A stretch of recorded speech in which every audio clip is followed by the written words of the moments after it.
Recording start ಆಗಿದೆ ನೋಡಿ. ಹೌದು Shankar sir. Okay sir, start ಮಾಡಲಿ ಸರ್. ಸ್ಟಾರ್ಟ್ ಮಾಡಿ. ನಿಂದೆಯು ಬಂದರೆ ನಲುಗದೆ, ಹೊಗಳಿಕೆಯು ಬಂದರೆ ಹಿಗ್ಗದೆ, ಕಷ್ಟವನ್ನು ಕಂಡು ಕುಗ್ಗದೆ, ಕಾಯಕವನ್ನು ಹಿಡಿದು ನಿಂತನೆ, ನಾಳೆಯ ಬೆಳಕಿಗೆ ಇಂದಿನ ಕತ್ತಲೆಯೇ ದಾರಿ ಎನಿಸಿ ಒಳಗಿನ ಒಳ್ಳೆಯದನ್ನು ಬೆಳೆಸಿಕೊಂಡರೆ ಅದೇ ಸಕಾರಾತ್ಮಕ ಚಿಂತನೆ, ಅದೇ ನಿಜವಾದ ಭಕ್ತಿ. ಓಂ ಶ್ರೀ ಗುರು ಬಸವಲಿಂಗಾಯನ್ಮ. ಪ್ರಾತಸ್ಮರಣೆ ಆದ ಬಸವಾದಿ ಶಿವಶರಣ ಸ್ಮರಿಸಿಕೊಂಡು ಆ ಪರಂಪರೆಯಲ್ಲಿ ಆಗಿ ಹೋಗಿರ್ತಕ್ಕಲ್ಲ ಎಲ್ಲ ದಾರ್ಶನಿಕರನ್ನು ನೆನೆದು ಇವತ್ತು ವಚನ ಅಧ್ಯಯನ ವೇದಿಕೆ, ಬಸವಾದಿ ಶರಣರ ಚಿಂತನ ಕೂಟ ಹಾಗೂ ಅಕ್ಕನ ಅರಿವು ಸಂಘಟನೆಗಳಿಂದ ಡಾಕ್ಟರ್ ಕಸ್ತೂರಿ ದಳವಾಯಿ ಅವರ ಅಜ್ಜನವರಾದ ಲಿಂಗೈಕ್ಯ ಚನ್ನಬಸಪ್ಪ ನಲವಡಿ ಹಾಗೂ ಅಜ್ಜಿಯರಾದ ನಿಂಗಮ್ಮ ಚನ್ನಬಸಪ್ಪ ನಲವಡಿ ಸಾಕಿನ ಅನ್ನಿಗಿರಿ ಇವರ ಸ್ಮರಣಾರ್ಥ ವಿಶೇಷ ದತ್ತಿ ಉಪನ್ಯಾಸ 347. ಈ ಕಾರ್ಯಕ್ರಮದಲ್ಲಿ ಭಾಗಿಯಾಗಿರ್ತಕ್ಕಂಥ ಎಲ್ಲ ಶರಣ ಮನಸ್ಸುಗಳಿಗೆ ಶರಣು ಶರಣಾರ್ಥಿಗಳು. ಬಹಳ ವಿಶೇಷವಾದಂಥ ಉಪನ್ಯಾಸ ವಚನಗಳಲ್ಲಿ ಸಕಾರಾತ್ಮಕ ಚಿಂತನೆ. ಈ ಕಾರ್ಯಕ್ರಮದಲ್ಲಿ ಭಾಗವಹಿಸಿರ್ತಕ್ಕಂಥ ವಚನ ಪ್ರಾರ್ಥನೆ ಮಾಡೋರು ಇರ್ಬೋದು, ಸ್ವಾಗತ ಹಾಗೂ ಪರಿಚಯ ಮಾಡೋರು ಇರ್ಬೋದು, ಹಾಗೂ ಶರಣ ಸಮರ್ಪಣೆ ಮತ್ತು ವಚನ ಮಂಗಲ ತಾಂತ್ರಿಕ ಸಹಾಯ ಸಂಯೋಜಕರು ಹಾಗೂ ಸಂಘಟಕರು, ಇಲ್ಲಿ ನೆರೆದಂಥ ಎಲ್ಲ ಸಮಸ್ತ ಶರಣ ಬಂಧುಗಳಿಗೆ ಮತ್ತೊಮ್ಮೆ ಶರಣಾರ್ಥಿಗಳನ್ನ ತಿಳಿಸಿ ಈಗ ಕಾರ್ಯಕ್ರಮ ಪ್ರಾರಂಭ ಮಾಡೋಣ. ಈ ಕಾರ್ಯಕ್ರಮವನ್ನ ವಚನ ಪ್ರಾರ್ಥನೆಯೊಂದಿಗೆ ಶರಣೆ ಶಾರದಾ ಹಿರೇಮಠ ಅವರು ಈ ಕಾರ್ಯಕ್ರಮಕ್ಕೆ ಚಾಲನೆ ನೀಡಬೇಕಂತ ಅವರನ್ನ ನಾನು ವಿನಂತಿಸಿಕೊಳ್ತಾ ಇದ್ದೇನೆ.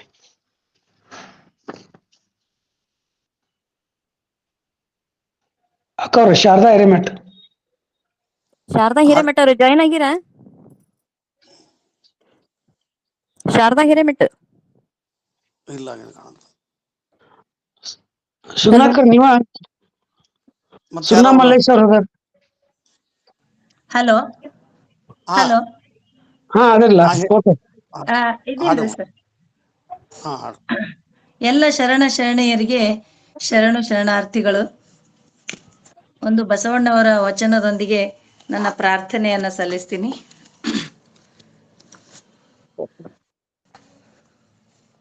ಉಳ್ಳವರು ಶಿವಾಲಯ ಮಾಡುವರಯ್ಯ, ಉಳ್ಳವರು ಶಿವಾಲಯ ಮಾಡುವರಯ್ಯ, ನಾನೇನು ಮಾಡಲಿ ಬಡವನಯ್ಯ, ನಾನೇನು ಮಾಡಲಿ ಬಡವನಯ್ಯ, ಉಳ್ಳವರು ಶಿವಾಲಯ ಮಾಡುವರಯ್ಯ, ಉಳ್ಳವರು ಶಿವಾಲಯ ಮಾಡುವರಯ್ಯ. ಎನ್ನ ಕಾಲೇ ಕಂಬ ದೇಹವೇ ದೇಗುಲ, ಎನ್ನ ಕಾಲೇ ಕಂಬ ದೇಹವೇ ದೇಗುಲ, ಶಿರವೇ ಹೊನ್ನ ಕಳಸವಯ್ಯ, ಶಿರವೇ ಹೊನ್ನ ಕಳಸವಯ್ಯ, ಉಳ್ಳವರು ಶಿವಾಲಯ ಮಾಡುವರಯ್ಯ, ಉಳ್ಳವರು ಶಿವಾಲಯ ಮಾಡುವರಯ್ಯ.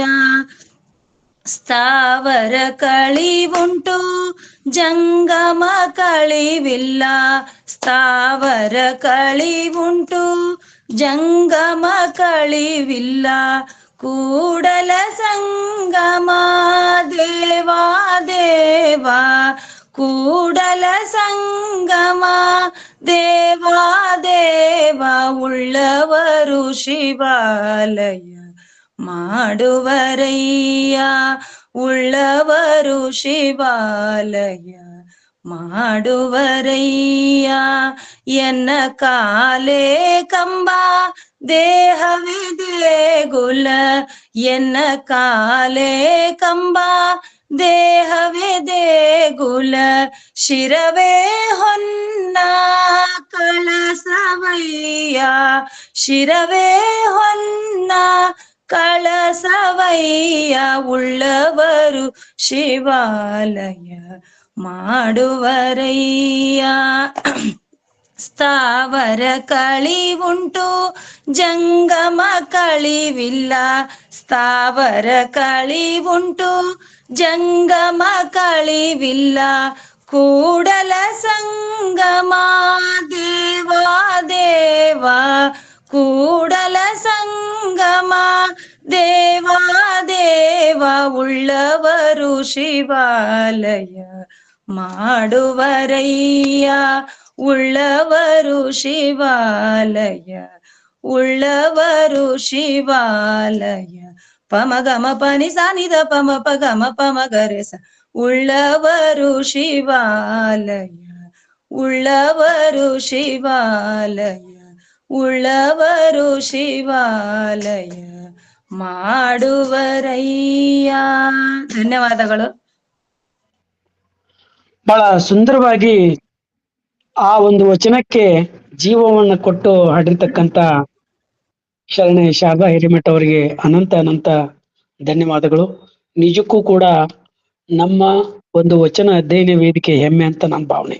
ಯಾಕೆಂತ ಹೇಳಿದ್ರೆ ಪ್ರತಿಯೊಬ್ಬರು ವಚನವನ್ನ ಬಹಳ ಅಚ್ಚುಕಟ್ಟಾಗಿ ಬಹಳಷ್ಟು ಸುಷ್ಠವಾಗಿ ಎಲ್ಲರೂ ತಲೆ ತೂಗುವಂಗೆ ಇವತ್ತು ನಮ್ಮ ವೇದಿಕೆಯಲ್ಲಿ ಪ್ರತಿಯೊಬ್ಬರು ಹಾಡ್ತಾ ಇರ್ತಕ್ಕಂಥದ್ದು ಈ ವೇದಿಕೆಯ ಒಂದು ಉದ್ದೇಶ ಅಥವಾ ವೇದಿಕೆಯ ಒಂದು ನಡೆದು ಬಂದ ದಾರಿ ಅಂತ ನಾನು ಭಾವಿಸ್ಕೊಂಡಿದ್ದೇನೆ.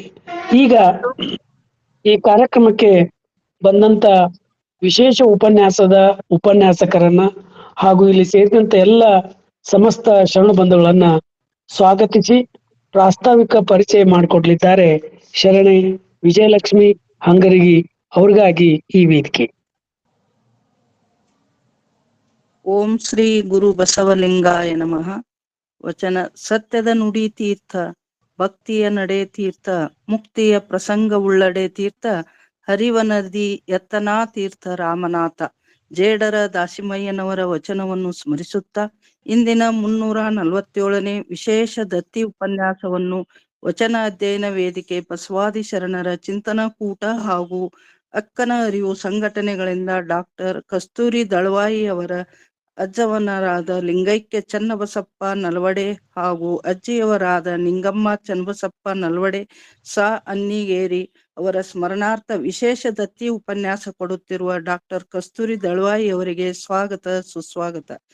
ವಚನ ವೇದಿಕೆ ಬಸವಾದಿ ಶರಣರ ಚಿಂತನಕೂಟ ಹಾಗೂ ಅಕ್ಕನ ಅರಿವು ಸಂಘಟನೆಗಳ ಅಧ್ಯಕ್ಷರಾದಂತಹ ಡಾಕ್ಟರ್ ಶಶಿಕಾಂತ್ ಪಟ್ಟಣ್ ಸರ್ ಅವರಿಗೂ ವೇದಿಕೆಯ ಪರವಾಗಿ ಹಾಗೂ ವೈಯಕ್ತಿಕವಾಗಿ ಸ್ವಾಗತ ಸುಸ್ವಾಗತ. ವಚನ ಪ್ರಾರ್ಥನೆಯನ್ನು ಸುಶ್ರಾವ್ಯವಾಗಿ ಮಾಡಿರುವ ಶರಣೆ ಶಾರದಾ ಹಿರೇಮಠ ಅವರಿಗೂ ವೇದಿಕೆಗೆ ಸ್ವಾಗತ. ಇಂದಿನ ವಿಶೇಷ ಉಪನ್ಯಾಸ ವಚನಗಳಲ್ಲಿ ಸಕಾರಾತ್ಮಕ ಚಿಂತನೆ ಎಂಬ ವಿಷಯ ಕುರಿತು ಉಪನ್ಯಾಸ ನೀಡಲಿರುವ ಶರಣ ಲಕ್ಷ್ಮಣ್ ಲಾಳ್ಸೇರಿ ವಿಜ್ಞಾನ ಶಿಕ್ಷಕರು ಹಾಗೂ ಯೋಗ ಗುರುಗಳು ಶಾಪೂರ್ ಇವರಿಗೂ ವೇದಿಕೆಯಿಂದ ಹಾಗೂ ವೈಯಕ್ತಿಕವಾಗಿ ಸ್ವಾಗತ ಸುಸ್ವಾಗತ. ಶರಣು ಸಮರ್ಪಣೆ ಮಾಡಲಿರುವ ಶರಣೆ ಸುಗಮ್ಮ ಹಿರೇಮಠ್ ಅವರಿಗೂ ಸ್ವಾಗತ.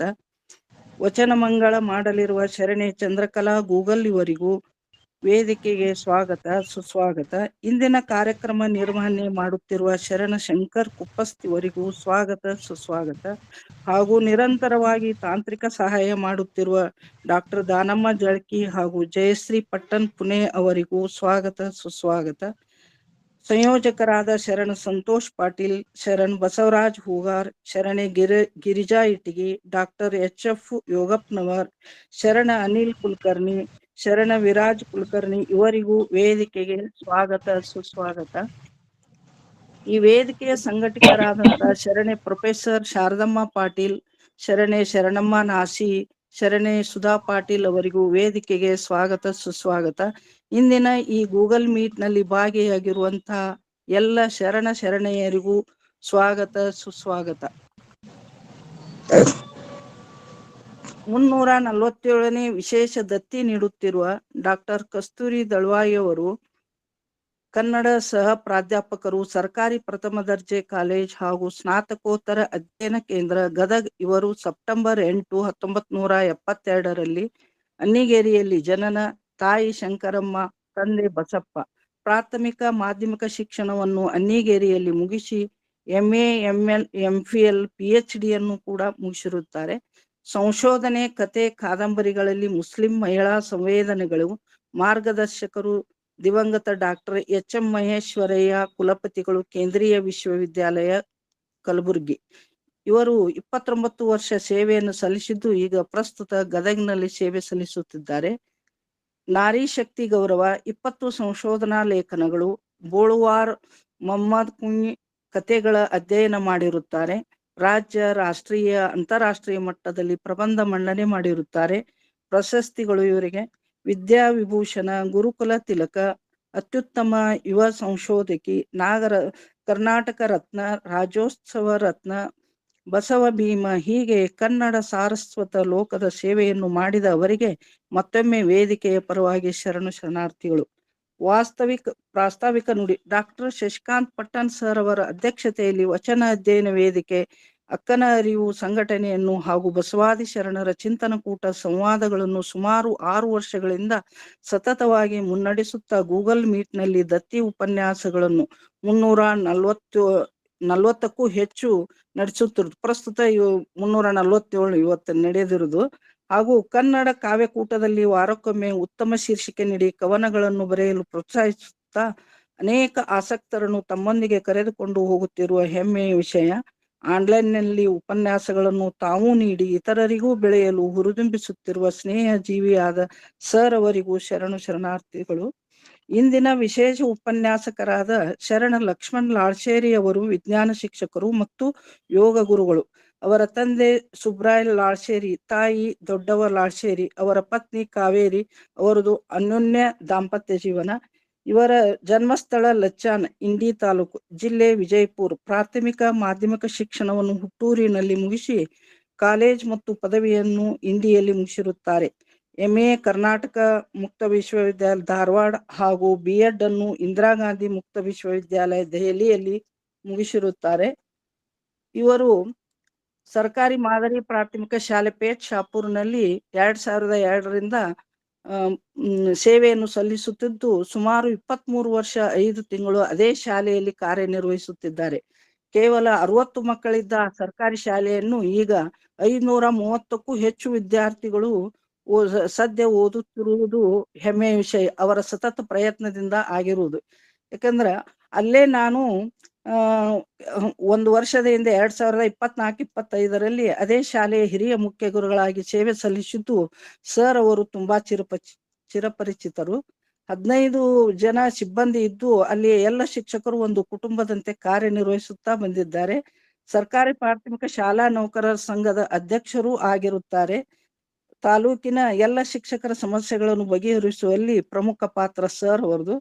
ಅವರಿಗೆ ಬಂದಂತ ಪ್ರಶಸ್ತಿಗಳು: ಜಿಲ್ಲಾ ಮಟ್ಟದ ಉತ್ತಮ ಶಿಕ್ಷಕ, ರಾಜ್ಯ ಮಟ್ಟದ ಯೋಗ ರತ್ನ ಪ್ರಶಸ್ತಿ ಅರಸಿ ಬಂದಿವೆ, ಜ್ಞಾನ ರತ್ನ, ಕನಕದಾಸ್ ಪ್ರಶಸ್ತಿ, ಸಗರ್ನಾಡು ಸಿರಿ ಪ್ರಶಸ್ತಿ ಮತ್ತು ಸರ್ವಜ್ಞ ರತ್ನ ಪ್ರಶಸ್ತಿ. ಹೀಗೆ ಹಲವಾರು ಪ್ರಶಸ್ತಿಗಳು ಅವರ ಮುಡಿಗೇರಿವೆ. ಯೋಗ ಗುರುಗಳಾಗಿ ಪ್ರತಿದಿನ ಶನಿವಾರ ಬೆಳಿಗ್ಗೆ 7:30ರಿಂದ 8:30ಕ್ಕೆ ಶಾಲಾ ಮಕ್ಕಳು ಮತ್ತು ಸಿಬ್ಬಂದಿಯವರೊಂದಿಗೆ ಯೋಗ ಮಾಡಿಸುತ್ತಾ 94 ವಿದ್ಯಾರ್ಥಿಗಳಿಗೆ ತರಬೇತಿ ನೀಡಿ ರಾಜ್ಯ ರಾಷ್ಟ್ರ ಮಟ್ಟದಲ್ಲಿ ಭಾಗವಹಿಸಿ ಪ್ರಶಸ್ತಿ ಪಡೆದಿರುವ ಕೀರ್ತಿ ಅವರಿಗೆ ಬರುತ್ತದೆ. ಇಂಥ ಅದ್ಭುತ ವ್ಯಕ್ತಿತ್ವ ಹೊಂದಿರುವ ಶರಣ್ ಲಕ್ಷ್ಮಣ್ ಲಾಳ್ಶೇರಿ ಅವರು ಇಂದಿನ ಉಪನ್ಯಾಸ ನೀಡುತ್ತಿರುವುದು ಅವರಿಗೆ ಮತ್ತೊಮ್ಮೆ ಶರಣು ಶರಣಾರ್ಥಿಗಳನ್ನು ಹೇಳುತ್ತಾ ವೇದಿಕೆಗೆ ಸ್ವಾಗತ ಸರ್. ನನಗೆ ಅವಕಾಶ ಮಾಡಿಕೊಟ್ಟ ವೇದಿಕೆಗೆ ಶರಣು ಶರಣಾರ್ಥಿಗಳು. ಬಹಳ ಸುಂದರವಾಗಿ ಸ್ವಾಗತ, ಪರಿಚಯ ಮತ್ತು ಪ್ರಾಸ್ತಾವಿಕವಾಗಿ ಮಾತನಾಡಿರ್ತಕ್ಕಂಥ ಶರಣೆ ವಿಜಯಲಕ್ಷ್ಮಿ ಹಂಗರಿಗೆ ಅವರಿಗೆ ಈ ವೇದಿಕೆ ಪರವಾಗಿ ಅನಂತ ಧನ್ಯವಾದಗಳು. ಈಗ ಬಹಳ ವಿಶೇಷವಾದಂತ ಕಾರ್ಯಕ್ರಮ, ವಚನಗಳಲ್ಲಿ ಸಕಾರಾತ್ಮಕ ಚಿಂತನೆ. ವಚನ ಸಾಹಿತ್ಯವು ಕೇವಲ ಧಾರ್ಮಿಕ ಚಳವಳಿ ಅಲ್ಲ, ಅದು ಬದುಕುವ ದಾರಿಯನ್ನು ಕಲಿಸುವ ಒಂದು ದೊಡ್ಡ ಮನಃಶಾಸ್ತ್ರ ಕೈಪಿಡಿ. 12ನೇ ಶತಮಾನದ ಶರಣರು ತಮ್ಮ ವಚನಗಳ ಮೂಲಕ ಸಕಾರಾತ್ಮಕ ಚಿಂತನೆ ಅಂದ್ರೆ ಪಾಸಿಟಿವ್ ಥಿಂಕಿಂಗ್ ಮತ್ತು ವ್ಯಕ್ತಿತ್ವ ವಿಕಸನಕ್ಕೆ ಭದ್ರ ಬುನಾದಿಯನ್ನ ಹಾಕಿಕೊಟ್ಟಿದ್ದಾರೆ. ಅಂತ ಒಂದು ವಿಷಯ ಕುರಿತು ಇವತ್ತು ನಮ್ಮೊಂದಿಗೆ ಉಪನ್ಯಾಸಕರಾಗಿ ಆಗಮಿಸಿರ್ತಕ್ಕಂಥ ಲಕ್ಷ್ಮಣ್ ಲಾಸೇರ್ ಅವರು ಈ ವೇದಿಕೆಯನ್ನು ಹಂಚಿಕೊಂಡು ತಮ್ಮ ಉಪನ್ಯಾಸದ ವಿಷಯವನ್ನ ಮಂಡಿಸ್ಬೇಕಂತ ಅವರಿಗೆ ವೇದಿಕೆಯಲ್ಲಿ ಆಹ್ವಾನಿಸ್ತಾ ಇದ್ದೇನೆ. ಸರ್ ಕೇಳಿಸ್ತಾ ಇದೆನಾ? ವಾಯ್ಸ್ ಬರ್ತಾ ಇದೆನಾ? ಸರ್ ಕ್ಲಿಯರ್ ಇದೆ, ಮಾತಾಡಿ ಸರ್. ಸರ್ ಮಾತಾಡಿ, ಕ್ಲಿಯರ್ ಇದೆ. Okay sir. ಜಾತಿಹೀನನ ಮನೆಯು ಜ್ಯೋತಿ ತಾಹೀನವೇ, ಜಾತಿ ವಿಜಾತಿಯನ ಬೇಡ, ದೇವನೊಲೆದಾತನೇ ಜಾತ ಸರ್ವಜ್ಞ. ವಿಶ್ವದ ದಾರ್ಶನಿಕರನ್ನ, ಈ ನಾಡಿನ ಸಂತರನ್ನ, 12ನೇ ಶತಮಾನದ ಸುವರ್ಣ ಯುಗದ ಎಲ್ಲ ಶರಣೀಯರಿಗೆ ಶರಣು ಶರಣಾರ್ಥಿಗಳನ್ನ ಸಲ್ಲಿಸ್ತಾ, ಬಸವ ತಿಳುವಳಿಕಾ ಸಂಶೋಧನಾ ಕೇಂದ್ರದ ಅಧ್ಯಕ್ಷರು ಆತ್ಮೀಯರು ಆಗಿರ್ತಕ್ಕಂಥ ಶಶಿಕಾಂತ್ ಪಟ್ಟಣ್ ಸರ್ ಅವರಿಗೆ ಶರಣು ಶರಣಾರ್ಥಿಗಳು, ಹಾಗೂ ಈ ಒಂದು ಉಪನ್ಯಾಸ ಮಾಲಿಕೆ ಕಾರ್ಯಕ್ರಮದಲ್ಲಿ ಭಾಗವಹಿಸಿರುವಂತಹ ಎಲ್ಲ ಶರಣು ಬಂಧುಗಳಿಗೆ ಶರಣು ಶರಣಾರ್ಥಿಗಳು. ವಿಶೇಷವಾಗಿ ಈ ದಿನದ ಉಪನ್ಯಾಸ ಕಸ್ತೂರಿ ದಳವಾಯಿ ಅವರ ಅಜ್ಜನವರಾಗಿರ್ತಕ್ಕಂಥ ಲಿಂಗೈಕ್ಯ ಚೆನ್ನಪ್ಪ ನಲ್ವಾಡೆ ಹಾಗೂ ಅಜ್ಜಿಯವರಾದಂತಹ ನೀಲಮ್ಮ ಚನ್ನಬಸಪ್ಪ ನಲ್ವಾಡೆ ಸಾಕಿನ್ ಅಣ್ಣಿಗೇರಿಯವರ ಸ್ಮರಣಾರ್ಥ ನಡೆಯುವಂತಹ ಈ ಉಪನ್ಯಾಸದ ಕಾರ್ಯಕ್ರಮದಲ್ಲಿ ಭಾಗವಹಿಸಿರುವಂತಹ ಎಲ್ಲ ಶರಣು ಬಂಧುಗಳಿಗೆ ಶರಣು ಶರಣಾರ್ಥಿಗಳು.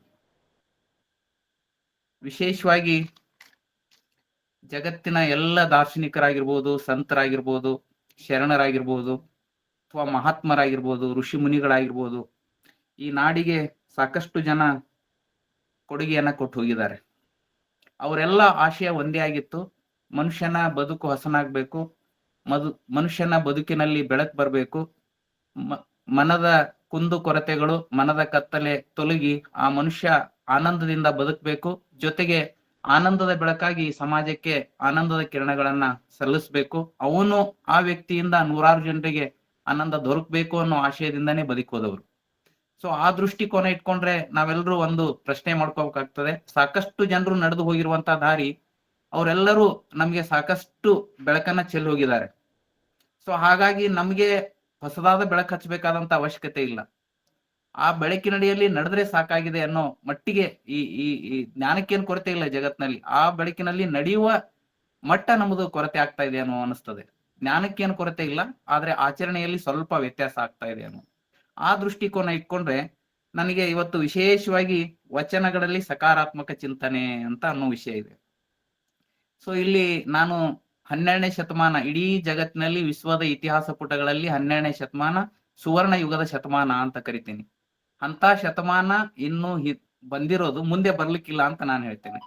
ಯಾಕೆ ಅಂತ ಕೇಳಿದ್ರೆ, ಆ ಶತಮಾನದಲ್ಲಿ ವೈಚಾರಿಕತೆ ಅಷ್ಟಲ್ಲ, ಸಾಮಾಜಿಕ ಪರಿವರ್ತನೆ ಅಲ್ಲ, ಮತ್ತೆ ವ್ಯಕ್ತಿತ್ವ ವಿಕಾಸನವಲ್ಲ, ಇಡೀ ಜಗತ್ತಿನ ಜನರು ಜಗತ್ತಿಗೆ ಹೇಗ್ ಬಾಳ್ಬೇಕು ಅಂತ ಕಲಿಸ್ಕೊಟ್ಟವ್ರು ಏಕೈಕ 12ನೇ ಶತಮಾನದ ಶರಣರು.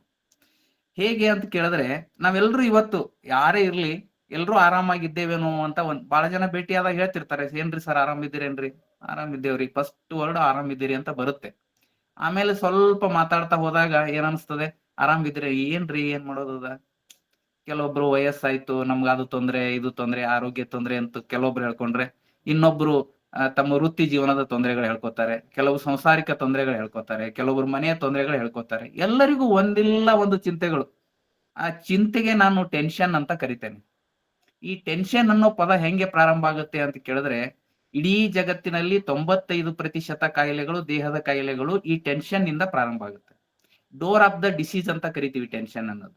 ಈ ಟೆನ್ಷನ್ ಎಲ್ಲಿಂದ ಪ್ರಾರಂಭ ಆಗುತ್ತೆ ಅಂತ ಕೇಳಿದ್ರೆ, ಪ್ರತಿಯೊಂದು ನಮ್ಮಲ್ಲಿರುವಂತಹ ಕಾಮ, ಕ್ರೋಧ, ಲೋಭ, ಮೋಹ, ಅಹಂಕಾರಗಳೆಂಬ ಅರಿಷಡ್ ವರ್ಗಗಳೇನಿದಾವಲ್ಲ, ಇದರ ವಶೀಭೂತ ಆದಾಗ ಈ ಟೆನ್ಷನ್ಗಳು ಪ್ರಾರಂಭ ಆಗುತ್ತೆ ಅನ್ನೋದು.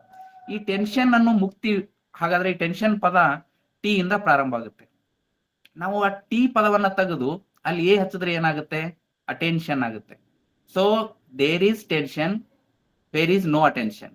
There is tension, there is no attention. ಅಂದ್ರೆ ಎಲ್ಲಿ ಟೆನ್ಷನ್ ಇದೆ ಅಲ್ಲಿ ಅಟೆನ್ಷನ್ ಇರೋದಿಲ್ಲ, ಎಲ್ಲಿ ಅಟೆನ್ಷನ್ ಇರುತ್ತೆ ಅಲ್ಲಿ ಟೆನ್ಷನ್ ಇರೋದಿಲ್ಲ. ಅಟೆನ್ಷನ್ ಅಂದ್ರೆ ಸಾವಧಾನ್, ಬರೇ ಜಗತ್ತು ಒಳ್ಳಗತ್ತದ, ಸ್ವಲ್ಪ ನಿಂತ್ಕೋ ಮನುಷ್ಯನೇ, ವಿಚಾರ ಮಾಡು. ಅಂದ್ರೆ ಹೊರಗಡೆ ಜಗತ್ತನ್ನೇ ನೋಡೋದಾಯ್ತು, ಒಳಗಡೆ ಜಗತ್ತನ್ನ ನೋಡ್ಕೋ. ಈಗ ಒಬ್ರು ಓಡ್ಲಗತ್ತಾರ ಅಂದ್ರೆ ನಾವು ಓಡ್ತಾ ಇರ್ತೀವಿ, ಯಾಕ ಏನು ಎಂತ ಅಂತ ಇಲ್ಲ. ಓಡೋದಾಗಬಾರ್ದು ಜಗತ್ನಲ್ಲಿ. ಸ್ವಲ್ಪ ನಿಂತ್ಕೊಂಡು ನಿನ್ನ ಬಗ್ಗೆ, ನಿನ್ನ ಜೀವನದ ಬಗ್ಗೆ ನಿನ್ನ ಬದುಕಿನ ಬಗ್ಗೆ ವಿಚಾರ ಮಾಡ್ಲಿಕ್ಕೆ ಸಮಯ ಕೊಡು, ಅಂತರಾತ್ಮದಲ್ಲಿ ನೀನು ಹೋಗು, ವಿಚಾರ ಮಾಡು ಅನ್ನೋ ದೃಷ್ಟಿಕೋನ ಇಟ್ಕೊಳ್ಳದೆ ಈ ಒಂದು ವಚನಗಳ ಸಾರ ಇರ್ತದೆ ಅನ್ನೋ. ಸೊ ಇಲ್ಲಿ ಬಹಳ ಅದ್ಭುತವಾಗಿ ಈ ಟೆನ್ಷನ್ ಅನ್ನೋ ಪದ ತೆಗಿಬೇಕು ಅಂದ್ರೆ ಅಟೆನ್ಷನ್ ಬೇಕು ಅಂತ ಹೇಳಿದೆ ನಾನು. ಅಂದ್ರೆ ಏನು ಹಂಗಂದ್ರೆ, ಅಂದ್ರೆ ಅವೇರ್ನೆಸ್, ತಿಳುವಳಿಕೆ, ಜ್ಞಾನ ಅಂತ ಕರಿತೀವಿ. ಈ ತಿಳುವಳಿಕೆ ಜ್ಞಾನದ ಅರಿವನ್ನ ಕೊಟ್ಟವರೇ ಶರಣರು. ಹೇಗೆ ಜ್ಞಾನದ ಅರಿವನ್ನ ಕೊಟ್ಟರು ನೋಡ್ರಿ. ಅವರು ನಾನೊಂದು ಸಣ್ಣ ದೃಷ್ಟಾಂತವನ್ನ ಹೇಳಿ ಮುಂದುವರಿತೇನೆ. ಸೊ ಒಂದೂರಲ್ಲಿ ಒಂದು ಆಶ್ರಮ ಇರ್ತದೆ. ಆ ಆಶ್ರಮದಲ್ಲಿ ಗುರುಗಳಿಗೆ ವಯಸ್ಸಾಗಿರ್ತದೆ. ಅವರು ತೀರ್ಥಯಾತ್ರೆಗೆ ಹೋಗ್ಬೇಕು ಅಂತ ಸಂಕಲ್ಪ ಮಾಡ್ತಾರೆ. ಅವರಿಗೆ ಆತ್ಮೀಯವಾದಂತ ಒಂದು ಶಿಷ್ಯ ಸಮೂಹ ಇರ್ತದೆ. ಆ ಶಿಷ್ಯ ಸಮೂಹದಲ್ಲಿ ಈರುವರು ಬಹಳ ಮುಂಚೂಣಿಯಲ್ಲಿರುವಂತಹ ಶಿಷ್ಯರು. ಮುಂದಿನ ಜವಾಬ್ದಾರಿ ಆಶ್ರಮದ ಏನಾದ್ರು ಕೊಡ್ಬೇಕು ಅಂದ್ರೆ ಈ ಇರುವರಲ್ಲಿ ಕಾಂಪಿಟೇಷನ್ ಇರ್ತದೆ. ಸೊ ಇವನಿಗೆ ಕೊಡ್ಬೇಕು ಅನ್ನೋ ಒಂದು ದೃಷ್ಟಿಕೋನ ಇಟ್ಕೊಂಡು. ಸೊ ಹಾಗಾಗಿ ಗುರುಗಳು ಏನ್ ಹೇಳ್ತಾರೆ, ನಾನು ತೀರ್ಥಯಾತ್ರೆ, ಕಾಶಿ ತೀರ್ಥಯಾತ್ರೆ ಮಾಡ್ಕೊಂಡು ಬರ್ತೇನೆ ಅಂತ ತಿಳ್ಕೊಂಡು ಹೇಳ್ಬಿಟ್ಟು ಈರುವರಿಗೆ ನೀವು ಇಬ್ರು ಜವಾಬ್ದಾರಿ ತಗೊಳ್ರಪ್ಪ ಆಶ್ರಮದು, ಅಲ್ಲಿ ಇರುವಂತ ಪ್ರವಚನಗಳಾಗಿರ್ಬೋದು, ಆಶ್ರಮ ಉಸ್ತುವಾರಿ ಆಗಿರ್ಬೋದು ನೋಡ್ಕೋರಿ ಅಂತ ತಿಳ್ಕೊಂಡು. ಗುರುಗಳು ಹೋದಾದ ನಂತರ ಸುಮಾರು 1 ತಿಂಗಳ ಕಾಲಾವಕಾಶ ಇರ್ತದೆ ಇವರಿಗೆ. ಸೊ ಇವರು ಊರಿಂದ ಊರಿಗೆ ಪ್ರವಚನ ಮಾಡೋ ಅಭ್ಯಾಸ ಇದ್ದೇ ಇರ್ತದೆ. ಸೊ ಒಂದು ನದಿ ಅಡ್ಡ ಇರ್ತದೆ. ಆ ನದಿ ಆಚೆ ಇರುವಂತಹ ಊರಿನಲ್ಲಿ ಪ್ರವಚನ ಇರ್ತದೆ. ದಿನ ಸಾಯಂಕಾಲ 5 ಗಂಟೆಗೆ ಹೋಗ್ಬೇಕು, ಮತ್ತೆ 6 ಗಂಟೆಗೆ ವಾಪಸ್ ಬರ್ಬೇಕು. ಇದು ಅವ್ರದ್ದು ದಿನನಿತ್ಯ ಪ್ರವಚನ ಮಾಡಿ ಬರೋದು ಅಭ್ಯಾಸ ಆಗಿರ್ತದೆ. ಸೊ ಅಂತ ಸಂದರ್ಭದಲ್ಲಿ ಏನಾಗುತ್ತೆ ಅಂತ ಕೇಳಿದ್ರೆ, ಒಂದಿನ ಆಚೆ ಹೋಗ್ಬಿಟ್ಟಿರ್ತಾರೆ. ಆಚೆ ಬರುವಾಗ ಏನಾಗುತ್ತೆ ಅಂತಂದ್ರೆ ನಾವಿರೋದಿಲ್ಲ. ಆ ಕಡೆ ಈ ಕಡೆ ನೋಡ್ತಾರೆ, ಇನ್ ಬರ್ಲೇಬೇಕು, ಆಶ್ರಮಕ್ಕಂತೂ ಹೋಗ್ಲೇಬೇಕು. ನೋಡ್ತಾರೆ, ಏನ್ ಮಾಡೋದು, ಸ್ವಲ್ಪ ಎದೆ ಮಟ್ಟ ನೀರಿರ್ತದೆ, ನಡ್ಕೊಂಡು ಹೋಗ್ಬೋದಾಗಿತ್ತು, ಆದ್ರೆ ಸ್ವಲ್ಪ ಭಯ ಬರ್ತದೆ. ಅವಾಗ ಶಿಷ್ಯ ಅಂತಾನೆ, ಪ್ರವಚನ ಅಂತ ಮುಗಿತು, ಆ ಕಡೆ ಹೋಗಕ್ ಹೆಂಗ್ ಹೋಗೋದು. ಆ ಕಡೆ ನೋಡ್ತಾನೆ ಒಬ್ಬ ಶಿಷ್ಯ, ಒಬ್ರು ಮಹಿಳೆ ನಿಂತಿರ್ತಾರೆ, ಬಹಳ ಅಳ್ತಿರ್ತಾಳೆ. ಯಾಕೋ ಅವಳಿಗೆ ತೊಂದರೆ ಆಗ್ತಾ ಇದೆ ಅನ್ನೋ ಅಂತ ಅನಿಸ್ಬಿಟ್ಟು ಇವನ್ ಏನ್ ಮಾಡ್ತಾನೆ, ಹೋಗಿ ಆ ಮಹಿಳೆ ಹತ್ರ ಕೇಳ್ತಾನೆ, ಏನಮ್ಮ ಏನ್ ತೊಂದರೆ ಆಗ್ತಾ ಇದೆ. ಅವಳು ಹೇಳ್ತಾಳೆ, ಇಲ್ಲ ಗುರುವೇ, ನನಗೆ ಏನ್ ಪ್ರಾಬ್ಲಮ್ ಆಗ್ಯದಂದ್ರ, ನಾನು ಆಚೆ ಹೋಗ್ಬೇಕು, ನನ್ ಮಗ ತುಂಬಾ ಜ್ವರದಿಂದ ಬಳತಾ ಇದ್ದಾನೆ, ಮಾತ್ರೆ ತರ್ಬೇಕು ಅಂತ ಈಗ್ಲೇ ಬಂದೆ, ದೋಣಿ ನೋಡಿದ್ರೆ ವಾಪಸ್ ಇಲ್ಲ, ಈಗ ಹೋಗ್ಲೇಬೇಕು, ಇಲ್ಲ ಅಂದ್ರೆ ನನ್ ಮಗು ಪ್ರಾಣ ಹೋಗ್ತದೆ. ಅವಾಗ ಅಂದಾಗ, ನೀನ್ ಹೇಗಮ್ಮ ಇಂತ ನೀರ್ನಲ್ಲಿ ದಾಡ್ತೀಯ, ಅದಕ್ಕೆ ನೀನ್ ಏನ್ ಕೆಲಸ ಮಾಡ್ಬೇಡಮ್ಮ, ನಾನು ಹೆಗಲ್ ಮೇಲೆ ಕುತ್ಕೋ, ಆ ಮಗುವಿನ ಪ್ರಾಣ ಮುಖ್ಯ ನನಗೆ, ಹೆಗಲ್ ಮೇಲೆ ಕುತ್ಕೋ, ನಾನು ದಾಟಿಸ್ಬಿಡ್ತೀನಿ ಅಂತ ತಿಳ್ಕೊಂಡು ಆ ಹೆಣ್ಮಗಳನ್ನ ಹೆಗಲ್ ಮೇಲೆ ಕುಡ್ಸ್ಕೊಂಡು ಈ ಶಿಷ್ಯ ಅವಳನ್ನ ಆ ಕಡೆ ನದಿ ಆಚೆಗೆ ಬಿಡ್ತಾನೆ. ಇವನು ಆ ನದಿಯನ್ನ ದಾಟಿರ್ತಾನೆ, ಇನ್ನೊಬ್ಬ ಶಿಷ್ಯ. ಆದ್ರೆ ಇವನಿಗೊಂದು ಆಶ್ಚರ್ಯ, ಸನ್ಯಾಸಿ ಆದವರು ಹೆಣ್ಮಕ್ಳನ್ನ ಮುಟ್ಬಾರ್ದು, ಹೆಣ್ಮಕ್ಳನ್ನ ಮಾತಾಡ್ಸ್ಬಾರ್ದು ಅಂತ ಗುರುಗಳೆಲ್ಲ ಹೇಳಿರ್ತಾರೆ. ಅದನ್ನ ಇಟ್ಕೊಂಡು ಇವನ್ ಮನಸ್ಸಲ್ಲಿ ಅಂತಾನೆ, ಹೆಣ್ಮಕ್ಳನ್ನ ಮಾತಾಡ್ಸ್ಬೇಡ ಅಂದಾರ, ಮುಟ್ಬೇಡ ಅಂದಾರ, ಈ ಮನುಷ್ಯ ನೋಡಿದ್ರ ಹೆಣ್ಮಕ್ಳನ್ನೇ ಹೊತ್ಕೊಂಡು ಆ ಕಡೆ ದಾಟ್ನಲ್ಲ, ಇವ ಬಹಳ ಅಪಚಾರ ಮಾಡ್ದ, ಅಪನಿಂದೆ ಮಾಡ್ದ, ಇವನನ್ನ ಬಿಡಬಾರ್ದು, ಗುರುಗಳು ಬಂದ ತಕ್ಷಣ ಇವಂದೇ ರಿಪೋರ್ಟ್ ಹೇಳ್ಬೇಕು ಅಂತ ತಿಳ್ಕೊಂಡು ಇವನು ಕಾಯ್ತಾ ಇರ್ತಾನೆ. ಅದು ನಡೆದೋಗಿ ಸುಮಾರು ಒಂದು 15-20 ದಿನ ಘಟನೆ ಆಗಿರ್ತದೆ. ಅವನ ಮನಸ್ಸಿನಲ್ಲಿ ಇದೇ ಇರ್ತದೆ, ಯಾವಾಗ ಗುರುಗಳು ಬರ್ತಾರೆ ಯಾವಾಗ ಹೇಳಿ. ಆದ್ರೂ ಗುರುಗಳು 1 ತಿಂಗಳ ನಂತರ ಯಾತ್ರೆ ಮುಗಿಸ್ಕೊಂಡು ವಾಪಸ್ ಬರ್ತಾರೆ. ಬಂದ ತಕ್ಷಣ ಗುರುಗಳು ಹೇಗಿದ್ದೀರಿ, ಯಾತ್ರೆ ಆರಾಮಾಯ್ತು ಅಂತ ಏನು ಕೇಳೋದೇ ಇಲ್ಲ. ಇವನು ಹೋಗಿ ಗುರುಗಳೇ ಆಗ್ಬಾರ್ದಾಗಿದೆ, ಅಪಚಾರ ಆಗಿದೆ, ಅನಾಚಾರ ಆಗಿದೆ ಅಂತ ತಿಳ್ಕೊಂಡು ಹೇಳ್ತಿರ್ತಾನೆ. ಅವಾಗ ಇನ್ನೊಬ್ಬ ಶಿಷ್ಯ ಸುಮ್ನೆ ಶಾಂತವಾಗಿರ್ತಾನೆ, ಅವನಿಗೆ ಏನು ಗೊತ್ತೇ ಇರೋದಿಲ್ಲ, ಏನ್ ಹೇಳ್ಗತ್ತ ನೀವ ಅಂತ ತಿಳಿಯಂಗೇ ಇಲ್ಲ. ಸೊ ಆಮೇಲೆ ಗುರುಗಳಂತಾರ, ಇರ್ಲಪ್ಪ ನಾನು ಫ್ರೆಶ್ ಆಗಿ ಬರ್ತೀನಿ, ಆಮೇಲೆ ವಿಚಾರ ಮಾಡೋಣ ಅಂತ ತಿಳ್ಕೊಂಡು ಎಲ್ಲ ಫ್ರೆಶ್ ಆಗಿ ವಾಪಸ್ಸು ಮತ್ತೆ ಬಂದು ಪೀಠಕ್ಕೆ ಕೂತಾಗ ಗುರುಗಳು, ಆಯ್ತಪ್ಪ ಏನಾಗ್ಯದ ಹೇಳು, ಅಷ್ಟು ಅರ್ಜೆಂಟ್ ಮಾಡಾಕತ್ತಿಯಲ್ಲ, ಏನಾಗ್ಯದ. ಗುರುಗಳ ನೀವೆಲ್ಲ ನಮ್ಗೆ ಹೇಳಿರಿಲ್ಲ, ಹೆಣ್ಮಕ್ಳಿಗೆ ಮಾತಾಡ್ಸ್ಬಾರ್ದು, ಹೆಣ್ಮಕ್ಳಿಗೆ ನೋಡ್ಬಾರ್ದು, ಹಿಂಗೆಲ್ಲ ಹೇಳಿರಿಲ್ಲ. ಆದ್ರ ಈ ಶಿಷ್ಯ ನಿಮ್ಮದ್ ಮಾಡಬಾರ್ದು, ನಿಮ್ಮ ಬಹಳ ಆತ್ಮೀಯ ಶಿಷ್ಯ, ಫೇವ್ರೇಟ್ ಶಿಷ್ಯ ಅಂತ ಹೇಳ್ತಿದ್ರಲ್ಲ, ಇವ ಮಾಡಬಾರ್ದು, ಅಪಚಾರ ಮಾಡ್ಯಾನ. ಏನ್ ಮಾಡ್ಯಾನ? ಇಲ್ಲ, ನಾವು ಒಂದಿನ ಹಿಂಗ್ ಪ್ರವಚನಕ್ಕೆ ಹೋಗಿದ್ದೀವಿ, ಆಚೆ ದೋಣಿ ಇರ್ಲಿಲ್ಲ, ನಾವು ನಡ್ಕೊಂಡು ಬರ್ಬೇಕಾಗಿತ್ತು ಹೊಳೆಯಲ್ಲಿ. ಅಂತ ಸಂದರ್ಭದಲ್ಲಿ ಒಬ್ಬ ಮಹಿಳೆಯನ್ನ ಎತ್ಕೊಂಡು ಆ ನದಿಯಿಂದ ಈ ನದಿ ದಾಟಿಸ್ಬಿಟ್ಟ, ನೀವ ಹೆಗಲ್ ಮ್ಯಾಗ ಹೊತ್ಕೊಂಡು ದಾಟಿಸ್ಬಿಟ್ಟನ್ರಿ ಗುರುಗಳೇ, ಇದು ಅಪಚಾರ ಅಲ್ಲೇನು, ಅನಾಚಾರ ಅಲ್ಲ, ನೀವು ಶಿಕ್ಷೆ ಕೊಡ್ಬೇಕು ಅಂತ ಹೇಳ್ತಾನೆ. ಅವಾಗ ಗುರುಗಳು ನೋಡ್ರಿ, ಅವ್ರು ಹೇಳ್ತಾರೆ, ಬಾರಪ್ಪ ಶಿಷ್ಯ, ನೀ ಹೇಳ್ದಾಯ್ತು, ನಿನಗ್ ಕೇಳ್ತಾರೆ, ಈ ದಿನಾಂಕದಂದು ನೀನ್ ಏನಾದ್ರೂ ಈ ಮಹಿಳೆಯನ್ನ ಒಬ್ಳನ್ನ ಎತ್ಕೊಂಡು ಈ ಕಡೆ ದಾಟಿಸ್ತೀಯಾ ಅಂತ ಕೇಳ್ತಾರೆ. ಅವಾಗ ಹೇಳ್ತಾರೆ, ನೆನಪಿಲ್ಲ ಗುರುಗಳೇ ಅಂತ ಹೇಳ್ತಾನೆ. ನೆನಪಿಲ್ಲ ನನಗೆ ಅಂತ. ನೋಡು, ಅವಾಗ ಗುರುಗಳನ್ನ ಮಾತು ಹೇಳ್ತಾರೆ, ಹುಚ್ಚ, ಆ ಶಿಷ್ಯ ಅವನು ಅಲ್ಲೇ ಆ ಹೆಣ್ಮಗಳನ್ನ ಇಳಿಸಿ ಹೊಳೆ ನದಿ ದಂಡೆಯಿಂದ ಬಂದು ಆಶ್ರಮದಲ್ಲಿ ಕೂತಿದ್ದಾನೆ 15 ದಿನದ ಹಿಂದೆನೆ. ಆ 15 ದಿನಗಳಿಂದ ತಲೆಯಲ್ಲಿ ಆ ಹೆಣ್ಮಗಳನ್ನ ಹೊತ್ಕೊಂಡು ತಿರುಗಾಡವ ನೀನು ಶತಮೂರ್ಖ, ನಿನ್ನ ವಿಚಾರಧಾರೆಗಳು ಸರಿ ಇಲ್ಲ ಮನುಷ್ಯನೇ, ನೀನು ಆ ಹೆಣ್ಮಗಳನ್ನ ತಲೆಯಲ್ಲಿ ಹೊತ್ಕೊಂಡಿದ್ದೇವ, ಅವಾಗ ಇಳಿಸಿ ಬಂದಿದ್ದಾನೆ, ನೀನ್ ಹೊತ್ಕೊಂಡು ತಿರುಗಾಡ್ತಾ ಇದೀಯಾ ಅಂತ. ಅಂದ್ರೆ ಹೇಳೋ ತಾತ್ಪರ್ಯ ಏನಾಗಿದೆ ಅಂತ ಕೇಳಿದ್ರೆ, ಇಲ್ಲಿ ನಾವು ಯಾವುದೋ ವಿಚಾರಧಾರೆಗಳನ್ನ ತಲೆಯಲ್ಲಿ ಹೊತ್ಕೊಂಡು ಇರ್ತೀವಿ. ಅವ್ರಿಗೆ ಯಾರಿಗೋ ಒಂದ್ ಕೆಲಸ ಮಾಡಿ ಅವರು ಅದನ್ನ ಮುಟ್ಟಿಸಿ ತಮ್ಮ ಗುರಿಯತ್ತ ಸಾಕ್ತಾ ಇರ್ತಾರೆ. ನಾವು ಮಾತ್ರ ಅದರಿಂದ ಇನ್ನ ಬಿಟ್ಟಿರೋದೇ ಇಲ್ಲ. ಹೀಗೆ ವಿಚಾರ ಮಾಡಿದಾಗ ಈ ನೆಗೆಟಿವ್ ಥಾಟ್ ಇದಕ್ಕೇನ್ ಕರಿತೀವಿ ಅಂದ್ರೆ ನೆಗೆಟಿವ್ ಥಾಟ್ ಅಂದ್ರೆ ನಕಾರಾತ್ಮಕ ಚಿಂತನೆ ಅಂತ ಕರಿತೀವಿ. ಈ ನಕಾರಾತ್ಮಕ ಚಿಂತನೆಗಳಿಂದ ನಮ್ಮಲ್ಲಿ ಟೆನ್ಷನ್ ಪ್ರಾರಂಭ ಆಗುತ್ತೆ ಅನ್ನೋದು. ಸೊ ಇದನ್ನ ನೋಡ್ಕೊಂತ ಹೋದ್ರೆ ನಾವು ಅದಕ್ಕೆ ಶರಣರು ಇದನ್ನೇ ಆಧಾರವಾಗಿ ಇಟ್ಕೊಂಡು ಹೇಳ್ತಾರೆ, ಬಡತನಕ್ಕೆ ಉಂಬುವ ಚಿಂತೆ, ಉಂಡರೆ ಉಡುವ ಚಿಂತೆ, ಉಡಲಾದಡೆ ಇಡುವ ಚಿಂತೆ, ಇಡಲಾದರೆ ಹೆಂಡರ ಚಿಂತೆ, ಹೆಂಡರಾದರೆ ಮಕ್ಕಳ ಚಿಂತೆ, ಮಕ್ಕಳಾದರೆ ಬದುಕಿನ ಚಿಂತೆ, ಬದುಕಾದರೆ ಕೇಡಿನ ಚಿಂತೆ, ಕೇಡಾದರೆ ಮರಣದ ಚಿಂತೆ, ಇಂತಿ ಹಲವು ಚಿಂತೆಯಲ್ಲಿ ಒಬ್ಬರ ಕಂಡೆನು ಶಿವಚಿಂತೆಯಲ್ಲಿಬ್ಬರನ್ನು ಒಬ್ಬರನ್ನ ಕಾಣೆನೆ ಅಂಬಿಗರ ಚೌಡಯ್ಯ ಅಂತ ತಿಳ್ಕೊಂಡು ಜೇಡರದಾಸಿಮವರು ಬಹಳ ಅದ್ಭುತವಾಗಿ ಹೇಳ್ತಾರೆ. ನೋಡ್ರಿ, ಇಲ್ಲಿ ಹಲವರ ಚಿಂತೆಯಲ್ಲಿ ಮುಳುಗಿದ್ದೇವೆ, ಆದ್ರೆ ಶಿವಚಿಂತನೆಯಲ್ಲಿ ಒಬ್ರು ಇಲ್ಲ. ಅದಕ್ಕೆ ಹೇಳ್ತಾರಲ್ಲ, ಮೂಗ್ಬಟ್ ಮಾಡ್ದವನಿಗೆ ನಾವು ಬಹಳ ನೆನೆಸ್ತೀವಿ, ಆದ್ರೆ ಮೂಗು ಕೊಟ್ಟವನನ್ನ ಯಾವತ್ತೂ ನೆನೆಸೋದಿಲ್ಲ. ಶರೀರ ಕೊಟ್ಟವನನ್ನ ನಾವು ಯಾವತ್ತೂ ನೆನೆಸೋದಿಲ್ಲ, ಶರೀರಕ್ಕಾಗಿ ವಸ್ತ್ರ ಕೊಟ್ಟವನನ್ನ ಬಹಳ ನೆನೆಸ್ತೇವೆ.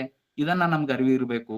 ಅದನ್ನೇ ಆಧಾರವಾಗಿ ಇಟ್ಕೊಂಡು ಬಹಳ ಅದ್ಭುತವಾಗಿ ಹೇಳ್ತಾರೆ, ಆಸೆಗೆ ಸತ್ತದ್ದು ಕೋಟಿ ಕೋಟಿ, ಆಸೆಗೆ ಸತ್ತದ್ದು ಕೋಟಿ ಕೋಟಿ, ಆಮಿಷಕ್ಕೆ ಸತ್ತದ್ದು ಕೋಟಿ ಕೋಟಿ, ಹೆಣ್ಣು ಹಣ್ಣು ಮಣ್ಣಿಗೆ ಸತ್ತುದು ಕೋಟಿ ಕೋಟಿ, ಗುಹೇಶ್ವರ ನಿಮಗಾಗಿ ಸತ್ತವರನ್ನೊಬ್ಬರನ್ನು ಕಾಣೆ ಗುಹೇಶ್ವರ. ನೋಡ್ರಿ, ನಾವೆಲ್ಲ ಜಗತ್ತನ್ನ ನೋಡಿದ್ರೆ, ಈಗಿನ ಜಗತ್ತನ್ನ ನೀವು ಕಲಿಯುಗದ ಜಗತ್ತನ್ನ ನೋಡಿದ್ರೆ, ಆಸೆಗಾಗಿ ಸತ್ತವರು ಕೋಟಿ ಕೋಟಿ ಎಲ್ಲ ಹೆಜ್ಜೆ ಹೆಜ್ಜೆ ಹೆಜ್ಜೆಗೂ ಸಿಗ್ತಾರೆ. ಆಮಿಷಕ್ಕಾಗಿ ಸತ್ತವರು ಕೋಟಿ ಕೋಟಿ. ಸುಮ್ನೆ ವಾಟ್ಸಪ್ನಾಗ ಒಂದ್ ಮೆಸೇಜ್ ಹಾಕಿರಿ, ನನಗೆ 50,000 ರೂಪಾಯಿ ಇವತ್ತು ಸಿಕ್ಕಿದೆ, ನಿಮಗೂ ಸಿಗುತ್ತೆ, ತಕ್ಷಣ ಅದು ಏನ್ ಲಿಂಕ್ ಅದ ಕ್ಲಿಕ್ ಮಾಡ್ರಿ ಅಂತ ಮೆಸೇಜ್ ಹಾಕಿರ್ತಾರೆ. ಎಷ್ಟು ಜನ ಕ್ಲಿಕ್ ಮಾಡಿ ಇರೋ 50,000 ಅಲ್ಲ, ತಮ್ಮ ಅಕೌಂಟ್ ಅಲ್ಲಿ ಇರೋ ಲಕ್ಷ ರೂಪಾಯಿಗಳನ್ನ ಕಳ್ಕೊಂಡಿಲ್ಲ. ಆಮಿಷಕ್ಕಾಗಿ ಸತ್ತವರು ಕೋಟಿ ಕೋಟಿ, ಹೆಣ್ಣು ಹಣ್ಣು ಮಣ್ಣು. ಇದು ಅಂತೂ ಇತಿಹಾಸ ಪುಟಗಳು ಹೇಳ್ತಾರೆ. ಮಹಾಭಾರತ ರಾಮಾಯಣ ಏನ್ ಬರ್ದಾರ? ಮಹಾಭಾರತದೊಳಗ ರಾಮಾಯಣದೊಳಗೆ ಏನದ ರೀ? ಹೆಣ್ಣಿನ ಅಪಪ್ರಂಶನೆ ಅದಲ್ಲಿ, ಹೆಣ್ಮಕ್ಳನ್ನ ಬಹಳ ಕೆಳಮಟ್ಟಕ್ಕಾಗಿ ನೋಡ್ಕೊಂಡಂತ ದೃಷ್ಟಾಂತಗಳವೆಲ್ಲ. ಅವುಗಳಲ್ಲಿನೂ ಹೆಣ್ಣು ಮಣ್ಣು ಹಣ್ಣಿಗಾಗಿ ಸತ್ತವರು ಕೋಟಿ ಕೋಟಿ, ಗುಹೇಶ್ವರ ನಿನಗಾಗಿ ಸತ್ತವರನ್ನೊಬ್ಬರನ್ನು ಕಾಣೆ ಅಂತ ಅಲ್ಲಂ ಪ್ರಭುದೇವರು ಬಹಳ ಅದ್ಭುತವಾಗಿ ವಚನಗಳು ಹೇಳಿದ್ದಾರೆ. ಅಂದ್ರೆ ಶಿವನನ್ನ ನೆನೆಸು, ಏಕ ದೇವೋಪಾಸನೆಯನ್ನ ಶರಣರು ನಮ್ಗೆ ಬಹಳ ಅದ್ಭುತವಾಗಿ ಕಲಿಸ್ತಾರೆ. ಇನ್ನೂ ಒಂದು ಮುಂದುವರೆದು ನಮ್ಮ ಅಣ್ಣ ಬಸವಣ್ಣವ್ರು ಬಹಳ ಅದ್ಭುತವಾಗಿ ಹೇಳ್ತಾರೆ, ಸಂಸಾರ ಎಂಬುದೊಂದು ಗಾಳಿಯ ಸುಡರು, ಸಿರಿ ಎಂಬುದೊಂದು ಸಂತೆಯ ಮಂದಿ ಕಂಡಯ್ಯ, ಇದನ್ನೆಚ್ಚಿ ಕೆಡಬೇಡ, ಸಿರಿ ಎಂಬುದ ಮರೆಯದೆ ಪೂಜಿಸು ನಮ್ಮ ಕೂಡಲ ಸಂಗಮ ದೇವನ. ನೋಡ್ರಿ, ಬಹಳ ಅದ್ಭುತವಾದಂತ ವಚನ. ಸಂಸಾರವೆಂಬುದು ಗಾಳಿಯ ಸುಡರು. ನಾವೆಲ್ಲರೂ ಸಂಸಾರದೊಳಗೆ ಮುಳುಗಿವಿ, ಸಂಸಾರದೊಳಗೆ ಮುಳುಗೆದ್ದು ಎದ್ದು ಅದ್ರೊಳಗೆ ಇದೀವಿ. ಅದು ಗಾಳಿಯ ಸುಡರು. ಅದು ಯಾವಾಗ ಬರ್ತದೆ ಯಾವಾಗ ಹೋಗ್ತದೆ ಹೇಳಕ್ಕಾಗಲ್ಲ. ಸಿರಿ ಎಂಬುದೊಂದು ಸಂತೆಯ ಮಂದಿ, ಸಂತಿ ಮಂದಿ ಖಾಯಂ ಇರಲ್ಲ. ಇವತ್ ನನ್ನ ಹತ್ರ ದುಡ್ಡಿರ್ಬೋದು, ಇನ್ನೊಬ್ಬನ ಹತ್ರ ನಾಳೆ ಹೋಗ್ಬೋದು, ಅದನ್ನು ಖಾಯಂ ಇರೋದಲ್ಲ. ಇದನ್ನೆಚ್ಚಿ ಕೆಡಬೇಡ, ಇದನ್ನೆಚ್ಚಿ ನೀನು ಹಾಳಾಗ್ಬೇಡ ಮನುಷ್ಯನೇ. ನೀನು ಗಲ್ಲ ಗುಳಿ ಹೋಗದ ಮುನ್ನ, ಕೈಯೊಳಗೆ ಕೋಲು ಬರುವುದ ಮುನ್ನ, ನೆನೆಸು ನಮ್ಮ ಕೂಡಲ ಸಂಗಮ ದೇವನ ಅಂತ ತಿಳ್ಕೊಂಡು ಬಹಳ ಅದ್ಭುತವಾಗಿ ನಮ್ಮ ಬಸವಣ್ಣವ್ರು ಹೇಳಿದ್ದಾರೆ. ಅಂದ್ರೆ ನಾವೆಲ್ಲರೂ ಏನ್ ಮಾಡ್ತಾ ಇದ್ದೀವಿ ಅಂದ್ರೆ ಹುಡುಕ್ತಾ ಇದ್ದೀವಿ. ಏನ್ ಹುಡುಕ್ತಾ ಇದ್ದೀವಿ? ಒಂದ್ಸಲ ಇನ್ನೂ ಒಂದು ದೃಷ್ಟಾಂತ ನೆನಪಾಗ್ತದ ನನಗ. ಒಬ್ಳ ಅಜ್ಜಿ ಸೂಜಿ ಕಳ್ಕೊಂಡಿದ್ರಂತ. ಸೂಜಿ ಕಳ್ಕೊಳ್ಳೋಣ ಅಲ್ಲಿ ಮನಿ ಮುಂದ್ ಒಂದ್ ದೊಡ್ಡ ಲೈಟ್ ಇತ್ತಂತ. ಲೈಟ್ ಕೆಳಗ್ ಹುಡುಕಲ್ಕತ್ತಾಳ ಬಾಳ ಹೊತ್ತು ಹುಡುಕಲ್ಕತ್ತಾಳ. ಹಂಗ ಶಶಿಕಾಂತ್ ಪಟ್ಟಣ ಸರ್ ಅಂತವ್ರು ಅದೇ ಮಾರ್ಗದಾಗ ಹೊಂಟಿದ್ರಂತ. ಅದಕ್ಕ ಅಜ್ಜಿ ಕಷ್ಟ ನೋಡ್ಲಕತ್ತಾರ. ಏನಾಯ್ತ ಅಜ್ಜಿ ಅಂತ ಕೇಳಿದ್ರಂತ. ಕೇಳೋಣ, ಅವ್ರಂದ್ ಇಲ್ಲ ಮಗ, ನಾನು ಸೂಜಿ ಹುಡುಕಲ್ಕತ್ತೀನಿ. ಹೌದಾ, ಮತ್ತ ನಾನು ಹುಡುಕ್ತೀನವ, ನಿನ್ ವಯಸ್ಸಾಗ್ಯದ, ನಾನು ಹೆಲ್ಪ್ ಮಾಡ್ತೀನಿ. ಒಂದ್ ಅರ್ಧ ಗಂಟೆ ಹುಡುಕ್ತಾರ, ಸಿಗೋದೇ ಇಲ್ಲ ಸೂಜಿ. ಆಮೇಲೆ ಅವ್ರಿಗೂ ಬೇಸರ ಆಗ್ತದ, ಏನಜ್ಜಿ ಸೂಜಿ ಸಿಗಲಾಗ್ಯದ, ನಾನು ಹುಡುಕ್ಲಗತ್ತೀನಿ, ನೀನು ಹುಡುಕ್ಲಗತ್ತೀನಿ, ಇಷ್ಟೆಲ್ಲ ಬೆಳಕಿದ್ದಲ್ಲೆಲ್ಲ ಹುಡುಕ್ದೀವಿ, ಸೂಜಿ ಸಿಗಲಾಗ್ಯದ, ನೀನ್ ನೆನಪರ್ ಮಾಡ್ಕೋ, ಎಲ್ ಕಳ್ಕೊಂಡಿ ಅಂತ ಸ್ವಲ್ಪ ನೆನಪು ಮಾಡ್ಕೋ ಅಂತ ಹೇಳಿದಾಗ ಅಜ್ಜಿ ಶಾಂತ ಕೂತ್ಕೊಂಡು ಹೇಳ್ತಂತ, ಇಲ್ಲ ಮಗ, ಪಡಸಲಿಗೆದೊಳಗ್ ಕಳ್ಕೊಂಡಿನಿ ಮಗ, ಅಲ್ಲಿ ಸೂಜಿ ಕಳ್ಕೊಂಡಿನಿ ಅಂತ ಹೇಳಿ. ಮತ್ ಇಲ್ಯಾಕ್ ಹುಡುಕಲ್ಗತ್ತಿ? ಇಲ್ಲಿ ಲೈಟಿನ ಬೆಳಕದಲ್ಲ, ಅದು ಹುಡುಕಲ್ಗತ್ತೀನಿ ಅಂದ್ರಂತ. ನಮ್ ಪರಿಸ್ಥಿತಿನೂ ಹಂಗೆ ಆಗ್ಯದ. ಅಂದ್ರೆ ಎಲ್ಲಿ ಲೈಟಿನ ಬೆಳಕದ, ಎಲ್ಲಿ ಜಗಮಗದ, ಎಲ್ಲಿ ತೋರ್ಪಿಕೆ ಜಗತ್ತದ, ಎಲ್ಲಿ ಆಕರ್ಷಣೆ ಜಗತ್ತದ, ಅಲ್ಲೆಲ್ಲ ನಾವು ಸುಖ ಶಾಂತಿ ನೆಮ್ಮದಿ ಪವಿತ್ರತೆ ಇವೆಲ್ಲ ಹುಡುಕಲ್ಕತ್ತೀವಿ. ವಾಸ್ತವಿಕವಾಗಿ ಅಲ್ಲಿ ಸಿಗ್ತದ? ನೀವು ಇದಕ್ ಹೋರಿ, ತರಕಾರಿ ಅಂಗಡಿ ಮುಂದ್ ನಿಂತು ನನ್ ಶಾಂತಿ ಕೊಡ್ರಿ, ಬಟ್ಟಿ ಕೊಡ್ರಿ ಅನ್ನಂಗ ಬಟ್ಟಿ ಸಿಗ್ತದ? ಬಟ್ಟಿ ಅಂಗಡಿಯಾಗ ಹೋಗಿಂದ ತರಕಾರಿ ಕೊಡ್ರಿ ಅಂದ್ರೆ ಸಿಗ್ತದ? ಎಲ್ಲಿ ಏನ್ ಸಿಗ್ತದೆ ಅನ್ನೋ ಅರಿವೇ ನಮ್ಗಿಲ್ಲ. ಹಾಗಾದ್ರೆ ಶಿವನ ಹತ್ರ ಏನ್ ಸಿಗ್ತದೆ? ಭಗವಂತನ ಹತ್ರ. ಅಂದ್ರೆ ಏಕ ದೇವೋಪಾಸಕ. ನೋಡ್ರಿ, ನಮ್ ದೇವ್ರುಗಳು ಹೆಂಗದಾವ ಅಂದ್ರ ಬಹಳ ದೇವ್ರದಾವ್. ಇನ್ನೂ ಒಂದ್ ಬಹಳ ಚಂದ ಒಂದ್ ದೃಷ್ಟಾಂತ ಹೇಳ್ಬಿಡ್ತೀನಿ ನಿಮ್ಗೆ. ನಮ್ ದೇವ್ರುಗಳು ಹೆಂಗಾಗ್ಯಾವ, ನಮ್ ಪರಿಸ್ಥಿತಿ ಹೆಂಗೆ ಅದ ಅಂತ ಹೇಳ್ಬಿಡ್ತೀನಿ. ನಮ್ ದೇವ್ರುಗಳು ಬಹಳ ಆಗ್ಯಾವಲ್ಲ, ಅದ್ರದ್ದು ಚಂದ. ಒಬ್ನಿಗೆ ಅದೇ ಹಿಂದೂ ಮುಸ್ಲಿಂ ಇದು ಕೇಳಿರ್ತೀರಿ ನೀವು, ನಿಮಗ್ ಗೊತ್ತಿರ್ತದೆ. ಹಿಂದೂ ಮುಸ್ಲಿಂ ಮತ್ತೆ ಕ್ರೈಸ್ತ ಇವ್ರು ಮೂವರು ಒಬ್ಬೊಬ್ರು ದೋಸ್ತರಿದ್ರಂತ. ಇವ್ರೊಂದು ಸ್ವಿಮ್ಮಿಂಗ್ ಕೊಳದೊಳಗ ಹೋಗಿ, ಒಂದ್ ದೊಡ್ಡ ಸ್ವಿಮ್ಮಿಂಗ್ ಕೊಳದೊಳಗ ಈಜಾಡ್ಲಿಕತ್ತಿರಂತ. ಅದು ಕೊಳ ಬಹಳ ದೊಡ್ಡದು. ಈಜು ಬರೋರಿಗೆ ಮಾತ್ರ ಇತ್ತದು. ಹಂಗಾಗಿ ಇವ್ರಿಗೆ ಮೂವರಿಗೆ ಈಜು ಬರಲ್ಲ. ಅವ್ರ ಏನೋ ಕೊಳ ಸಾಣದು ಅಂತ ತಿಳ್ಕೊಂಡು ಇಳಿದು ಬಿಟ್ರ, ಅದ್ರ ಒಳಗ ಈಜು ಬರೋದಿಲ್ಲ, ಮುಳುಗ್ಲತ್ತಾರ ಮೂವರು. ಅವ ಏಸು ಏಸು ಕಾಪಾಡಪ್ಪ ಅಂತ ತಿಳ್ಕೊಂಡು ಅವ ಹೇಳ್ದಂತ ಪಟ್ನೆ ಏಸು ಬಂದು ಅವನಿಗೆ ಕರ್ಕೊಂಡು ಹೋದನ್. ಇವ ಮುಸ್ಲಿಂ ಅಲ್ಲ ಅಲ್ಲ ಕಾಪಾಡಂದಂತ ಅವ ಅಲ್ಲ ಬಂದ್ ಕರ್ಕೊಂಡು ಹೋದನ್. ಸುಮ್ನೆ ದೃಷ್ಟಾಂತ ಕೇಳ್ಕೊಳಕ್ ಅಷ್ಟೇ, ಮತ್ ಹಿಂಗೆ ತಿಳ್ಕೊಬಿಡ್ರಿ. ವಾಸ್ತವವಾಗಿ ಇವ ಮತ್ ಇವ ಹಿಂದೂ ಏನ್ ಮಾಡ್ದ, ಇವನಿಗೆ ಏನಂದ, ದೇವ್ರನ್ನ ಯಾರಿಗ್ ನೆನ್ಸ್ಲೆಪ್ಪ, ಸೋಮವಾರದ ಇವತ್ತ ಗಣೇಶ ನೆನ್ಸ್ಲೆ, ಪಾರ್ವತಿ ನೆನ್ಸ್ಲೆ, ಏನ್ ಮತ್ ಶನಿ ನೆನ್ಸ್ಲೆ, ಯಾರಿಗ್ ಕನ್ಫ್ಯೂಸ್ ಆಯ್ತು ನೀ. ಕನ್ಫ್ಯೂಸ್ ಆಗಟ್ಲೆ ಹಂಗ ಹಿಂಗ ಏನ್ರ ಮಾಡಪ್ಪ, ಬಾಳ ಜೋರ್ ಗಣಪತಿನ ಏನ ತಿಳ್ಕೊಂಡ್ ಗಣಪತಿ ನೆನ್ಸ್ತಾನ. ಗಣಪತಿ ನೆನ್ಸಂತ ಅವನಂತ, ಅಲ್ಲ ಮಗನೇ ವರ್ಷಿಗೆ ಒಂದೇ ಸಲ ನೆನಸ್ತಿ ನನಗ, ವರ್ಷಿಗೆ ಒಂದೇ ಸಲ ನೆನಸ್ತಿ, ನಾಯಕ್ ಕಾಪಾಡ್ಬೇಕು ನಿನಗ ಅಂತ ತಿಳ್ಕೊಂಡಂತ. ಆಮೇಲೆ ಅಂದ್ರಂತ ಶಿವನಿ ನೆನಸ್ತಂತ, ಶಿವ ನೀನೇ ಕಾಪಾಡಲ್ ಮಗನ, ವರ್ಷನಾಗ ಒಂದ್ ಸಲ ಶಿವರಾತ್ರಿ ನೆನಸ್ತಿ, ಉಳಿದ ದಿನ ಎಲ್ಲಾ ಬೇರೆ ಬೇರೆ ದೇವ್ರಿಗೆ ನೆನಸ್ತಿ, ನಾಯಕ್ ಬರ್ಲಿ ಅಂದಂತ. ಪಾರ್ವತಿ ಅಂದಳಂತ, ಹೆಂಗರೆ ಇವ್ ಪಾರ್ವತಿ ನೆನಸ್ತಂತ, ಅವನಿಗೆ ಪಾರ್ವತಿ ಅಂದ್ರಂತ, ಅಲ್ಲ ನೀ ಯಾವಾಗಾರ ಮಂಗಳವಾರ ಶುಕ್ರವಾರ ಹಿಂಗ್ ನೆನಸ್ತಿ, ನಾಯಕ್ ನಿನ್ ಕಾಪಾಡ್ಲಿ ಅಂದ್ರಂತ. ಅದಕ್ಕೆ ಗಣಪತಿ ಅಂದಂತ, ನೀವಿಬ್ರು ಈ ಜಗಳ ಬೇಡ, ನಾನೇ ಹೋಗ್ತೀನಿ ಅಂತ ತಿಳ್ಕೊಂಡು ಅವ ಬಂದಂತ ಕೆಳಗ. ಬಂದ್ಕಿಂದ ಕಾಪಾಡು, ಬಂದಿನಲ್ಲ ಕೆಳಗ ಬೆಸ್ಟ್, ಮತ್ ಕಾಪಾಡ್ಬೋದು, ಬಂದಪ್ಪ ಗಣಪತಿ ಬಂದಕ್ ಮನೆಗೆ ನನ್ ಕಾಪಾಡ್ತಾನ ಅಂತ ತಿಳ್ಕೊಂಡ್ ಅಂದ್ರೆ ಅವ್ನು ಡ್ಯಾನ್ಸ್ ಮಾಡ್ಲಕತ್ತಂತ ಗಣಪತಿ. ಅಲ್ಲೋ ನಾ ಮುಳಿ ಸೈಲಿಗತ್ತಿ, ನೀ ಯಾಕೆ ಡ್ಯಾನ್ಸ್ ಮಾಡ್ಲಕತ್ತಿ, ನನ್ ಕಾಪಾಡ್ಲಕ್ ಬಂದಿ ಅಂತ ನಾ ತಿಳ್ಕೊಂಡ್, ಅಲ್ಲೋ 5 ದಿನ ಚಂದ ಕುಡಿಸಿ ನನಗ್ ಒಯ್ದು ಮುಳುಗಿಸ್ಕಿಂದ ನೀವು ಡ್ಯಾನ್ಸ್ ಮಾಡ್ತಿರಲ್ಲ, ಅದಕ್ಕೆ ಮತ್ ನೀವು ನನಗ್ ಮುಳುಗಾಗ ನೀವು ಡ್ಯಾನ್ಸ್ ಮಾಡ್ತೀರಿ, ಈಗ ನೀವ್ ಮುಳುಗ್ಲತ್ತಿ ಮಗನೇ ನಾನು ಡ್ಯಾನ್ಸ್ ಮಾಡ್ತೀನಿ ಅಂದಂತ. ಹೇಳೋ ತಾತ್ಪರ್ಯ, ಇದ್ರ ಅರ್ಥ ಏನು ಅಂತ ಕೇಳಿದ್ರೆ, ನಮ್ಗೆ ಕಷ್ಟ ಬಂದಾಗ ನೆನ್ಸ್ಬೇಕು ಅಂದ್ರೆ ಸಿಕ್ಕಾಪಟ್ಟಿ ಕನ್ಫ್ಯೂಸ್. ಯಾಕಂದ್ರೆ ಇಷ್ಟು ದೇವ್ರುಗಳವಲ್ಲ, ಸೋಮವಾರ ಒಂದ್ ದೇವ್ರು, ಮಂಗಳವಾರ ಒಂದ್ ದೇವ್ರು, ಬುಧವಾರ ಒಂದ್ ದೇವ್ರು, ಬೇಸ್ತಾರ ಒಂದ್ ದೇವ್ರು, ಶುಕ್ರ ಒಂದ್, ಶನಿವಾರ ಒಂದ್ ದೇವ್ರು, ರವಿವಾರ ಒಂದ್ ದೇವ್ರು ರಜೆ, ಆ ಟೈಪ್ ನಮ್ ಕಾನ್ಸೆಪ್ಟ್ ಅನ್ನ ಬೆಳೆಸ್ಕೊಂಡಿದೀವಿ. ಅಂದ್ರೆ ಇದೆಲ್ಲವನ್ನ ಮೀರಿ ಜಗದಗಲ ಮುಗಿದಗಲ ಆಕಾಶದೆತ್ತರ ನಿನ್ನ ಪಾದಂಗಳಯ್ಯ, ಏನ್ ಅದ್ಭುತವಾದಂತ ಚಿಂತನೆ ಕೊಟ್ರು ಈ ಜಗತ್ತಿಗೆ. ಏನ್ ಅದ್ಭುತವಾದ ಚಿಂತನೆ, ದೇವರ ಬಗ್ಗೆ ಸ್ಪಷ್ಟವಾದಂತ ಇಡೀ ಜಗತ್ತಿಗೆ ಕಲ್ಪನೆ ಕೊಟ್ಟವ್ರು ನಮ್ ಶರಣ. ಹೇಳ್ತಾರೆ, ಜಗದಗಲ ಮುಗಿದಗಲ ಆಕಾಶದೆತ್ತರ ನಿನ್ನ ಪಾದಂಗಳಯ್ಯ, ನಿನಗ ರೂಪ ಇಲ್ಲ, ನೀ ಅಯೋನಿಜ, ಅಭೋಕ್ತ, ಅಶರೀರಿ, ಅವಿನಾಶಿ, ನಿನಗೆ ಯಾವುದೇ ಜನ್ಮ ಜನನ ಮರಣ ರಹಿತನಾದಂಥವ್ ನೀನು. ನಿನ್ನನ್ನ ನೆನೆಸೋದ್ರಿಂದ ಏನ್ ಸಿಗ್ತದೆ ಈ ಜಗತ್ತೊಳಗಂದ್ರ ಸುಖ, ಶಾಂತಿ, ನೆಮ್ಮದಿ, ಪವಿತ್ರತೆ, ಇದು ಎಲ್ರಿಗೂ ಸಿಗ್ತದೆ. ಬೇಕೋ ಬೇಡ ಎಲ್ಲರಿಗೂ ಸುಖ, ಶಾಂತಿ, ನೆಮ್ಮದಿ, ಪವಿತ್ರತೆ ಬೇಕೋ ಬೇಡ? ಎಲ್ರಿಗೂ ಬೇಕೆ ಅಂತಾರ್ರಿ. ಆದ್ರ ಆ ಮಾರ್ಗ ಯಾವುದು? ಆ ಮಾರ್ಗನೇ ಪರಿವರ್ತನೆಯ ಮಾರ್ಗ, ಆ ಮಾರ್ಗನೇ ಶರಣ ಮಾರ್ಗ, ಆ ಮಾರ್ಗನೇ ವಚನ ಅಧ್ಯಯನ ಮಾರ್ಗ, ಆ ಮಾರ್ಗನೇ ಧ್ಯಾನದ ಮಾರ್ಗ, ಆ ಮಾರ್ಗನೇ ಲಿಂಗ ಪೂಜೆ ಮಾಡುವಂತಹ ಮಾರ್ಗ ಅಂತ ನಾನು ಹೇಳ್ತೇನೆ. ಹೇಗೆ ಇದನ್ನ ಮಾಡೋದು ಅಂತ ಕೇಳಿದಾಗ ಬಹಳ ಸರಳೀಕರಣವಾದಂತ ನನ್ನ ಪರಿವರ್ತನೆ, ಐ ವಾಂಟ್ ಚೇಂಜ್. ಎಲ್ರಿಗೂ ಬೇಕಲ್ರಿ ಚೇಂಜು ಅಂತ. ಯಾರು ಚೇಂಜ್ ಆಗ್ಬೇಕು? ಎದನ್ ಮನೆಯವ್ರು ಚೇಂಜ್ ಆಗ್ಲಿ, ಮಗ್ಲಿಕಿನವ್ರು ಚೇಂಜ್ ಆಗ್ಲಿ, ಅವ್ರು ಹಿಂಗದಾರ ಇವ್ರು ಹಿಂಗದಾರ, ಅವಳು ಹಂಗದಾಳ ಇವಳು ಹಿಂಗದಾಳ, ಇವ ಹಂಗದನ, ಆ ಧರ್ಮ ಹಿಂಗದ ಈ ಧರ್ಮ ಹಿಂಗದ, ಬರೇ ಹೊರ ಚಿಂತನೆಯಲ್ಲೇ ಜಗತ್ತಾಯ್ತು. ಆದ್ರೆ ಒಳ ಚಿಂತನೆಯಲ್ಲಿ ಪರಿವರ್ತನೆ ಎಲ್ಲಿಂದ ಸ್ಟಾರ್ಟ್ ಆಗುತ್ತೆ? ಹೊರದೃಷ್ಟಿಯಿಂದ ಪರಿವರ್ತನೆ ಚೇಂಜ್ ಆಗೋದಿಲ್ಲ, ಒಳ ದೃಷ್ಟಿಯಿಂದ ಪರಿವರ್ತನೆ ಚೇಂಜ್ ಆಗುತ್ತೆ. ಅದಕ್ಕೆ ಹೇಳ್ತಾನೆ, ನನ್ನನ್ನಾನರಿವೆಡೆ ಪರಿವರ್ತನೆ. ಆ ಪರಿವರ್ತನೆ ಯಾವಾಗ ಪ್ರಾರಂಭ ಆಗುತ್ತೆ ಅಂತ ಕೇಳಿದ್ರೆ, ಪರಿವರ್ತನೆ ಆಗ್ಬೇಕು ಅಂತ ಎಲ್ಲರಿಗೂ ಆಸೆ, ಆದ್ರೆ ಪರಿವರ್ತನೆ ಹೇಗಾಗೋದು? ಮೆಡಿಕಲ್ ಅಂಗಡಿಗೆ ಹೋಗಿ ನಾನು ಪರಿವರ್ತನೆ ಆಗ್ಬೇಕಂದೇನ್ರಿ, ಒಂದು ಟ್ಯಾಬ್ಲೆಟ್ ಕೊಡ್ರಿ ಅಂದ್ರೆ ಕೊಡ್ತಾರೆ. ನನಗೆ ಬಹಳ ಟೆನ್ಷನ್ ಆಗ್ಯದ್ರಿ, ಒಂದು ಟೆನ್ಷನ್ ಫ್ರೀ ಟ್ಯಾಬ್ಲೆಟ್ ಕೊಡ್ರಿ ಅಂದ್ರೆ ಕೊಡ್ತಾರೆ. ಇದೆಲ್ಲವೂ ಸಿಗೋದು ಶಿವಚಿಂತನೆಗಳಲ್ಲಿ ಶರಣರ ವಚನಗಳ ಅಧ್ಯಯನದಿಂದ ಮಾತ್ರ ಸಿಗ್ತದೆ. ಹೇಗೆ ಅಧ್ಯಯನದಿಂದ ಸಿಗ್ತದೆ? ಬಹಳ ಅದ್ಭುತವಾಗಿ ಒಂದು ಮಾತನ್ನ ಹೇಳ್ತಾರೆ. ಯಾದವನೊಂದು ಮಲವ ತಂದರೆ ಸಲುವ ಬೆಲೆಗೈಯುವರಯ್ಯ, ನೆಲೆದಾಣನ ಹೆಣೆವಂದರೆ ಒಂದಡಿಕಿಗೆ ಕೊಂಬುವರಿಲ್ಲ, ಮೊಲನಿಂದ ಕರಕಷ್ಟ ನರನ ಬಾಳ್ವೆ, ಸೆಲೆನಂಬೋ ನಮ್ಮ ಕೂಡಲ ಸಂಗಮದೇವ. ನೋಡ್ರಿ, ಇಲ್ಲಿ ಬಹಳ ಅದ್ಭುತವಾದಂತ ವಚನ ಇದೆ ಬಸವಣ್ಣವರು. ಯಾದವನೊಂದು ಮಲವ ತಂದರೆ ಸಲುವ ಬೆಲೆಗೈಯುವರಯ್ಯ ಅಂದ್ರೆ, ಯಾದ ಬೇಡ ಒಂದು ಮೊಲವನ್ನ ಹುಡ್ಕೊಂಡು ಬೇಟೆಯಾಡಿ ಅದನ್ನ ತಂದು ಮಾರಾಟ ಮಾಡಿದ್ರೆ ಅದಕ್ಕೆ ಎಷ್ಟು ಬೆಲೆ?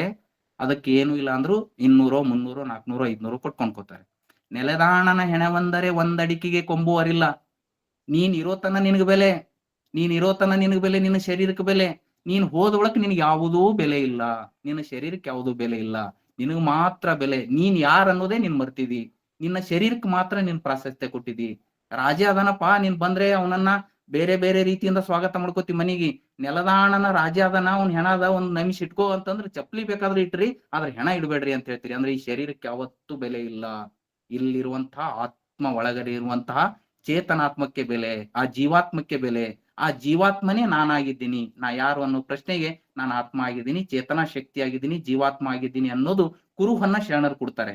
ನಾವು ಇಲ್ಲಿಯವರೆಗೆ ಶರೀರಕ್ಕೆ ಚಂದ ಅಂಗಿ ತೊಡಿಸ್ಬೇಕು, ಶರೀರಕ್ಕೆ ಚಲೋ ಪ್ಯಾಂಟ್ ತೊಡಿಸ್ಬೇಕು, ಶರೀರಕ್ಕೆ ಚಲೋ ಸೀರೆ ಉಡಿಸ್ಬೇಕು, ಶರೀರ ಚಂದ ಕಾಣಬೇಕು ಅಂತಾನೆ ಹೊರಟಿವ್. ಕರೆಗೆ ಆತ್ಮ ಜ್ಯೋತಿಯನ್ನ ಬೆಳೆಸೋದ್ರ ಕಡೆ ನಾವು ಯಾವತ್ತು ಚಿಂತನೆಯನ್ನ ಮಾಡಲಿಲ್ಲ. ಆತ್ಮ ಜ್ಯೋತಿಯನ್ನ ಬೆಳೆಸುವ ಸಲುವಾಗಿ ಶರಣರ ಚಿಂತನೆಯನ್ನ ಕೊಡ್ತಾರೆ.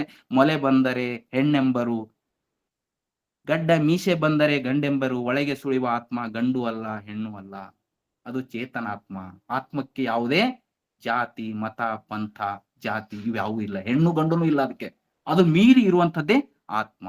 ನಾವು ಪರಿವರ್ತನೆ ಆಗ್ಬೇಕಲ್ಲ. ಹಾಗಾದ್ರೆ ಈ ಆತ್ಮ ಚಿಂತನೆಯನ್ನ ಕೊಟ್ಟವರು ನಮ್ಗೆ ಶರಣರು. ನೀನ್ ಆತ್ಮ ಇದೆಯಪ್ಪ ಅನ್ನೋ ಚಿಂತನೆಯನ್ನ ನಮ್ಗೆ ಕೊಟ್ಟರು ಅನ್ನೋದು. ಸೊ ಅದಕ್ಕೆ ಈ ಆತ್ಮದಲ್ಲಿ ಏನಿರ್ತದೆ ಅಂದ್ರೆ ಮನಸ್ಸು, ಬುದ್ಧಿ, ಸಂಸ್ಕಾರ ಅಂತ ಇರ್ತಾವ.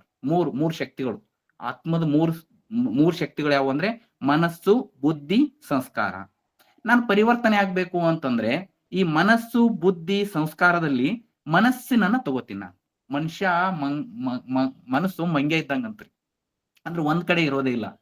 ಏನಾದ್ರೂ ಇದು ಚಿಂತನೆಗಳನ್ನ ಮಾಡ್ತಾ ಇರ್ತದೆ, ಇದರಲ್ಲಿ ವಿಚಾರಗಳು ಬರ್ತಾ ಹೋಗ್ತವೆ. ಈ ವಿಚಾರಗಳನ್ನ 1 ನಿಮಿಷದಲ್ಲಿ ಕನಿಷ್ಠ ಅಂದ್ರೆ 18ರಿಂದ 20 ವಿಚಾರ ಬರ್ತವೆ. ಕನಿಷ್ಠ ಅಂದ್ರೆ 18ರಿಂದ 20 ವಿಚಾರ. ಅವು ಯಾವುದೇ ವಿಚಾರ ಬರ್ಲಿ, ಕೆಟ್ಟದ್ ಬರ್ಲಿ ಒಳ್ಳೇದ್ ಬರ್ಲಿ, ಯಾವುದೇ ಬರ್ಲಿ, 18ರಿಂದ 20 ವಿಚಾರ ಬಂದೇ ಬರ್ತವೆ. ಸೊ ಈ ವಿಚಾರಗಳನ್ನ ಸ್ವಲ್ಪ ಬೈಫಿಕೇಶನ್ ಮಾಡೋಣ ನಾವು. ಅಂದ್ರೆ ಯಾವ್ಯಾವ ವಿಚಾರಗಳು ಬರ್ತವೆ, ಇದ್ರೊಳಗ 4 ತರದ ವಿಚಾರಗಳು ಬರ್ತವೆ. ಒಂದು ಸಕಾರಾತ್ಮಕ ಚಿಂತನೆ, ಒಂದು ನಕಾರಾತ್ಮಕ ಚಿಂತನೆ, ಒಂದು ಅವಶ್ಯಕ ವಿಚಾರಗಳು, ಇನ್ನೊಂದು ಅನವಶ್ಯಕ ವಿಚಾರ. 4 ತರ ವಿಚಾರ ಇರ್ತಾವ. ಏನ್ 1 ನಿಮಿಷನಾಗ 18ರಿಂದ 20 ಬರ್ತಾವಲ್ರಿ, ಇದ್ರೊಳಗೆ 4 ತರನೇ ವಿಚಾರ ಇರ್ತಾವ. ಈ 4 ತರ ವಿಚಾರ ಅಂದ್ರೆ ಒಂದು positive thinking, negative thinking, necessary thought, waste thought ಅಂತ ಕರಿತೀವಿ. ಈ 4 ವಿಚಾರಗಳದಾಗ ನಮ್ಮ ಎಷ್ಟು ಯಾವದವನ್ನ ಚೆಕ್ ಮಾಡ್ಕೋಬೇಕು. Check your thought, change your thought ಅಂತ ಕರಿತೀನಿ ನಾನು. Check your thought, change your thought. ಏನ್ ಚೆಕ್ ಮಾಡ್ಕೋಬೇಕು? ನನ್ನ ವಿಚಾರಗಳು ಯಾವದವ ಅಂತ ಚೇಂಜ್ ಮಾಡ್ಕೋಬೇಕು. ಈಗ ನಾನು ಒಂದೊಂದು ವಿಚಾರಗಳನ್ನ ಹೇಳ್ಕೊತ ಹೋಗ್ತೇನೆ. ವೇಸ್ಟ್ ಥಾಟ್ ಅಂತ ಕರಿತೀನಿ. ವೇಸ್ಟ್ ಥಾಟ್ 4ನೇದು ತಗೋತೀನಿ ಕೊನೆಗೆ. ಈ ವೇಸ್ಟ್ ಥಾಟ್ ಅಂದ್ರೆ ಏನು? ಫಸ್ಟ್ ಪರ್ಸನ್, ಸೆಕೆಂಡ್ ಪರ್ಸನ್ ಬಗ್ಗೆ ನಾನು ಫಸ್ಟ್ ಪರ್ಸನ್, ಈಗ ಇನ್ನೊಬ್ಬ ನನ್ನ ಎದುರಿರುವಂತಹ ವ್ಯಕ್ತಿ ಯಾವ್ದೋ ಸೆಕೆಂಡ್ ಪರ್ಸನ್, ನಾನು ಎದುರು ಕೂತವನು. ಥರ್ಡ್ ಪರ್ಸನ್ ಅಂದ್ರೆ ಅವ ನನ್ನಿಂದ ದೂರ ಇದ್ದವನಿಗೆ ಥರ್ಡ್ ಪರ್ಸನ್ ಅಂತ ಕರಿತೀನಿ. ಈಗ ನಾನು ನಮ್ಮ ಮನೆಯವರು ಕೂಡ್ಕೊಂಡು ಇಬ್ರು ಕೂಡ್ಕೊಂಡು 3ನೇವನ ಬಗ್ಗೆ ವಿಚಾರ ಮಾಡೋದೇನೋ ಥರ್ಡ್ ಪರ್ಸನ್. ಈಗ ಫಸ್ಟ್ ಪರ್ಸನ್, ಸೆಕೆಂಡ್ ಪರ್ಸನ್ ಕೂಡಿ ಥರ್ಡ್ ಪರ್ಸನ್ ಬಗ್ಗೆ ವಿಚಾರ ಮಾಡೋದು. ಏನ್ ವಿಚಾರ ಮಾಡೋದು? ಅವ ಸರಿ ಇಲ್ಲೋ ಮನುಷ್ಯ, ಅವ ಹಂಗ್ ಮಾಡ್ತಾನ ಹಿಂಗ್ ಮಾಡ್ತಾನ ಅಂತ ಅವ್ರು ಹೇಳೋದು, ಅವ ಹಂಗ್ ಮಾಡ್ತಾನ ಹಿಂಗ್ ಮಾಡ್ತಾನ ಅಂತ ಹೇಳೋದು. ನೋಡ್ರಿ, ಈ ವಿಚಾರಗಳಿಂದ ನನಗ್ ಲಾಭ ಅದ? ಫಸ್ಟ್ ಪರ್ಸನ್ಗೆ ಲಾಭ ಅದ? ಹೋಲ್ ಬಿಡ್ರಿ, ಸೆಕೆಂಡ್ ಪರ್ಸನ್ಗೆ ಲಾಭ ಅದ? ನನ್ಗೆ ಎದ್ರ ಕೂತವನಿಗೆ ಲಾಭ ಅದ? ಅಥವಾ ಥರ್ಡ್, ಈಗ ನಾನು ಇಬ್ರು ಕೂಡಿ ಯಡಿಯೂರಪ್ಪನ ಬಗ್ಗೆ ವಿಚಾರ ಮಾಡೋದು. ಯಡಿಯೂರಪ್ಪ ಹಿಂಗ್ ಮಾಡಬಾರ್ದಾಗಿತ್ತು ನೋಡ್ರಿ, ಮೊನ್ನೆ ಪಕ್ಷ ಬದಲಾವಣೆ ಆಗ್ಲಿ ಇದು ಆಗ್ಲಿ ಹಿಂಗ್ ಮಾಡಬಾರ್ದಾಗಿತ್ತು ಅಂತ ನಾ ಹೇಳೋದು. ಹೌದೌದು, ಯಡಿಯೂರಪ್ಪ ಹಿಂಗ್ ಮಾಡಬಾರ್ದಾಗಿತ್ತು ಅಂತ ಅವ ಹೇಳೋದು. ಈ ಯಡಿಯೂರಪ್ಪ ನಮ್ ಇಬ್ರು ವಿಚಾರ ತಲುಪೋದೇ ಇಲ್ಲ, ಅರ್ಥನೂ ಇಲ್ಲ, ಅಥವಾ ಈ ವಿಚಾರಗಳ ಅವನಿಗೆ ಸಂಬಂಧ ಇಲ್ಲ. ಈ ಇಬ್ರು ಪರ್ಸನ್ ಏನ್ ಮಾಡ್ಲಗತ್ತಾರ ಥರ್ಡ್ ಪರ್ಸನ್ ಬಗ್ಗೆ ವಿಚಾರ ಮಾಡ್ಲಗತ್ತಾರ. ಸಮಯ ಅಮೂಲ್ಯವಾಗಿರ್ತಕ್ಕಂಥ ಜಗತ್ತಿನೊಳಗೆ ಏಕೈಕ ವಸ್ತು ಸಮಯ, ಅದನ್ನ ಹಾಳು ಮಾಡ್ಲಗತ್ತಾರ ಥರ್ಡ್ ಪರ್ಸನ್ ಸಲುವಾಗಿ. ಫಸ್ಟ್ ಪರ್ಸನ್ಗೂ ಲಾಭ ಇಲ್ಲ, ಸೆಕೆಂಡ್ ಪರ್ಸನ್ಗೂ ಲಾಭ ಇಲ್ಲ, ಥರ್ಡ್ ಪರ್ಸನ್ಗಂತೂ ಲಾಭವೇ ಇಲ್ಲ. ಇಲ್ಲಿ ಇದಕ್ಕೆ ವೇಸ್ಟ್ ಥಾಟ್ ಅಂತ ಕರೀತಾರೆ. ಇಂಥ ಚಿಂತನೆಗಳು ನಮ್ಮ ಮನಸ್ಸಿನಲ್ಲಿ ಎಷ್ಟು ಬರ್ತವೆ? ದಿನ ಇದು ಚೆಕ್ ಮಾಡ್ಕೋಬೇಕು, ಚೇಂಜ್ ಮಾಡ್ಕೋಬೇಕು.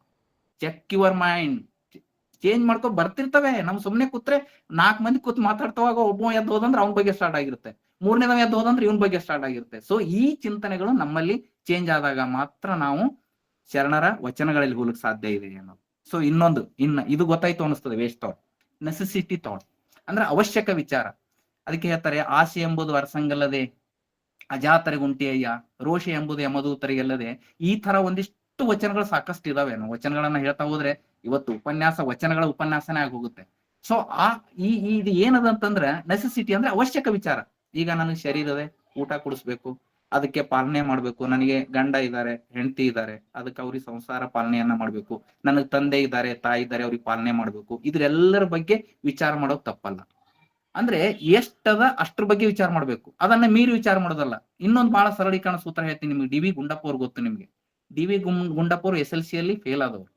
ಆದ್ರೆ ಅವ್ರ ಮೇಲ್ಗಡೆ ಚಿಂತನೆಗಳು PhD ಆದದ್ದು ಸುಮಾರು 320 PhDಗಳು ಅವ್ರ ಮೇಲ್ಗಡೆ ಆಗಿದ್ದಾವೆ. ಗೊತ್ತಿರ್ಲಿ ನಿಮ್ಗೆ, ಯಾವ ಪದವಿಗಳು ಡಾಕ್ಟರೇಟ್ಗಳು ಮನುಷ್ಯನನ್ನ ಅಳೆಯೋದಿಲ್ಲ. ಮನುಷ್ಯನ ವಿಚಾರಧಾರೆಗಳು, ಮನುಷ್ಯ ಜಗತ್ತಿಗೆ ಕೊಟ್ಟಿರ್ತಕ್ಕಂಥ ಚಿಂತನೆಗಳು ಅವನನ್ನ ವ್ಯಕ್ತಿತ್ವ ಅಳಿತವೆ ಅನ್ನೋದು. ಸೊ ಆ ದೃಷ್ಟಿಕೋನ ಇಟ್ಕೊಂಡ್ರೆ ಗುಂಡಪ್ಪ ಅವ್ರ ಒಂದ್ ಮಾತನ್ನ ಹೇಳ್ತಾರೆ, ಇರುವ ಭಾಗ್ಯವನ್ನೆನದು ಬಾರೆಂಬುದನ್ನು ಬಿಡು ಹರ್ಷಕ್ಕಿದೆ ದಾರಿ ಅಂತ. ಬಹಳ ಅದ್ಭುತವಾದಂತ ಮಾತನ್ನ ಹೇಳ್ತಾರೆ.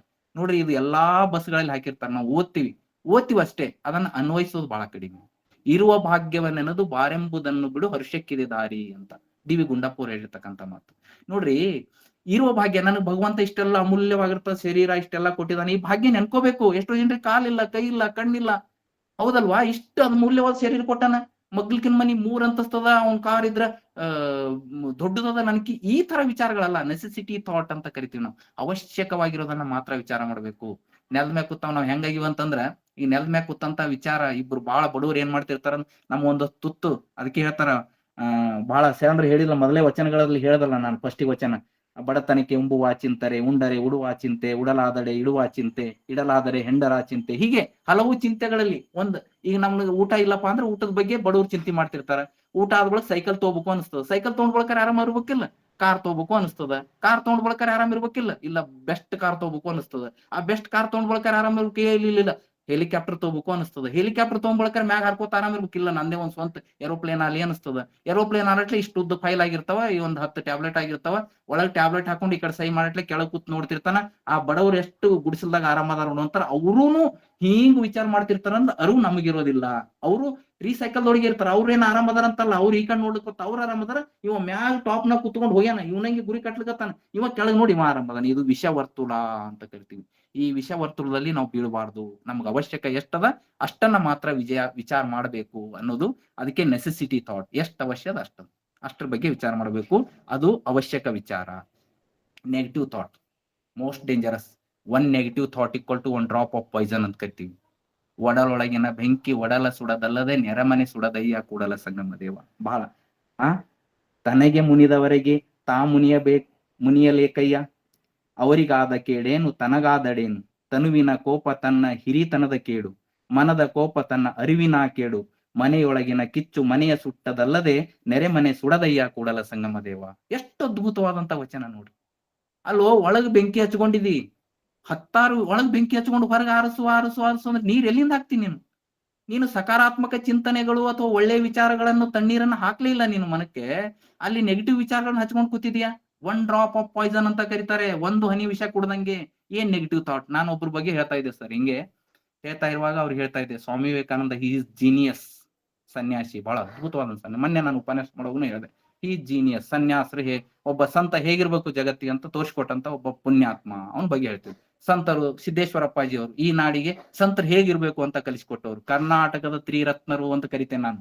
ಒಬ್ರು ತುಮಕೂರಿನ ಸಿದ್ಧಗಂಗೆಯ ಶಿವಕುಮಾರ ಸ್ವಾಮಿಗಳು, ಅನ್ನದಾಸದ ಜೊತೆಗೆ ಅಕ್ಷರದಾಸವನ್ನ ಕೊಟ್ಟಂತ ಪುಣ್ಯಾತ್ಮ. ಅಂದರಿಗೆ ಜ್ಞಾನವನ್ನ ಕೊಟ್ಟು ಗಾಯನ ಯೋಗಿಯನ್ನ ಮಾಡಿರ್ತಕ್ಕಂಥ ಜ್ಞಾನ ಯೋಗಿ. ಪಂಚಾಕ್ಷರಿ ಗವಾಯಿಗಳು ನಮ್ಮ 2ನೇ ರತ್ನ. 3ನೇ ರತ್ನ ಈ ನಾಡಿಗೆ, ಈ ಜಗತ್ತಿಗೆ ಜ್ಞಾನವನ್ನ ಬೆಳಕಾಗಿ ಕೊಟ್ಟಂತ ಸಂತ, ನಮ್ಮ ಎಲ್ಲರ ಆದರ್ಶ ನಡೆದಾಡುವ ದೇವರು ಜ್ಞಾನ ಯೋಗಾಶ್ರಮದ ಸಿದ್ದೇಶ್ವರಪ್ಪಾಜಿಯವರು. ಇವ್ರು 3 ಕರ್ನಾಟಕದ ರತ್ನರು. ಇವರನ್ನ ಯಾವತ್ತೂ ನೆನ್ಸ್ಕೋಬೇಕಾಗ್ತದೆ ನಾವು. ಆ ದೃಷ್ಟಿಕೋನ ಇಟ್ಕೊಂಡ್ರೆ, ಇವೆಲ್ಲವನ್ನ ಇಟ್ಕೊಂಡ್ರೆ, ಈ ನೆಗೆಟಿವ್ ಅಂದ್ರೆ, ನಾನು ಸ್ವಾಮಿ ವಿವೇಕಾನಂದ ಅವ್ರ ಬಗ್ಗೆ ಹೇಳ್ತಾ ಇದ್ದೆ. ಹೇಳುವಾಗ ಅವ್ರೇನ್ ಅವನೇನ್ ಬಿಡ್ರಿ ಸಂಸಾರ ಮಾಡ್ಲಾರ್ಬಿಟ್ಟೆ ಸನ್ಯಾಸಿ ಆಗೇನಂತ. ಗಾಂಧೀಜಿಯವ್ರ ಬಗ್ಗೆ ಹೇಳ್ರಿ.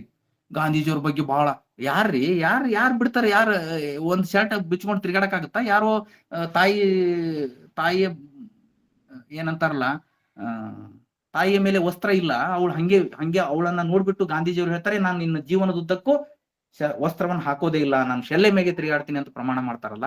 ಇದು ಅದ್ಭುತವಾದಂತ ವ್ಯಕ್ತಿ. ಅಂತ ಗಾಂಧೀಜಿಯನ್ನ ಮಾತಾಡುವಾಗ್ಲೇ ದೇಶ ಹೊಡೆದನ್ ಬಿಡ್ರಿ, ಅವನೇನ್ ಹೇಳ್ತೀರಿ? ಸಿಂಪಲ್ 1 ವರ್ಡ್ನಾಗ ಯಾರೇ ಹೇಳ್ರಿ ನೀವು, ಅವನೇನ್ರಿ ಅವ್ನ್ ನೋಡಿನಿ, ಅವ್ನ್ ಸಿಂಪಲ್. ಯಾರ ಬಗ್ಗೆ ಒಳ್ಳೇದ್ ಹೇಳ್ರಿ, ಅವ್ನ್ ನೋಡಿಲ್ಲ ನಾನು ಅಷ್ಟೇ, ಅವ ಏನಿಲ್ಲ ಒಂದು. ಅಂದ್ರೆ 1 ವರ್ಡ್ ಅಲ್ಲಿ ಆನ್ಸರ್ ಮಾಡ್ತಾರಲ್ಲ ನೆಗೆಟಿವ್, ಅದು ಮೋಸ್ಟ್ ಡೇಂಜರಸ್. ಅವ್ರು ತಿಳ್ಕೊಂಡ್ರ ಅದು ಬಹಳ ನಾನು ಕೊಟ್ಟಿನಿ ಅಂತ ತಿಳ್ಕೊಂಡು, ಅದು ಒಡಲೊಳಗಿನ ಕಿಚ್ಚು ಒಡಲ ಸುಡದಲ್ಲದೆ ನೆರೆಮನೆ ಸುಡದಯ್ಯ. ನಿಮ್ಮ ಆರೋಗ್ಯ ಹಾಳು ಮಾಡ್ತದೆ, ಒಂದನೇದ್ದು ನಿಮ್ಮ ಬುದ್ಧಿ ಹಾಳು ಮಾಡ್ತದೆ, ನಿಮ್ಮ ಮನ ಹಾಳು ಮಾಡ್ತದೆ. ಈ ನೆಗೆಟಿವ್ ವಿಚಾರಗಳು ಅವಶ್ಯಕವಾಗಿ ನಮ್ಮಿಂದ ಬಹಳ ದೂರ ಹೋಗ್ಬೇಕು ಅಂದ್ರೆ ಶರಣ ಚಿಂತನೆಗಳು ಬೇಕು. ಪ್ರತಿಯೊಂದು ವಚನದ ಸಾರು ನಮಗೆ ಪ್ರತಿ ಹಂತದಲ್ಲಿನೂ ಸಕಾರಾತ್ಮಕ ಚಿಂತನೆ ಅಂತ ಕೇಳ್ತೀನಿ ನಾನು. ಪ್ರತಿ ವಚನದ ಸಾಲನು ಸಕಾರಾತ್ಮಕ ಚಿಂತನೆ ಇಡೀ ಜಗತ್ತಿಗೆ. 12ನೇ ಶತಮಾನದಲ್ಲಿ ನಡೆದಂತ ಎಲ್ಲ ಶರಣರ ವಚನಗಳನ್ನು ಸಹ ಸಕಾರಾತ್ಮಕ ಚಿಂತನೆಯ ವಚನಗಳೇ. ಈ ನಾಡಿಗೆ ಬೆಳಕನ್ನ ನೀಡುವಂತಹ ವಚನಗಳೇ. ಒಂದೊಂದು ವಚನಗಳು ತಗೋರಿ. ಬೆಟ್ಟದ ಮೇಲೊಂದು ಮನೆಯ ಮಾಡಿ, ಮೃಗಗಳಿಗೆ ಅಂಜಿದಡೆಂತಯ್ಯ, ಸಮುದ್ರದ ತದಿಯೊಳಗೊಂದು ಮನೆಯ ಮಾಡಿ, ನೆರೆ ತೆರೆಗಳಿಗೆ ಅಂಜಿದಡೆಂತಯ್ಯ, ಸಂತೆಯೊಳಗೊಂದು ಮನೆ ಮಾಡಿ ಶಬ್ದಕ್ಕೆ ನಾಚಿದಡೆಂತಯ್ಯ, ಚೆನ್ನ ಮಲ್ಲಿಕಾರ್ಜುನ ಕೆಳಯ್ಯ, ಲೋಕದೊಳಗೆ ಹುಟ್ಟಿದ ಬಳಿಕ ಸ್ತುತಿ ನಿಂದೆಗಳು ಬಂದೊಡೆ ಮನದಲ್ಲಿ ಕೋಪವ ತಾಳದೆ ಸಮಾಧಾನಿಯಾಗಿರಬೇಕು. ಏನ್ ಅಕ್ಕನ ವಚನ, ಏನ್ ಈ ಒಂದು ವಚನ ಸಾಕಲ್ರಿ? ನೋಡ್ರಿ ಎಷ್ಟು ಅದ್ಭುತವಾಗಿ ಬೆಟ್ಟದ ಮೇಲೊಂದು ಮನಿ ಮಾಡ್ಕೊಂಡು ಪುಣ್ಯಾತ್ಮ ಮೃಗಗಳಿಗೆ ಅಂಜಿದ್ರೆ ಹೆಂಗಾಗ್ತದ? ಈ ಲೋಕದ ಹುಟ್ಟಿದ ಬಳಕ ಸ್ತುತಿ ನಿಂದೆಗಳು ಬಂದರೆ ಸಮಾಧಾನ ಸಾವಧಾನಿಯಾಗಿರಬೇಕು. ಎಷ್ಟು ಸ್ಪಷ್ಟವಾಗಿ ಸ್ಫುಟವಾಗಿ ಅಕ್ಕ ನಮ್ಗೆ ಸಂದೇಶವನ್ನ ನೀಡ್ತಾಳೆ. ಸೊ ಇದನ್ನ ನೋಡಿದ್ರೆ ನಾವು ಸಕಾರಾತ್ಮಕ ಚಿಂತನೆ ವಚನ ಅಲ್ವಾ ಇದು? ಪ್ರತಿಯೊಂದು ಹೆಜ್ಜೆ ಹೆಜ್ಜೆಗೂ ವಚನ ಅಲ್ವಾ? ಹಾಗಾದ್ರೆ ಈ ಪಾಸಿಟಿವ್ ಥಿಂಕಿಂಗ್ ಅನ್ನೋದು ಏನು? 100 ಗೂಳಿಗೆಗಳು ಮಾಡದೇ ಇರುವಂತಹ ಕೆಲಸ ಒಂದು ಸಕಾರಾತ್ಮಕ ಚಿಂತನೆ ಮಾಡ್ತದೆ. ನಾನೊಂದು ನಿಮಗ್ ಪ್ರಶ್ನೆ ಕೇಳ್ತೀನಿ. ಈಗ ಒಂದು ಸಿಂಪಲ್ ಪ್ರಶ್ನೆ ಏನು ಅಂತಂದ್ರೆ, ಒಂದು ಬಟ್ಲ ಅಥವಾ ಗಾಜಿನ ಬಟ್ಲ, ದೊಡ್ಡ ಬಟ್ಲ, ಅದರಲ್ಲಿ ನೀರ್ ಹಾಕಿದೀನಿ, ತುಂಬಾ ನೀರಿದೆ. ಅದರಲ್ಲಿ ಒಂದಿಷ್ಟು ಸಾಯಿ ಹಾಕ್ತೀನಿ. ಸಾಯಿ ಹಾಕಿದ ತಕ್ಷಣ ಎಲ್ಲ ನೀರು ಗಲೀಜಾಗುತ್ತಲ್ರಿ, ಎಲ್ಲ ಮಸಿ ಆಗುತ್ತೆ ನೀರು.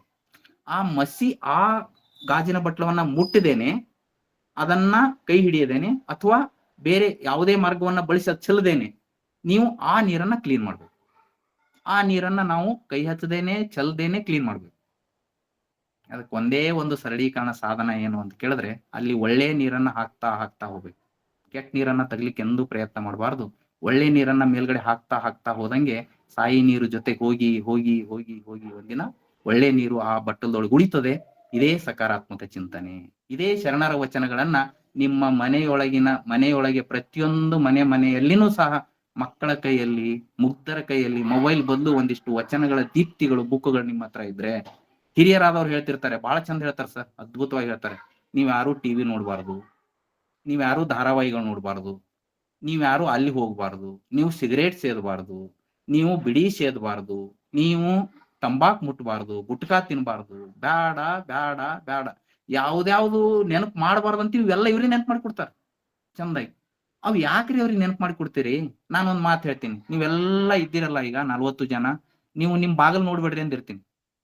ನೀವೆಲ್ಲರೂ ಮೊದಲು ಬಾಗಿಲೇ ನೋಡಿದ್ರಿ. ಯಾವಾಗ ನೋಡ್ಬೇಡ ಅಂತೀವಿ, ಮನಸ್ಸು ಅದನ್ನ ಮಾಡ್ಲಿಕ್ಕೆ ಹಾತೊರಿತದೆ. ಅದಕ್ಕೆ ನನ್ನ ಮಕ್ಕಳ ಪರಿವರ್ತನೆಯಲ್ಲಿ ಬಹಳ ಸಕಾರಾತ್ಮಕ ಅಂದ್ರೆ, ಕೆಟ್ಟದನ್ನ ತಗ್ಲಿಕ್ ಹೋಗ್ಬೇಡ್ರಿ, ನೀವು ಒಳ್ಳೇದನ್ನ ತುಂಬ್ತಾ ಹೋಗ್ರಿ. ಒಳ್ಳೇದನ್ನ ತುಂಬೋದು ಹತ್ರ ಏನಂದ್ರೆ ಒಂದಿಷ್ಟು ವಚನಗಳನ್ನ ಮಕ್ಕಳಿಗೆ ಕಲಿಸ್ರಿ ದಿನ. ಆ ವಚನಗಳನ್ನ ಕಲಿಸ್ತಾ ಹೋದಂಗೆ ಆ ಮಗುವಿನಲ್ಲಿ ತಾನಾಗಿ ಪರಿವರ್ತನೆ ಬರ್ತದ. ಅವ್ರ ಈ ಟಿವಿ ನೋಡ್ಬಿಡು, ಈ ಟಿವಿ ನೀನೇ ಟಿವಿ ನೋಡೋದ್ ಬಿಡು, ನೀ ಯಾಕೆ ಟಿವಿ ನೋಡೋದ್ ಬಿಡು ಅಂತ ಹೇಳಿ ನೀ ಟಿವಿ ಮುಂದ್ ಕೂತ್ರ ಅವ್ ಹೆಂಗ್ ಬಿಡ್ತಾವ? ನೋಡ್ರಿ, ಈ ಬೆರಳದ ಇದು ನೀನು ಅಂತ ಬೆರಳು ಮಾಡುವಾಗ ಈ 3-4 ಬೆರಳುಗಳು ನನ್ನ ಕಡೆ ತೋರಿಸ್ತಿರ್ತಾವ. ನೀ ಕಳ್ಳ ಅಂದ್ರೆ ನೀ ಕಳ್ಳ ಅಂತಿರ್ತಾವ. ಅಂದ್ರ ಮೊದಲು ಬಟ್ಟು ಮಾಡೋದನ್ನ ಬಿಟ್ಟು ಆ ಬಟ್ಟು ನಿಮ್ ಕಡೆ ತಿರ್ಕೊಂಡಾಗ ಮಾತ್ರ ಯಶಸ್ಸಿನ ಗುರಿ ಆಗುತ್ತೆ. ಈ ಹೆಬ್ಬಟ್ಟು ಮೇಲ್ಗಡೆ ಬರ್ತದೆ ನೋಡ್ರಿ, ಆ ಬೆರಳು, ತೋರೋ ಬೆರಳು ನಿಮ್ ಕಡೆ ಮಾಡ್ಕೊಂಡಾಗ ಮಾತ್ರ ಯಶಸ್ಸಿನ ಗುಟ್ಟಾಗುತ್ತೆ, ತೋರ್ ಬೆರಳು, ಅವಾಗ ಯಶಸ್ಸಾಗುತ್ತೆ ಅನ್ನೋದು. ಪರಿವರ್ತನೆ ಅನ್ನೋದು ಮಕ್ಕಳಿಂದ, ಮಡದಿಯಿಂದ, ಗಂಡನಿಂದ ಬರಬೇಕಾದ ಅವಶ್ಯಕತೆ ಇಲ್ಲ. ನಾನು ಪರಿವರ್ತನೆ ಆದ್ರೆ ಜಗತ್ತು ಪರಿವರ್ತನೆ ಆದೀತು. ಆ ಪರಿವರ್ತನೆಯ ದಾರಿನೇ ಸಕಾರಾತ್ಮಕ ಚಿಂತನೆ. ನಾನೊಂದಿಷ್ಟು, ಯಾಕಂದ್ರೆ ಸಮಯ ಸುಮಾರು ಜಾಸ್ತಿ ತಗೊಂಡೆ ಅನಿಸ್ತದೆ, ಇನ್ನೊಂದಿಷ್ಟು 2 ಟಿಪ್ಸ್ ಅನ್ನ ಹೇಳ್ಬಿಟ್ಟು ನನ್ನ ಉಪನ್ಯಾಸಕ್ಕೆ ಮಂಗಲವನ್ನು ಹಾಕ್ತೇನೆ. ಬಹಳ ಸರಳೀಕರಣವಾದಂತ ಒಂದಿಷ್ಟು ವಿಚಾರಗಳು. ಎಂತ ಸರಳೀಕರಣವಾದಂತ ವಿಚಾರಗಳು ಅಂದ್ರೆ, ವಿಷಯವೆಂಬ ಹಸುರೆನ್ನ ಮುಂದೆ ತಂದು ಪಸರಿಸಿದರಯ್ಯ, ಪಶುವೇನು ಬಲ್ಲದು ಹಸುರೆಂಬದೆಳೆಯುವುದು, ವಿಷಯ ರಹಿತನ ಮಾಡಿ ಭಕ್ತಿ ರಸವ ದಣಿದ ಮೇಯಿಸಿ ಸದ್ಬುದ್ಧಿ ಎಂಬ ಉದಕವ ನೆರೆದು ನೋಡಿ ಸಲಹೊಯ್ಯ ಕೂಡಲ ಸಂಗಮ ದೇವಾನ. ನೋಡ್ರಿ ಹೆಂಗ್ ಅದ್ಭುತವಾದಂತ ವಚನ ಇವೆಲ್ಲ. ಏನ್ ಹೇಳ್ತಾರೆ? ವಿಷಯ ಅಂದ್ರೆ ಇವೇ ರೀ, ಕಾಮ, ಕ್ರೋಧ, ಲೋಭ, ಮೋಹ, ಅಹಂಕಾರ. ನೀವು ರಾಕ್ಷಸರ ಫೋಟೋ ಹಾಕಿರ್ತಾರ ನೋಡ್ರಿ, ಮಹಿಷಾಸುರನ ಫೋಟೋ, ಏನು 2 ಕೊಂಬುಗಳು, ಆಮೇಲೆ ವಿಕೃತವಾಗಿ ನಗೋದು, 10 ತಲೆಗಳು. ನಾನು ಸಿಂಪಲ್ ಒಂದ್ ಮಾತು ಹೇಳ್ತೀನಿ. ರಾಕ್ಷಸರಿಗೆ 10 ತಲೆ ತೋರಿಸ್ತಾರ ರಾವಣಗ್. ಅವ 10 ತಲೆ ತಗೊಂಡ್ ಮನ್ಕೊಂಡ್ ಹೆಂಗ, ನಿದ್ದೆ ಮಾಡ್ದಂಗ, ಊಟ ಮಾಡ್ದಂಗ, ಒಂದಿನ ವಿಚಾರ ಮಾಡಿರಿ, ಪ್ರಶ್ನೆನೆ ಮಾಡಲ್ಲ ನಾವು. ಏನ್ ಹೇಳ್ತಾರ ಅದು ಒಪ್ಕೊಳ್ಳದೆ. 10 ತಲೆ ಇದ್ದು ಅದಕ್ಕೊಂದ್ ಸಾಂಕೇತಿಕ ಅರ್ಥ ಅದ. ದೇವತೆಗಳಿಗೆಲ್ಲ ಒಂದೇ ತಲೆ ತೋರಿಸ್ತಾರ, ಆದ್ರ ರಾಕ್ಷಸರಿಗೆ ಮಾತ್ರ 10 ತಲೆ ತೋರಿಸ್ತಾರ. ದೇವತೆಗಳಿಗೆ ಕೈಗಳು ಜಾಸ್ತಿ ತೋರಿಸ್ತಾರ. ತಾತ್ಪರ್ಯ ಏನು ಅಂತ ಕೇಳಿದ್ರೆ, ಅದಕ್ಕೊಂದ್ ಸಾಂಕೇತಿಕ ಅರ್ಥ ಏನು ಅಂದ್ರೆ, 10 ತಲೆಯಷ್ಟು ವಿಚಾರಗಳು ತುಂಬಿಕೊಂಡು 2 ಕೈಯಿಂದ ಕೆಲಸ ಮಾಡದೇ ಇರುವಂತವನೇ ರಾಕ್ಷಸ. ಅಂದ್ರ 10 ತಲೆಯಷ್ಟು ವಿಚಾರಗಳು ತುಂಬ್ಕೊಂಡನವ, ಕೆಲಸ ಮಾತ್ರ 2 ಕೈಯಿಂದನೂ ಆಗಲಾಗ್ಯದ ಅವನಿಗೆ. ಅಂತವ್ರೆಲ್ಲ ರಾಕ್ಷಸ ರಗಡ್ ಸಿಗ್ತಾರ ನಮ್ ಸಮಾಜದೊಳಗ. ವಿಚಾರ ತೋರಿ ರಗಡಿರ್ತಾವ, ಆದ್ರೆ ಕೆಲಸ ನೋಡ್ರಿ ಏನು ಇರೋದಿಲ್ಲ. ಅಂತವ್ ರಾಕ್ಷಸರು. ವಿಚಾರ ಸ್ವಲ್ಪ ಅದ, ಆದ್ರೆ ಕೆಲಸ ಬಾಳ್ ಮಾಡ್ತಿರ್ತಾರ. ಅದು ಸಿದ್ದೇಶ್ವರ ಅಪ್ಪಾಜಿ ಅವರು ಏನ್ ಅದ್ಭುತವಾದಂತ ಕೆಲಸ ಜಗತ್ತಿಗೆ ಮಾಡಿ ಹೋದ್ರು. ಅವರೆಲ್ಲ ದೇವತೆಗಳ ಸ್ವರೂಪದವರು. ಅಂದ್ರ ತಲೆ ಒಂದೇ, ಕೆಲಸ 4. ಅಂದ್ರೆ 18 ಕೆಲಸಗಳನ್ನ ಒಂದೇ ತಲೆ ಮಾಡ್ತಾವಲ್ಲ, ಅವ್ರು ದೇವತೆಗಳ ಸ್ವರೂಪಗಳು ಅಂತ ಅವು ಸಾಂಕೇತಿಕ ರೂಪ. ಅವು ನಾವೇನ್ ಮಾಡ್ತಿರ್ತೀವಿ, ಅವ್ದ್ರಿಂದಾನೇ ಬೆನ್ ಹೋಗ್ಬಿಡ್ತೀವಿ, ಅವ್ದ್ರಿಂದಾನೇ ನಾವು ಆ ಸಂಕೇತದಿಂದಾನೇ ಬೆನ್ ಹತ್ತೀವಿ ಅನ್ನೋದು. ಸೊ ಆ ದೃಷ್ಟಿಕೋನ ಇಟ್ಕೊಂಡ್ರೆ ನಾನು ಒಂದೆರಡು ಟಿಪ್ಸ್ ಹೇಳ್ತೇನೆ. ಒಂದ್ ಹೇಳಿದೇನೆ, ಇರುವ ಭಾಗ್ಯವನ್ನೆನ್ನೋದು ಬಾರೆಂಬುದನ್ನು ಬಿಡು ಹರ್ಷಕ್ಕಿದೆ ದಾರಿ. ಒಂದೇ ಟಿಪ್ಸ್ ಇದು ನೋಡ್ರಿ, ಎಷ್ಟದ ಅಷ್ಟು ಆರಾಮ್. ಇದು ಸಾಕಲ್ಲ. ಈಗ ಈಗ ಹೋಗಿರ್ತೀರಿ, ಉಪನ್ಯಾಸ ಮುಗಿತು, ಒಂದ್ ಕಪ್ ಚಾ ಮಾಡ್ಕೊಂಡ್ ಬರ್ತಾರ ನಿಮ್ ಮನ್ಯಾಗ. ಕಪ್ ಚಾ ಮಾಡ್ಕೊಂಡಿರ್ತಾರ, ಮತ್ತ ಅವರು ಉಪನ್ಯಾಸ ಕೇಳಿರ್ತಾರ, ಇಷ್ಟೆಲ್ಲ ಡ್ಯೂಟಿ ಮಾಡಿ ಬಂದಿರ್ತಾರ. ಅವರು ಈಗಿರ್ಲಿ ಒಂದು ಕಪ್ ಚಾ ಕೊಡೋಣ ಅಂತ ತಿಳ್ಕೊಂಡು ಕೊಟ್ಟಿರ್ತಾರ. ಸಕ್ರಿ ಕಡಿಮೆ ಆಗಿರ್ತದ. ಅವಾಗ ನೀವು ಇಲ್ಲ, ಇದು ಶುಗರ್ ಸಕ್ರಿ ಬ್ಯಾಡ ಅಂತ ತಿನ್ನ ನೀವೇ ಮುಂದ್ ಬ್ಯಾಡ ಅಂದೇ ಸಕ್ರಿ ಬಿಟ್ಟು ತಿಂತಿರ್ತೀರಿ. ಆದ್ರೆ ಇವತ್ತು ಹಾಕ್ಯಾರ ಇಲ್ಲಿ ಬಿಡು ಅಂತ ತಿಳ್ಕೊಂಡು ಆರಾಮಾಗಿ ಕುಡಿಬೇಕಿಲ್ಲ. ಅವಾಗ ನೀವ್ ಅಂತೀರಿ ಒಂದ್ ಚೂರ್ ಕುಡಿದ್ಬಿಟ್ಟು ಆಮೇಲೆ ಏನಂತೀರಿ, ಏನ್ ಸಕ್ರಿ ಕಡಿಮೆ ಗೊತ್ತಾಗಲ್ಲ, ಏನ್ ಸಕ್ರಿ ಹಾಕ್ಲಿಕ್ ಬರಲ್ಲ ಏನ್ ಅಂತ ಸ್ಟಾರ್ಟ್ ಮಾಡ್ತೀರಿ. ಸಿಂಪಲ್ ವರ್ಡ್ ಇದು. ಸ್ಟಾರ್ಟ್ ಮಾಡಿರ್ತೀರಿ. ಅವಳ ಏನಂತಾಳ, 4 ದಿನ ಆಯ್ತು ಬಡ್ಕೊಳಗತ್ತೀನಿ, ಸಕ್ರಿ ತೊಂಬಾ ಅಂತ. ನೀ ಏನ್ ಕೇಳ್ತೇನ್ ನನ್ ಮಾತ ಅಂತ ನೋಡ್. ನನಗೆ ಯಾವಾಗ ಹೇಳಿದಿ? ನಾನು ಕೇಳಕತ್ತೀನಿ. ಇವ್ ತನ್ ಟೆನ್ಷನ್ ಆಗಿರ್ತಾನ, ಇವ್ನು ಎಲ್ಲಿ ಕೇಳಿರ್ತದ ಅನ್ನಂತ ಒಂದು ವಿಚಾರ 2 ವಿಚಾರ ಚಾ ಕಪ್ ಹೋಗಿ ರಂಗಾಯಣ ರಾಮಾಯಣ ಮನೆಯೆಲ್ಲ ಆಗಿ ಚಾ ವಿಚಾರ ಹೋಗಿ ಎಲ್ಲೆಲ್ಲೋ ಹೋಗ್ಬಿಡ್ತದ. ಕೊನೆಗೆ 3ನೇ ವ್ಯಕ್ತಿ ಬಂದು ಇವ್ರು ಬಗೆಹರಿಸ್ಬೇಕಾಗ್ತದೆ. ಯಾರು? 3ನೇ ವ್ಯಕ್ತಿ ಬಂದು ಇವ್ರು ಜಗಳಗಳನ್ನ ಬಗೆಹರಿಸ್ಬೇಕಾಗ್ತದೆ. ಹೇಳೋ ತಾತ್ಪರ್ಯ ಏನು ಅಂದ್ರ, ಈಗಿಲ್ಲ ಇಷ್ಟದ ಉಪ್ಪು ಹಾಕಿ ಕೊಟ್ಟಿಲ್ಲ, ಸರಿ ಉಪ್ಪಿಲ್ಲ ರೀ, BP ಕಡಿಮೆ ಆಗ್ತದ ಅಂತ ಊಟ ಮಾಡೋದು. ನೋಡ್ರಿ, ನಾನು ಒಂದ್ಸಲ ಹಿಂಗ ಮಾಡಿದ್ದೆ ಮನೆಯೊಳಗ. ಬಹಳ ಸಲ ನಾನು ಏನ್ ಪ್ರಸಾದ ಅಂತ ತಿಳ್ಕೊಂಡು, ಇದು ಪ್ರಸಾದ ಮನೆಯೊಳಗೆ ಏನ್ ಬುತ್ತಿ ಇರ್ತದ, ಏನ್ ತಟ್ಟಿ ಒಳಗೆ ಬಡಿಸಿರ್ತಾರ, ಉಂಡ್ ಹೋಗ್ಬಿಟ್ಟಿದ್ದೆ. ಉಪ್ಪೆ ಹಾಕಿತ್ಲ. ಅವ್ರ ಆಮೇಲೆ ಫೋನ್ ಮಾಡ್ತೇನೆ, ನೀವ್ ಮನುಷ್ಯ ಐತಿ ಏನಿದ್ಯವಪ್ಪ ಅಂತ ಕೇಳ್ತಾರ. ನಾನು ಯಾಕ್ರಿ ಏನಾಗ್ಯದ? ಇಲ್ಲ ಅವ್ರ ಉಂಡ್ ಬಳಗ್ ಗೊತ್ತಾಗ್ತಿಲ್ಲ ಉಪ್ಪಿಲ್ಲ ಅಂತ. ಅವಾಗ ಏನ್ ಉಪ್ಪು ಅಟ್ನು ಗೊತ್ತಾಗಲ್ಲ. ಉಪ್ಪು ಪ್ರಸಾದ, ಶಿವನ್ ಪ್ರಸಾದ ಅಂತ ತಿಂದೇನಿ, ಅವತ್ತು ಉಪ್ಪಿಲ್ಲ, BP ಕಡಿಮೆ ಆಯ್ತಪ್ಪ, ಮತ್ತಿಟ್ಟು ಆರೋಗ್ಯಕ್ಕೆ ಒಳ್ಳೇದಾಯ್ತು ಅಂತ ಹೋಗೋದು. ಏನಾಗೋದಿಲ್ಲ ಜಗತ್ನೊಳಗ. ಎಲ್ಲವೂ ಆದದ್ದೆಲ್ಲ ಒಳ್ಳೇದೇ ಜಗತ್ನೊಳಗೆ. ಇಷ್ಟು ಕಲ್ತು ಬಿಟ್ಟೆವು ಅಂತಂದ್ರೆ ಆದದ್ದೆಲ್ಲ ಒಳ್ಳೇದೇ. ನನ್ನ ದೃಷ್ಟಾಂತನೇ ಹೇಳ್ಬಿಡ್ತೀನಿ. ಲಾಸ್ಟ್ ಒಂದ್ ಹೇಳ್ಬಿಡ್ತೀನಿ. ನಾನು ಇದು ಸುಮಾರು ವರ್ಷಗಳ ಹಿಂದೆ, ಅದು ಇಸ್ವಿ ನೆನಪಿಲ್ಲ ನನಗೆ, ಬೆಂಗಳೂರಿಗೆ ಹೋಗಿದ್ದೆ. ಚಿತ್ತಾಪುರ್ ಬಸ್ಸಿಂದ ವಾಪಸ್ ಬರ್ತಾ ಇದ್ದೆ ನಾನು ಊರಿಗೆ. ಬೆಂಗಳೂರಿಂದ ಚಿತ್ತಾಪುರ್ ಬಸ್ ಅದು ನಿಮ್ಗೂ ಗೊತ್ತದ ಆ ಬಸ್ಸು. ಅವತ್ ನಾನು ಬಸ್ಸಿಗೆ ಹತ್ತದ ತಕ್ಷಣ ಫೋನ್ ಮಾಡಿದ್ರು. ನನ್ನ ಫ್ರೆಂಡ್ ಫೋನ್ ಮಾಡಿದೆ. ಇಲ್ಲಪ್ಪ ಎಲ್ಲಾ ಸೀಟ್ ಫುಲ್ ಆಗಿತ್ತು. ಫುಲ್ ಆಗ್ಬಿಡಕ್ ನಾನು ಹೇಳಿದೆ, ಮತ್ತೆ ಹೆಂಗ್ ಮಾಡ್ಲಿ ದೋಸ್ತ, ಮತ್ತೆ ಎಲ್ಲಾ ಸೀಟ್ ಫುಲ್ ಆಗ್ಯಾವ, ಇಲ್ಲೋ ಅದು ಲಾಂಗ್ ರೂಟ್ ಬಸ್ ಅದ, ನೀ ಮತ್ತೆ ಎಲ್ಲಾ ಸೀಟ್ ಫುಲ್ ಆಗ್ಯಾವ, ಕೂಡ್ಲಿಕ್ ಜಾಗ ಇರಲ್ಲ, ಯಾಕ ಇಳಿದ್ ಬಿಡು, ಒಂದ್ ರಜಾ ಹಾಳಾದ್ರಾಗಲೆಕ್ಕ, ನಾಳೆ ಬಾ ಅಂತಂದ್ರು. ಇಲ್ಲೋ ನಾನು ರಜಾ ಹಾಳು ಮಾಡ್ತೀನಿ ಹಂಗತ್, ನಿನ್ ಯಾಕರ ಒಳಗ ಅನಸ್ ನನ್ನ ಮನಸ್ನಾಗ. ಆಮೇಲೆ ಫೋನ್ ಇಟ್ಟೆ, ಇವ್ ಮನುಷ್ಯ ಒಂದ್ ರಜಾ ಹಾಳ ಆತದ ತಿಳಿಯಂಗೆ ಇಲ್ಲ, ಇವ್ನಿಗೆ ಯಾಕರ ಫೋನ್ ಹಚ್ಚಿದೆ ಅಂತ ತಿಳ್ಕೊಂಡು ಬೈಕೊಂಡ್ ಬಸ್ ಇಳಿದ್ ಬಂದು ಒಂದ್ ಅಲ್ಲೇ ಮೆಜೆಸ್ಟಿಕ್ ನ ಲಾಡ್ಜ್ ಇಳಿದ್ ಆಮೇಲೆ ಮುಂಜಾನೆ ಎದ್ದು ಮನ್ಕೊಂಡ್ಬಿಟ್ಟು ಮುಂಜಾನೆ ಎದ್ದು ನೋಡ್ತೀನಿ, ಬೆಂಗಳೂರು ಚಿತ್ತಾಪುರ್ ಬಸ್ಸು ಇದೇ ಇದ್ರ ಹತ್ರನೇ ಕೆನದೊಳಗೆ ಬಿದ್ದು ಅಷ್ಟು ಜನ, ಅದ್ರೊಳಗಿರುವಂತ ಒಬ್ರು ಎಲ್ಲರೂ ಪ್ರಾಣ ಕಳ್ಕೊಂಡಿದ್ರು. ಅದ್ರೊಳಗಿರುವಂತವ್ರು ಯಾರು ಉಳಿಲಿಲ್ಲ. ಅದ್ರೊಳಗೆ ನಾನು ಆ ಬಸ್ ಹತ್ತಿ ಇಳಿದಂತ ವ್ಯಕ್ತಿ ಇವತ್ ನಿಮ್ ಮುಂದ್ ಮಾತಾಡ್ತಾ ಇದ್ದೀನಿ. ಅಂದ್ರೆ ಅರ್ಥ ಏನು ಅಂತಂದ್ರೆ, ಅವತ್ ನಾನು ನಮ್ ದೋಸ್ತ ಬೈಕೊಂಡೆ, ಒಂದ್ CL ಹಾಳಾಯ್ತು ಅಂತ ಬೈಕೊಂಡೆ, ಯಾಕಂದ್ರೆ ಫೋನ್ ಹಚ್ಚದಪ್ಪ ಅಂತ ಇವತ್ ಬೈಕೊಂಡೆ. ಆದ್ರೆ ಅದೇ ಸಮಾಧಾನದಿಂದ ಒಂದಿನ ಕಾದು ಮುಂಜಾನೆ ಪೇಪರ್ ನೋಡಿದಾಗ ನನ್ ರಿಸಲ್ಟ್ ಗೊತ್ತಾಯ್ತು, ಆದದ್ದೆಲ್ಲ ಒಳ್ಳೇದಕ್ಕೆ. ಇನ್ನೂ ಒಂದು ಉದಾಹರಣೆ ಹೇಳ್ತೇನೆ ನಿಮ್ಗೆ. ನಮ್ಮ ಒಂದ್ರ ಆಶ್ರಮದಲ್ಲಿ, ನಮ್ಮ ಮಠದಲ್ಲಿ ನಡೆದಂತ ಘಟನೆ ಇದು. ಆ ಮನುಷ್ಯ ದೇವ್ರಿಗೆ ನಂಬ್ತಿತ್ಲ, ಬೈತಿದ್ದ ಅಂತ ವ್ಯಕ್ತಿ ನಮ್ಮ ಮಠದೊಳಗೆ ಬಂದು ಬಹಳ ಪರಿವರ್ತನೆ ಆಗಿದ್ದ. ಬಹಳ ಪರಿವರ್ತನೆ ಆದ ಬಳಿಕ ಎಲ್ಲ ಆಗಿತ್ತು. ಅವನಿಗೆ ಒಂದು ಲಯನ್ಸ್ ಕ್ಲಬ್ ಪ್ರಶಸ್ತಿ ಸಿಗ್ತದ್ರಿ. ಅದು ಲಂಡನ್ದೊಳಗೆ ಸಿಕ್ಕಿತ್ತು, ಲಯನ್ಸ್ ಕ್ಲಬ್ ಪ್ರಶಸ್ತಿ. ಬಹಳ ಒಳ್ಳೆ ಶ್ರೀಮಂತ ಕುಟುಂಬ ಅವ್ರದ್ದು. ಅಲ್ಲಿ ಪ್ರಶಸ್ತಿ ಸಿಕ್ಕಿತ್ತು. ಪ್ರಶಸ್ತಿಗೆ ಹೋಗ್ಬೇಕನ್ನೋ ಇನ್ನೇನ್ 15 ದಿನ ಅದ. 15 ದಿನ ಫ್ಲೈಟ್ ಗಿಟ್ ಎಲ್ಲ ಬುಕ್ ಓಕೆ ಆಗ್ಯದ.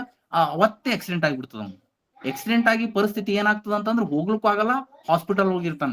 ಹಾಸ್ಪಿಟಲ್ ಒಳಗಿದ್ದಾಗ ಬಳ್ಳಾಡ್ತಿರ್ತಾನ. ಅವನು ಡಿಸೈಡ್ ಮಾಡ್ತಾನೆ, ಇವತ್ ದೇವ್ರಿಲ್ಲ, ಯಾರು ಇಲ್ಲ, ನನ್ನ ಹತ್ರ ಯಾರು ಬರ್ಬೇಡ್ರಿ, ಎಲ್ಲರಿಗೂ ಬೈತಿರ್ತಾನ. ಬಂದವ್ರಿಗೆಲ್ಲ ಮಠದ ಸ್ವಾಮಿಗಳು ಹಿಡ್ಕೊಂಡು ಎಲ್ಲರಿಗೂ ಬೈಲಿಗೆ ಇರ್ತಿರ್ತಾನ. ಗುರುಗಳಂತಾರ ನಡಿಯೋಪ ಮಾತಾಡ್ಸಿ ಬರೋಣ ಅಂತ ತಿಳ್ಕೊಂಡು ನಾವೆಲ್ಲ ಮಠ ಪರಂಪರೆ ಒಳಗೆ ಬೆಳೆದ್ ಬಂದಿರೋದ್ರಿಂದ ನಮ್ಮ ಮುತ್ತಿಯವರು ನಾವು ಕೂಡ ಹೋಗಿದ್ವಿ ಮಾತಾಡ್ಸಕ್ಕ. ಅವಾಗ ಇವ್ರು ಬಂದ್ ಹೇಳ್ತಾರ, ಕೈ ಮುಗಿದು ಅವ್ರ ಹೆಂಡತಿ ಬಂದು, ಇಲ್ರಿ ನಮ್ಮ ಟೆನ್ಷನ್ ಆಗದ ಮನುಷ್ಯ, ಮಾತಾಡ್ಸ್ಬೇಡ್ರಿ, ಹೋರಿ ನೀವು ಆಮೇಲೆ ಮಾತಾಡ್ಸಕತ್ರಿ ಅಂತ ತಿಳ್ಕೊಂಡು. ಆದ್ರೂ ಪರವಾಗಿಲ್ಲ, ಹೋಗೋಣ ಅಂತ ತಿಳ್ಕೊಂಡು ಒಳಗ್ ಹೋಗಿ ಮಾತಾಡಿಸ್ತೀವಿ. ಏನಿಲ್ಲ, ದೇವ್ರಿಲ್ಲ, ದಿಂಡ್ರಿಲ್ಲ, ಅದು ಇಲ್ಲ, ಇದು ಇಲ್ಲ ಅಂತ ಬೈದ್ಬಿಟ್ಟ. ಆಮೇಲೆ ಇರ್ಲಿ ಬಿಡಪ್ಪ, ನೀ ಸಮಾಧಾನ ತಗೊಂಡ್ ತಿಳ್ಕೊಂಡು ಹೇಳ್ ಬಂದಿವಿ. ಆಮೇಲೆ ನಿಮ್ಗೆ ಆಶ್ಚರ್ಯ ಅನಿಸ್ತದ, ಏನ್ ಫ್ಲೈಟ್ ಬುಕ್ ಮಾಡಿದ್ನಲ್ರಿ, ಆ ಫ್ಲೈಟ್ 15 ದಿನ ಆದ ಬಳಿಕ ಆ ಫ್ಲೈಟ್ ಕ್ರ್ಯಾಶ್ ಆಗಿ ಅದು ಅಲ್ಲಿರುವಂತ ತುಂಬಾ ಜನ ಸತ್ತು ಹೋಗ್ತಾರೆ, ಒಂದಿಷ್ಟು ಜನ ಪ್ರಾಣ ಕಳ್ಕೊತಾರೆ. ಅದು ಪೇಪರ್ ನೋಡಿದ ಬಳಿಕ ಅವಾಗ ಅವನ್ ಪರಿವರ್ತನೆ ಮಾಡ್ಕೊಂಡು ಅವಾಗ ಹೇಳ್ತಾನತ್ತ, ಇದು ದೇವ್ರು ನಾನಿಷ್ಟು ದಿನ ಸೇವೆ ಮಾಡೋದಕ್ಕೆ ಕೊಟ್ಟಿರ್ತಕ್ಕಂಥ ಫಲ, ಇದು ಆದದ್ದೆಲ್ಲ ಒಳ್ಳೇದಕ್ಕೆ. ನನ್ ಏನ್ ತಪ್ಪಿಸ್ತಾ ಭಗವಂತನೇ ತಪ್ಪಿಸ, ಒಂದ್ ಕಾಲ್ ಮುರಿದು ನನ್ನ ಜೀವ ಉಳಿಸ್ಯಾನ, ಗಾಡ್ ಇಸ್ ಗ್ರೇಟ್ ಅಂತ ಹೇಳ್ತಾನೆ. ಅಂದ್ರೆ ನನ್ಗೆ ಕಾಯು ಪೇಷನ್ಸ್ ಇರ್ಬೇಕು, ಆದದ್ದೆಲ್ಲ ಒಳ್ಳೇದಕ್ಕೆ. ಒಂದ್ ಮಾತಿದೆ, ಹಿಂದಾಗಿರೋದೆಲ್ಲ ಒಳ್ಳೇದಕ್ಕೆ, ಈಗಿರೋ ದಿನಗಳು ಒಳ್ಳೇದಕ್ಕೆ, ಮುಂಬರೋ ದಿನಗಳು ಬಹಳ ಒಳ್ಳೆ ದಿನಗಳವ, ಚಿಂತಿಸಿದಾರೋ ಮನುಷ್ಯನೇ. ಚಿಂತೆ ಮಾಡ್ಬೇಡಪ್ಪ, ಬುದ್ಧ, ಬಸವ, ಡಾಕ್ಟರ್ ಬಾಬಾ ಸಾಹೇಬ್ ಅಂಬೇಡ್ಕರ್ ಅವರು ನಮ್ಗೆ ಈ ಮಾತನ್ನ ಹೇಳ್ಕೊಟ್ಟಿದ್ದಾರೆ. ಜಗತ್ತಿನೊಳಗಿರುವಂತಹ ಯಾವ ದೇವ್ರು ನಮ್ಗೆ ಕಾಪಾಡ್ತಾನೋ ಇಲ್ಲೋ ಗೊತ್ತಿಲ್ಲ, ಆದರೆ ನಿಮ್ಮ ಮನವೆಂಬ ದೇವ್ರು ನಿಮ್ಮನ್ನ ಕಾಪಾಡ್ತಾನೆ. ಮನವರಿಯದ ಕಳ್ಳತನವಿಲ್ಲ ಜಗತ್ತಿನೊಳಗೆ. ಯಾರೇನ್ ಮಾಡಿದ್ರು ಕನಕದಾಸರೆಲ್ಲ ಬೇರೆ ಬೇರೆ ಹೇಳಿದ್ದಾರೆ. ಬಾಳೆಹಣ್ಣಿನ ಕಥೆನೂ ಗೊತ್ತು ನಿಮ್ಗೆ. ಮನವರಿಯದ ಕಳ್ಳತನವಿಲ್ಲ ಜಗತ್ನಲ್ಲಿ. ನಾನು ಏನ್ ಮಾಡ್ತೀನಿ ಅನ್ನೋ ಪ್ರತಿಯೊಂದು ಹಂತ ಹಂತಕ್ಕೂ ಆತ್ಮವಿವೇಚನೆಯಿಂದ ಎಚ್ಚರವನ್ನ ಗೊಳಿಸ್ತಾನೆ ಇರ್ತಾನೆ. ಆ ದೃಷ್ಟಿಕೋನ ಇಟ್ಕೊಂಡ್ರೆ ನಮ್ಮ ವಚನಗಳು, ಪ್ರತಿಯೊಂದು ವಚನಗಳು ನಮ್ಗ ದಾರಿ ದೀಪವಾಗ್ತವೆ ಅನ್ನೋದನ್ನ ನಾವು ಮರಿಬಾರ್ದು ಅನ್ನೋದು. ಅದಕ್ಕೆ ಈ ವಚನಗಳನ್ನ ಆಲಿಕೆಯನ್ನ ನಾವೇನು ಶಶಿಕಾಂತ್ ಪಠಾಣ್ ಸರ್ ಅವರು ಪರಿಚಯ ಆಗುದ್ದು ನಮ್ಗೆ ಬಹಳ ಅದ್ಭುತವಾದಂತ ಒಂದು ಸಂದರ್ಭ.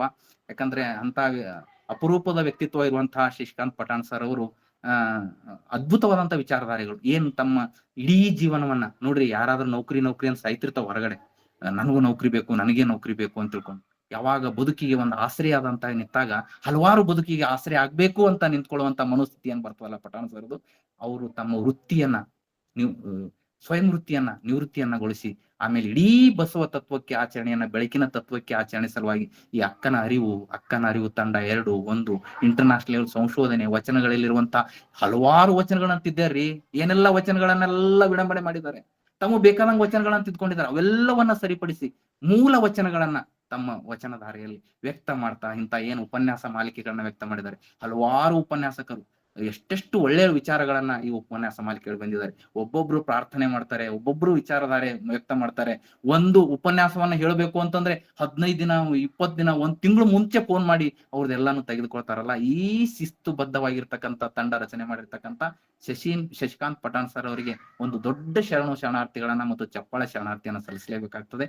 ಜೊತೆಗೆ ಅಕ್ಕನ ಅರಿವು ನೋಡ್ರಿ, ಈ ಜಗತ್ತಿನೊಳಗೆ ಮಹಿಳಾ ಜಾಗೃತಿ ಆದರೆ ಬುದ್ಧ, ಬಸವ, ಅಂಬೇಡ್ಕರ್, ಸಾವಿತ್ರಿಬಾಯಿ ಫುಲೆ, ಜ್ಯೋತಿಬಾಯಿ ಫುಲೆ ಎಲ್ಲರೂ ಈ ಮಹಿಳೆಯರನ್ನ ಎತ್ತಿ ಹಿಡ್ಲಿಕ್ಕಾಗಿ ಬಂದವರು ಜಗತ್ತಿನೊಳಗ. ಎಲ್ಲರೂ ಈ ವೇದ ಶಾಸ್ತ್ರವನ್ನ ಬಹಳ ಇವೆಲ್ಲವುಗಳು ಒಂದ್ ಕಡೆ ಹೆಣ್ಣನ್ನ ತುಳಿಬೇಕು, ಇವ್ರು ಕನಿಷ್ಠ, ಇವ್ರು ಅರ್ರಲ್ಲ ಅಂತ ತಿಳ್ಕೊಂಡು ಒಂದ್ ಕಡೆ ಹೇಳುವಾಗ ಅದನ್ನ ಮೆಟ್ಟಿ ನಿಂತು ಅಲ್ಲ ಇವ್ರು ಇದರಿಂದ ಹೊರಗೆ ಬರ್ಬೇಕು ನಾನು ಜಗತ್ತಿಗೆ ಅಂತ ತೋರಿಸ್ಕೊಟ್ಟಂತವ್ರು ಬಸವಾದಿ ಶರಣರು 12ನೇ ಶತಮಾನದಲ್ಲಿ. ಅದಕ್ಕಿಂತ ಇತ್ತೀಚಿನ 17ನೇ ಶತಮಾನ ರಾಜಾರಾಮ್ ಮೋಹನ್ ರಾಯ್ ಅವರು ಏನ್ರಿ ಹಿಂಗ್ ಹೆಣ್ಮಕ್ಳನ್ನ ಹಿಂಗ್ ದಬ್ತಿದ್ರು. ಗಂಡ ಸತ್ತ ಅಂದ್ರೆ ಅವನನ್ನ ಸತಿ ಸಹಗಮನ ಪದ್ಧತಿ ಅಂತ ನಾಚಿಕೆಗೇಡ ಸಂಗತಿ ಇವೆಲ್ಲವು ಇದೇ ನೆಲದೊಳಗೆ ನಡೆದೋಗ್ಯವು. ಅವೆಲ್ಲವನ್ನ ಮೆಟ್ಟಿ ನಿಂತು ರಾಜಾರಾಮ್ ಮೋಹನ್ ರಾಯ್ ಆದ. ಅದೇ ರೀತಿ ಬಸವಣ್ಣವರು ಆಗ್ಲೇ ಇವೆಲ್ಲವನ್ನ ಮೆಟ್ಟಿ ನಿಂತು ಅಂತರ್ಜಾತಿ ವಿವಾಹಗಳನ್ನ ಮಾಡಿ ಜಗತ್ತಿಗೆ ತೋರಿಸ್ಕೊಟ್ಟಂತ ಪುಣ್ಯಾತ್ಮರು ಈ ಬೆಳಕನ್ನ ನೀಡಿದ್ದಾರೆ. ನಾವೆಲ್ಲರೂ ಅವ್ರ ದಿಶೆಯಲ್ಲಿ ಒಂದ್ ಕೆಲಸ ಮಾಡೋಣ. ಏನಿಲ್ಲ, ಈ ಉಪನ್ಯಾಸ ಮಾಲಿಕೆ ಒಂದೇ ಒಂದು ದೃಷ್ಟಿಕೋನ, ದಿನಾ 2 ವಚನಗಳ ಅಧ್ಯಯನ ಮಾಡೋದು, ಅದರ ಪರಿಶೀಲನೆ ಮಾಡೋದು, ಅದರ ಅನ್ವಯ ತತ್ವಗಳನ್ನ ನಾವು ಅಳವಡಿಸ್ಕೊಳ್ಳೋದು. ದಿನಾ ಬೆಳಿಗ್ಗೆಯಿಂದ ಸಾಯಂಕಾಲ ತನಕ ಹೋಗ್ಬಿಟ್ಟು ರಾತ್ರಿ ಮಲಗುವಾಗ ನನ್ನಿಂದ ಏನಾದ್ರೂ ದೋಷಗಳಾಯ್ತಾ ಅಂತ ಬರ್ದಿಡೋದು, ಅದು ನಾಳೆಗೆ ಆಗದೆ ಇರುವಂಗೆ ನೋಡ್ಕೊಳ್ಳುವಂಥದ್ದೇ ಪರಿವರ್ತನೆಯ ದಾರಿ ಆಗ್ತದೆ. ಇದೇ ಸಕಾರಾತ್ಮಕ ಚಿಂತನೆ ಆಗ್ತದೆ. ಈ ದಿಶೆಯಲ್ಲಿ ನಾವೆಲ್ಲರೂ ಕೆಲಸ ಮಾಡೋಣ ಅನ್ನೋ ಮಾತುಗಳನ್ನ ವ್ಯಕ್ತ ಮಾಡ್ತಾ, ಯಾಕಂದ್ರೆ ನಾನು ಮಾತಾಡ್ಲಿಕ್ಕೆ ಅವಕಾಶ ಕೊಟ್ಟಂತ ಎಲ್ಲ ಪಠಾಣ್ ಸರ್ ಅವರಿಗಾಗಿರ್ಬೋದು, ವಿಜಯಲಕ್ಷ್ಮಿ ಮೇಡಮ್ ಅವರಾಗಿರ್ಬೋದು. ವಿಜಯಲಕ್ಷ್ಮಿ ಮೇಡಮ್ ಅವರು ಬಹಳ ನಮ್ ಶಾಲೆಯಲ್ಲೇ ಕೆಲಸ ಮಾಡಿ ಬಹಳ ಅವ್ರ ಏನ್ ನೋಡ್ರಿ 60 ವಯೋವೃತ್ತಿ ಆದ್ರೂ ಸಹ ಒಂದ್ ಅದ್ಭುತವಾದಂತ ಸಂಘ ಸಿಕ್ತು ಅವರಿಗೆ. ಮತ್ತೆ ತಮ್ಮ ಕವನ ಶೀರ್ಷಿಕೆಗಳನ್ನ ಬಿಡುಗಡೆ ಮಾಡಿದ್ರು. ಅಂತ ಎಲ್ಲ ತಂಡ ನೋಡ್ರಿ, ಅವರು ಈ ದಿಶೆಯಲ್ಲಿ ಕೆಲಸ ಮಾಡ್ತಾ ಹೋದ್ರೆ ನಿವೃತ್ತನಾದ ನಂತರ ಅವ್ರ ಬದುಕು ಸಾರ್ಥಕ ಬದುಕಾಗ್ತದೆ ಅನ್ನೋ ಮಾತುಗಳನ್ನ ವ್ಯಕ್ತ ಮಾಡ್ತಾ, ಇಲ್ಲಿಯವರೆಗೆ ಎಲ್ಲ ನನ್ನ ಉಪನ್ಯಾಸವನ್ನ ಅದು ಎಷ್ಟ್ರ ಮಟ್ಟಿಗೆ ಬಿಡಿಸ್ತೋ ಗೊತ್ತಿಲ್ಲ. ಒಳ್ಳೆ ವಿಚಾರಗಳಿದ್ರೆ ತಗೊಳ್ರಿ, ಹಿಂಗೆ ಇಲ್ಲಾರದ ವಿಚಾರಗಳಿದ್ರೆ ಇಲ್ಲಿಂದಾನೇ ಬಿಟ್ಟಾಕಿ ತಮ್ಮ ಎಲ್ಲ ಮಾತುಗಳನ್ನ ಬಹಳ ಪ್ರೀತಿಯಿಂದ ಕೇಳಿಸ್ಕೊಳ್ಳೋದಕ್ಕಾಗಿ ಎಲ್ಲ ಶರಣು ಬಂಧುಗಳಿಗೆ ಶರಣಾರ್ಥಿಗಳನ್ನ ತಿಳಿಸ್ತಾ ನನ್ನ ಶರಣ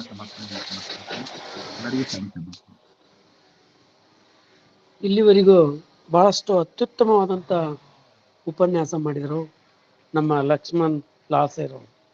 ಪ್ರಾಯಶಃ ನಮ್ಮ ಭಾಗದಾಗ ಏನಂತ ಹೇಳ್ತಾರಂದ್ರ ಅದು ಜವಾರಿ ಶೈಲಿ ಉಪನ್ಯಾಸ ಇತ್ತು. ಬಹಳ ಅದ್ಭುತವಾದಂತ ಉಪನ್ಯಾಸವನ್ನ ಅವ್ರು ನೀಡಿದ್ರು. ಎಷ್ಟೆಷ್ಟೋ ವಚನಗಳ ಮೂಲಕ, ಅನೇಕ ದೃಷ್ಟಾಂತಗಳ ಮೂಲಕ ಅವರು ಇರ್ತಕ್ಕಂಥದ್ದು ನಾನು ನೋಡಿದೆ.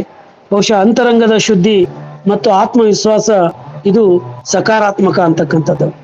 ಸಕಾರಾತ್ಮಕತೆ ಎಂಬುದು ಹೊರಗಿನಿಂದ ಬರುವುದಿಲ್ಲ, ಅದು ಒಳಗಿನಿಂದ ಬರಬೇಕು ಎಂಬುದು ಶರಣರ ನಂಬಿಕೆ.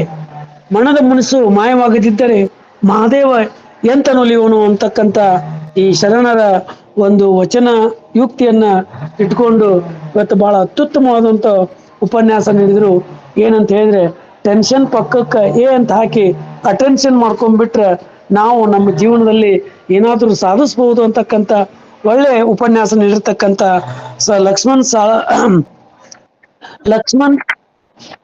ಲಾಸರ್ ಅವರಿಗೆ ಅನಂತ ಧನ್ಯವಾದಗಳನ್ನ ಅರ್ಪಿಸ್ತಾ ಈಗ ವೇದಿಕೆಗೆ ನಾನು ಮಾರ್ಗದರ್ಶನ ನುಡಿಯನ್ನ ಶ್ರೀತ ಶಶಿಕಾಂತ್ ಪಟ್ಟಣ್ ಅವರು ಈ ಮಾರ್ಗದರ್ಶನ ನುಡಿಯನ್ನು ನುಡಿಬೇಕಂತ ಅವ್ರನ್ನ ವೇದಿಕೆಗೆ ನಾನು ಆಹ್ವಾನಿಸ್ತಾ ಇದ್ದೇನೆ. ಓಂ ಶ್ರೀ ಗುರು ಬಸವಲಿಂಗಾಯ ನಮಃ. ನಾನು ನವೆಂಬರ್ 15ನೇ ತಾರೀಕು ಲಕ್ಷ್ಮಣ್ ಲಾಳ್ಸೇರಿ ಅವ್ರನ್ನ ಭೇಟಿಯಾಗಿದ್ದು ಒಂದು ಕಾರ್ಯಕ್ರಮದೊಳಗ. ನಮ್ಮ ವಿಜಯಲಕ್ಷ್ಮಿ ಹಂಗರಗಿ ಮೇಡಮ್ ಅವರ ಕವನ ಸಂಕಲನ ಬಿಡುಗಡೆ ಮತ್ತು ಜಿಲ್ಲಾ ಘಟಕ ಬಸವ ತಿಳುವಳಿಕೆ ಸಂಶೋಧನಾ ಕೇಂದ್ರ ಯೋಗ ಅವರೊಳಗಿರ್ತಕ್ಕಂಥ ಕ್ರಿಯಾಶೀಲತೆ, ಅವರ ಸಂಘಟನಾ ಚಾತುರ್ಯವನ್ನು ನೋಡಿಕೊಂಡು ನಾನು ಅವಾಗ ಹೇಳಿದೆ, ಸರ್ ನೀವು ನಮ್ಮಲ್ಲಿ ಮಾತಾಡ್ಬೇಕು ಅಂತ. ಆಯ್ತ್ರಿ ಸರ್ ಅಂತಂದ್ರು.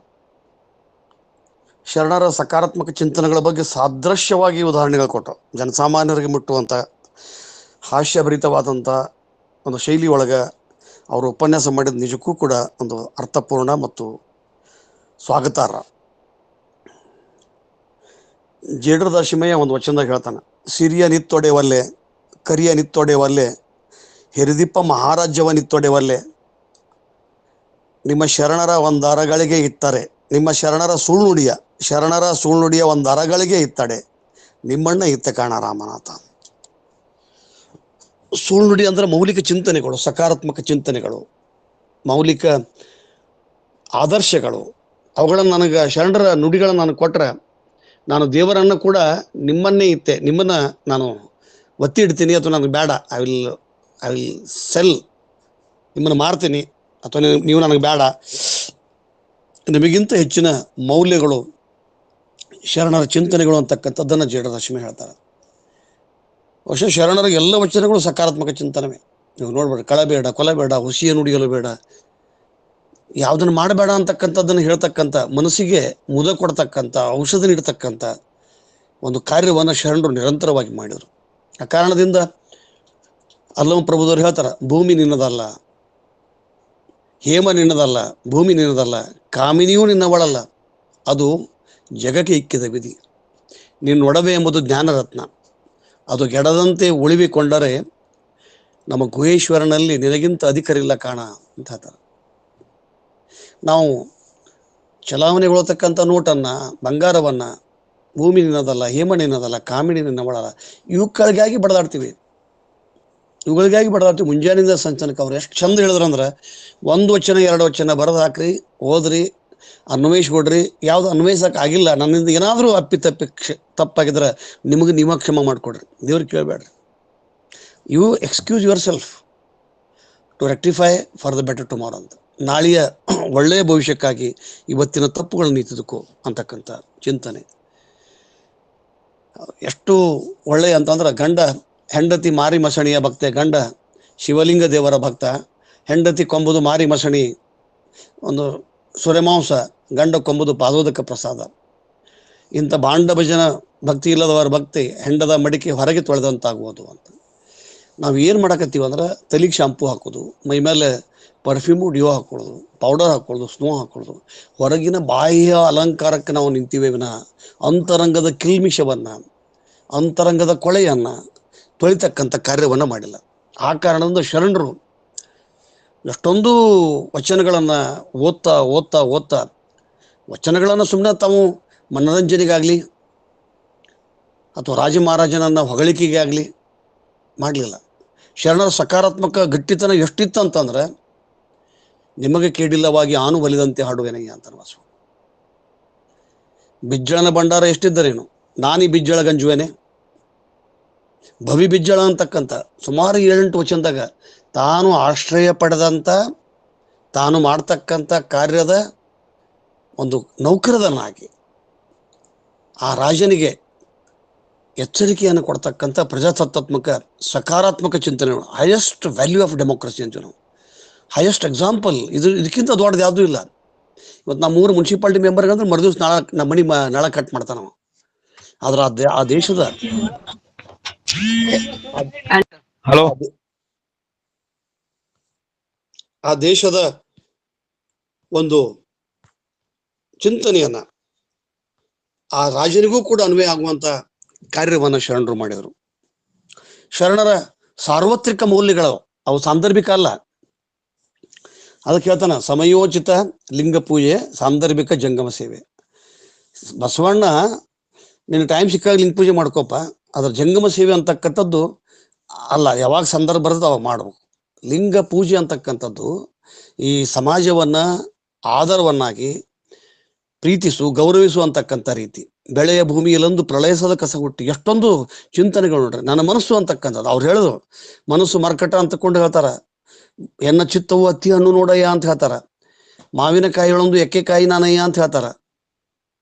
ತಿಳಿಯಲಿಯೋದು ಎತ್ತರಲಿಯೋದು, ಕಸವ ತೆಗೆದರೆ ಸುಳಿದೆಗೆದು ಬೆಳಿಬೇಕಾನ ಕೂಡಲ ಸಂಗಮ ದೇವ.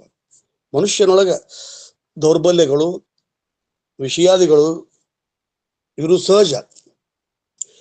ಆದ್ರ ಅವುಗಳನ್ನ ಬದಲಿಸಿ ಅದಕ್ಕೆ ಪ್ರತಿಯಾಗಿ, ಪರ್ಯಾಯ ಅಲ್ಲ ಪ್ರತಿಯಾಗಿ ಸಕಾರಾತ್ಮಕ ಚಿಂತನೆ ತೊಡಿಸ್ಕೊಂಡ್ರ.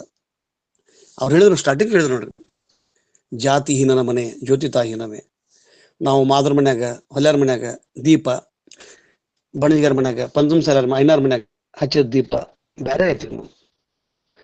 ಆಕಳು ಕಪ್ಪಾದ್ರೆ ಹಾಲು ಕಬ್ಬೆ, ಕಪ್ಪು ಹಾಲು ಆಕಳ ಕಪ್ಪೈತೆ, ಬಿಳೆ ಆಕಳ ಹಾಲು ತೊಂಬರಿ ಅಂತಾರ ಗುರುಗಳು ಸ್ವಾಮಿಗಳು. ಬಿಳೆ ಆಕಳ ಹಚ್ಚಿರ್ಬೇಕು, ಅದರ ಕರೆ ಆಕಳ ತರಬೇಡ ನೀವು. ಕಬ್ಬು ಡೊಂಕಾದರೆ ಸಿಹಿ ಡೊಂಕೆ. ನಾವು ಭೌತಿಕ ವಸ್ತುತ್ವವನ್ನ, ವಸ್ತುಗಳನ್ನ ಆಧರಿಸಿ ವ್ಯಕ್ತಿಯ ವ್ಯಕ್ತಿತ್ವವನ್ನ ನಿರ್ಧಾರ ಮಾಡಕ್ ಹೋಗಬಾರ್ದು. ಹೀಗಾಗಿ ಶರಣರ ಸಕಾರಾತ್ಮಕ ಚಿಂತನೆಗಳು ಸಾಕಷ್ಟು. ಇವತ್ತು ವಿಶ್ವಸಂಸ್ಥೆ ಆಗ್ಲಿ, ಮ್ಯಾಗ್ನಾ ಕಾರ್ಟಾದವರಾಗ್ಲಿ, 13ನೇ ಶತಮಾನದವರು, ಜಗತ್ತಿನ ಎಲ್ಲ ಸಂಸತ್ತಿನ ಪರವಾಗಿ ನಿಂತವರು ಬಸವಣ್ಣನ ನೆನೆಸ್ತಾರ.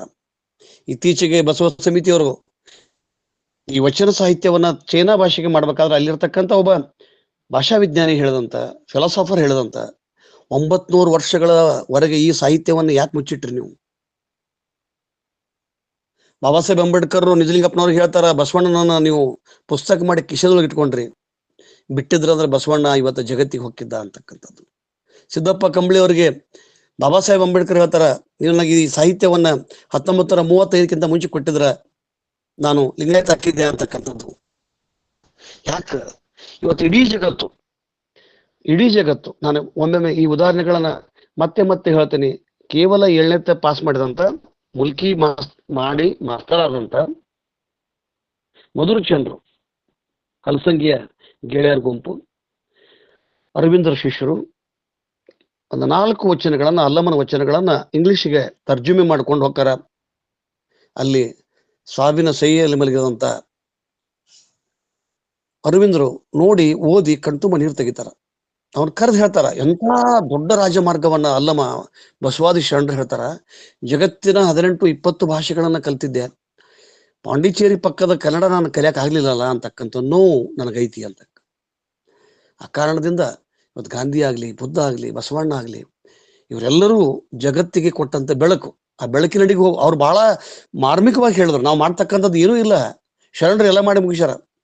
ಆ ಸಾಧನೆಯೊಳಗೆ ಹೋದವ್ರು ಸಿದ್ದೇಶ್ವರಪ್ಪಗಳು, ಆ ಸಾಧನೆಯೊಳಗೆ ಹೋದವ್ರು ಅತ್ರೀಶ್ವಗಳು, ಮಾಂತಪ್ಪಗಳು, ಮುರುಗಡ ಮಾಂತಪ್ಪನವರು, ಮೃತ್ಯುಂಜಯ ಅಪ್ಪಗಳು ಮಹಾ ಬೆಳಕಿನೊಳಗೆ ಬೆಳಕಾಗಿಬಿಟ್ರು ಅವರು. ನಾವು ಮತ್ತೆ ಇನ್ನೊಂದು ಮಾಡ್ಬೇಕಾಗಿಲ್ಲ. ಜಗತ್ತಿನ ಒಂದು ಪ್ರತಿಕ್ರಾಂತಿ ಸೂರ್ಯನಾಗಿ ಬಸವಣ್ಣ ಸಮಗ್ರ ಬದಲಾವಣೆ ಮಾಡಿದ. ಜಗತ್ತಿಗೆ ತಿಳಿದಂತ ಬಸವಣ್ಣನ ಹಾಡಿನೊಳಗ, ಆತನ ಮನೆಯೊಳಗೆ ಹುಟ್ಟಿದಂತ ನಾವು, ಆತನ ಕುಲದೊಳಗೆ ಹುಟ್ಟಿದಂತ ನಾವು ಬಸವಣ್ಣನನ್ನು ತಿಳ್ಕೊಳ್ಳಿಕ್ಕೆ ಆಗ್ತಿಲ್ಲ. ಆ ಕಾರಣದಿಂದ ಎಲ್ಲ ತಾಯಿಯಂದರಿಗೆ, ಮಹಿಳೆಯರಿಗೆ, ಶರಣರಿಗೆ, ಸಹೋದರಿಯರಿಗೆ ವಿನಂತಿ ಪೂರ್ವಕವಾಗಿ ಕೇಳ್ಕೊಂತೀನಿ, ಇದು 12ನೇ ಶತಮಾನದಾಗ ಹಚ್ಚಿಟ್ಟದ ಕಿಚ್ಚು. ಯಾರಿಗಾಗಿ? ಅಕ್ಕನಗಮ್ಮ ಒಂದು ವೇಳೆ ಅಕ್ಕನಗಮ್ಮಗ ಧಾರ್ಮಿಕ ಹಕ್ಕು ಇಲ್ಲ, ಆಕಿ ನನಗಿಂತ ದೊಡ್ಡಕದಾಳ, ಆಕಿಗೆ ನೀವು ಜನಿವಾರ ಹಾಕಿಲ್ಲ, ನಾನ್ಯಾಕೆ ಹಾಕೋಲಿ ಅಂತಕ್ಕಂಥ ಜಗಳತನ, ಬಂಡುಕೋರ್ತನ, ರಂಪಾಟ ಬಸವಣ್ಣ ಮಾಡ್ಲಿಲ್ಲ ಅಂದ್ರ, ಬಸವಣ್ಣ ಬ್ರಾಹ್ಮಣನಾಗೇ ಓದಿದ್ದಂದ್ರ ಚತುರಾಚಾರ್ಯ, ಈಗೇನು ಮಧ್ವಾಚಾರ್ಯ, ಶಂಕರಾಚಾರ್ಯ, ಚತುರಾಚಾರ್ಯ ಅದರಲ್ಲ, ಇವ್ರಿಗಿಂತ ಮೇಲ್ಮಟ್ಟದ ಸ್ಥಾನವನ್ನ ಬಸವಣ್ಣ ಅವ್ರು ಪಡಿಬೋದಾಗಿತ್ತು. ಯಾರಿಗಾಗಿ ದುಡದ ಅವ್ರನ್ನ ಮರ್ತು ಬಿಟ್ಟಿವಿ ನಾವು. ಯಾರನ್ನ ನಮ್ಮನ್ನ ಶೋಷಣೆ ಮಾಡ್ತಾ ಇದಾರೆ ಅವ್ರನ್ನ ತಲೆ ಮೇಲೆ ಇಟ್ಕೊಂಡು ಕುಂಡ್ರಾಕತ್ತೀವಿ. ಅದಕ್ಕೆ ಲಕ್ಷ್ಮಣ ದಾಸಿಯವರು ಇನ್ನೂ ಕೂಡ ವೈಷ್ಣವ ಶರಣರ ವಚನ ಸಾಹಿತ್ಯವನ್ನ ಗಂಭೀರವಾಗಿ ಆಳವಾಗಿ ಅಧ್ಯಯನ ಮಾಡ್ಕೊಳ್ಳಿ, ಕೃತಿಗಳನ್ನ ತರಲಿ, ತಮ್ಮ ಸುತ್ತ ತಾವು ಸುಗಂಧ ಪರಿಮಳ, ತಮ್ಮ ಮನೆಗೆ ಅಷ್ಟೇ ಅಲ್ಲ, ತಂಗಿ ಕಾವೇರಿಗೆ ಅಷ್ಟೇ ಅಲ್ಲ, ಅವರಿಬ್ರು ಕೂಡ್ಕೊಂಡು ಸತಿಪತಿಗಳಿಂದಾದ ಭಕ್ತಿ ಹಿತವಪುದು ಶಿವಂಗೆ. ಶಾಪುರದೊಳಗ ಸುಗಮ ಹಿರೇಮಠ ಅವರು, ನಮ್ಮ ವಿಜಯಲಕ್ಷ್ಮಿ ಹಂಗರಿಗೆ ಅವ್ರು ಹೇಳ್ದಂಗ ನಿವೃತ್ತರಾದ್ಮೇಲೆ ಬಹಳ ಕ್ರಿಯಾಶೀಲರಾದ್ರು ಅವರು. ಅವರ ಲೇಖನಗಳು, ವಚನ ಚಿಂತನೆ, ವಚನ ವಿಶ್ಲೇಷಣೆ, ಕವನ ಆಗಿಂದಾಗ ಬರಸಾಕತ್ತಾರ. ಕಳಕಳಿ, ಸಾಮಾಜಿಕ ಕಳಕಳಿ. ಸೊ ಎಲ್ಲರೂ ಕೂಡ್ಕೊಂಡು ಕಾಯಕ ಮತ್ತು ದಾಸೋಹ, ತಮಗೆ ಕೈಲಾದಷ್ಟು ದಾಸೋಹ ಮಾಡ್ರಿ. ಶಾಪುರದೊಳಗ ವಚನ, ಅಲ್ಲೆಲ್ಲ ರಕ್ತ ಸಿಕ್ತ ಕ್ರಾಂತಿಯಲ್ಲೆಲ್ಲ ಆ ನೆಲದೊಳಗ ಆ ಶಾಪುರ, ಯಾದಗಿರಿ ಸುತ್ತಮುತ್ತಲಿನ ನೆಲ ಕೆಂಪಾಗೈತಿ ಅಂತ ನೀವು ವಿಚಾರ ಮಾಡಿ ನೋಡಿದ್ರೆ ಒಮ್ಮೆ ವಿಚಾರ ಮಾಡ್ಬೇಕು. ಅದು ಶರಣರೊಳಗ ರುಂಡಾಡಿದ ಕೊಂದಂತ ರಕ್ತ ಆ ನೆಲದೊಳಗೆ ಬಿದ್ದೈತಿ. ಹಿಂಗಾಗಿ ನಾನು ಎಷ್ಟೋ ಸಲ ಬಸವ ಕಲ್ಯಾಣಕ್ಕೆ ಹೋಗಕ್ಕೆ ಅಂತೀನಿ. ನಾನು 1 ತಾಸು 2 ತಾಸು ನಿಂದ್ರಕ್ಕೆ ಆಗಂಗಿಲ್ಲ ನನಗೆ. ಅಲ್ಲಿ ಶರಣರ ಆತ್ಮಗಳು, ಶರಣರ ಶರೀರವನ್ನ ಅಲ್ಲಿ ಕೊಚ್ಚಿ ಹಾಕ್ಯಾರ. ಸಾವಿರಾರು ಶರಣರನ್ನು ಕೊಂದಾರ. ಆ ಶರಣರಿಗೆ ನ್ಯಾಯ ಕೇಳಬೇಕು. ಆ ಶರಣರು ಇವತ್ತು ಬದುಕ್ಯಾರ ವಚನಗಳ ರೂಪದೊಳಗೆ. ವಚನಗಳು ಸಕಾರಾತ್ಮಕ ಚಿಂತನೆಗಳಾಗಬೇಕು, ಸುಮ್ಮನೆ ಭಾಷಣ ಲೇಖನಕ್ಕೆ ಆಗಬಾರ್ದು. ಅದಕ್ಕೆ ಲಕ್ಷ್ಮಣ ಲಾಡ್ಸೇರಿ ಅವರಿಗೆ ನಾನು ಅನಂತ ಶರಣಾರ್ಥಿಗಳನ್ನ ಹೇಳ್ತಾ, ಇವತ್ತಿನ ಉಪನ್ಯಾಸ ಭಾಳ ಚೆನ್ನಾಗಿ ಮಾಡಿದ್ರು. ಮುಂಬರುವ ದಿನದೊಳಗೆ ಇನ್ನೂ ಒಂದಿಷ್ಟು ಹೆಚ್ಚಿನ ಮೌಲಿಕ ಚಿಂತನೆಗಳನ್ನ ಅವರು ಹೇಳಲಿ ಅಂತ ಹೇಳ್ತಾ ನನ್ನ ಮಾತಿಗೆ ವಿರಾಮ ಹೇಳ್ತೇನೆ. ಶರಣಾರ್ಥಿಗಳು. ಇಲ್ಲಿವರೆಗೂ ಮಾರ್ಗದರ್ಶನ ನುಡಿಯನ್ನು ನೀಡಿರ್ತಕ್ಕಂಥ ಡಾಕ್ಟರ್ ಶಶಿಕಾಂತ್ ಪಟ್ಟಣ್ ಅವರಿಗೆ ಅನಂತ ಧನ್ಯವಾದಗಳು. ಬಹುಶಃ ವಚನಗಳಲ್ಲಿ ಸಕಾರಾತ್ಮಕ ಚಿಂತನೆ ಅಂತಕ್ಕಂಥದ್ದು ಅದು ಯಾವುದಾದ್ರೂ ಇತ್ತಂದ್ರೆ ನಮ್ಮ ವಚನ ಅಧ್ಯಯನ ವೇದಿಕೆ ಅಂತಕ್ಕಂಥದ್ದನ್ನ ಬಹಳಷ್ಟು ಅಭಿಮಾನದಿಂದ ನಾನು ಹೇಳ್ತಾ ಇದ್ದೇನೆ. ಸಾಕಷ್ಟು ಜನರನ್ನ ಇವತ್ತು ಶಶಿಕಾಂತ್ ಪಟ್ಟಣ್ ಅವರು ಪಾಸಿಟಿವ್ ಥಿಂಕಿಂಗ್ ವಿಚಾರ ಮಾಡಲಿಕ್ಕೆ ಈ ಒಂದು ವೇದಿಕೆಯನ್ನ ಪ್ರಾರಂಭಿಸಿದ್ದಾರೆ. ನಿಜಕ್ಕೂ ಕೂಡ ಈ ವೇದಿಕೆ ಒಂದು ಶರಣರಿಗೆ ಒಂದು ಅಭಿಮಾನವನ್ನ, ಒಂದು ಗೌರವವನ್ನು ಕೊಡ್ತಕ್ಕಂಥ ಈ ವೇದಿಕೆ ಆಗಿದೆ ಅಂತಕ್ಕಂಥದ್ದು. ಒಬ್ರು ಒಂದ್ ಕಡೆ ಹೇಳ್ತಾರೆ, ಏನಂತ ಹೇಳಿದ್ರೆ, ಇಡೀ ವಿಶ್ವರೂಪವಾಗಿ ಬೆಳೆಯುತ್ತೆ, ಅದು ಕರ್ನಾಟಕದಿಂದ ಮಾತ್ರ ಅಂತ.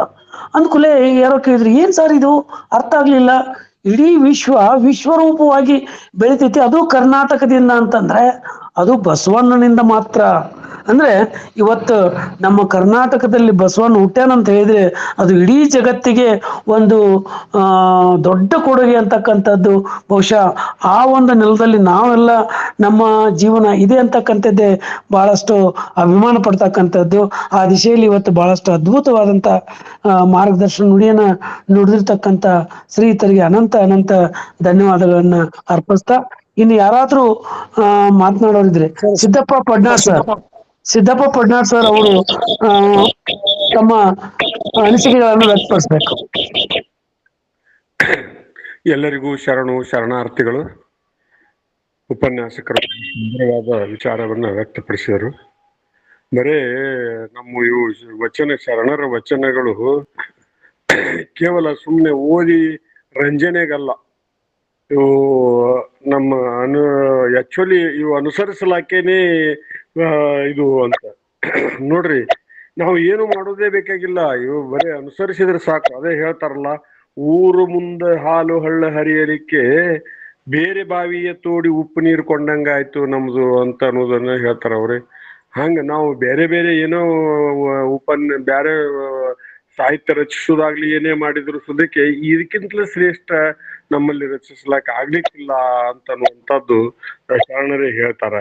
ಅಲ್ಲ, ಆ ಮನಸ್ಸು ಹೆಂಗಿರ್ತದ ಅಂತ ಅನ್ನೋದು, ತನ್ನಿಚ್ಛೆಯ ನುಡಿದರೆ ಮೆಚ್ಚದೀವನ, ತನ್ನಿಚ್ಛೆ ನುಡಿದರೆ ಮೆಚ್ಚುವುದೀಮನ, ಇದಿರಿಚ್ಛೆ ನುಡಿದರೆ ನುಡಿಯೋದು ಇದು ಮೆಚ್ಚದೀಮನ. ಎಂತ ಮನಸ್ಸನ್ನು ಬಹಳಷ್ಟು ಎಷ್ಟು ಅಭ್ಯಾಸ ಮಾಡಿದ್ರು ಬಸವಣ್ಣ, ಎಸ್ಪೆಷಲಿ ಬಸವಣ್ಣವ್ರಂತರೂ ಮನಸ್ಸನ್ನು ಬಹಳಷ್ಟು ಮನಸ್ಸಿನ ಇದನ್ನು ಬಹಳಷ್ಟು ಇದು ಮಾಡಿದ್ರು.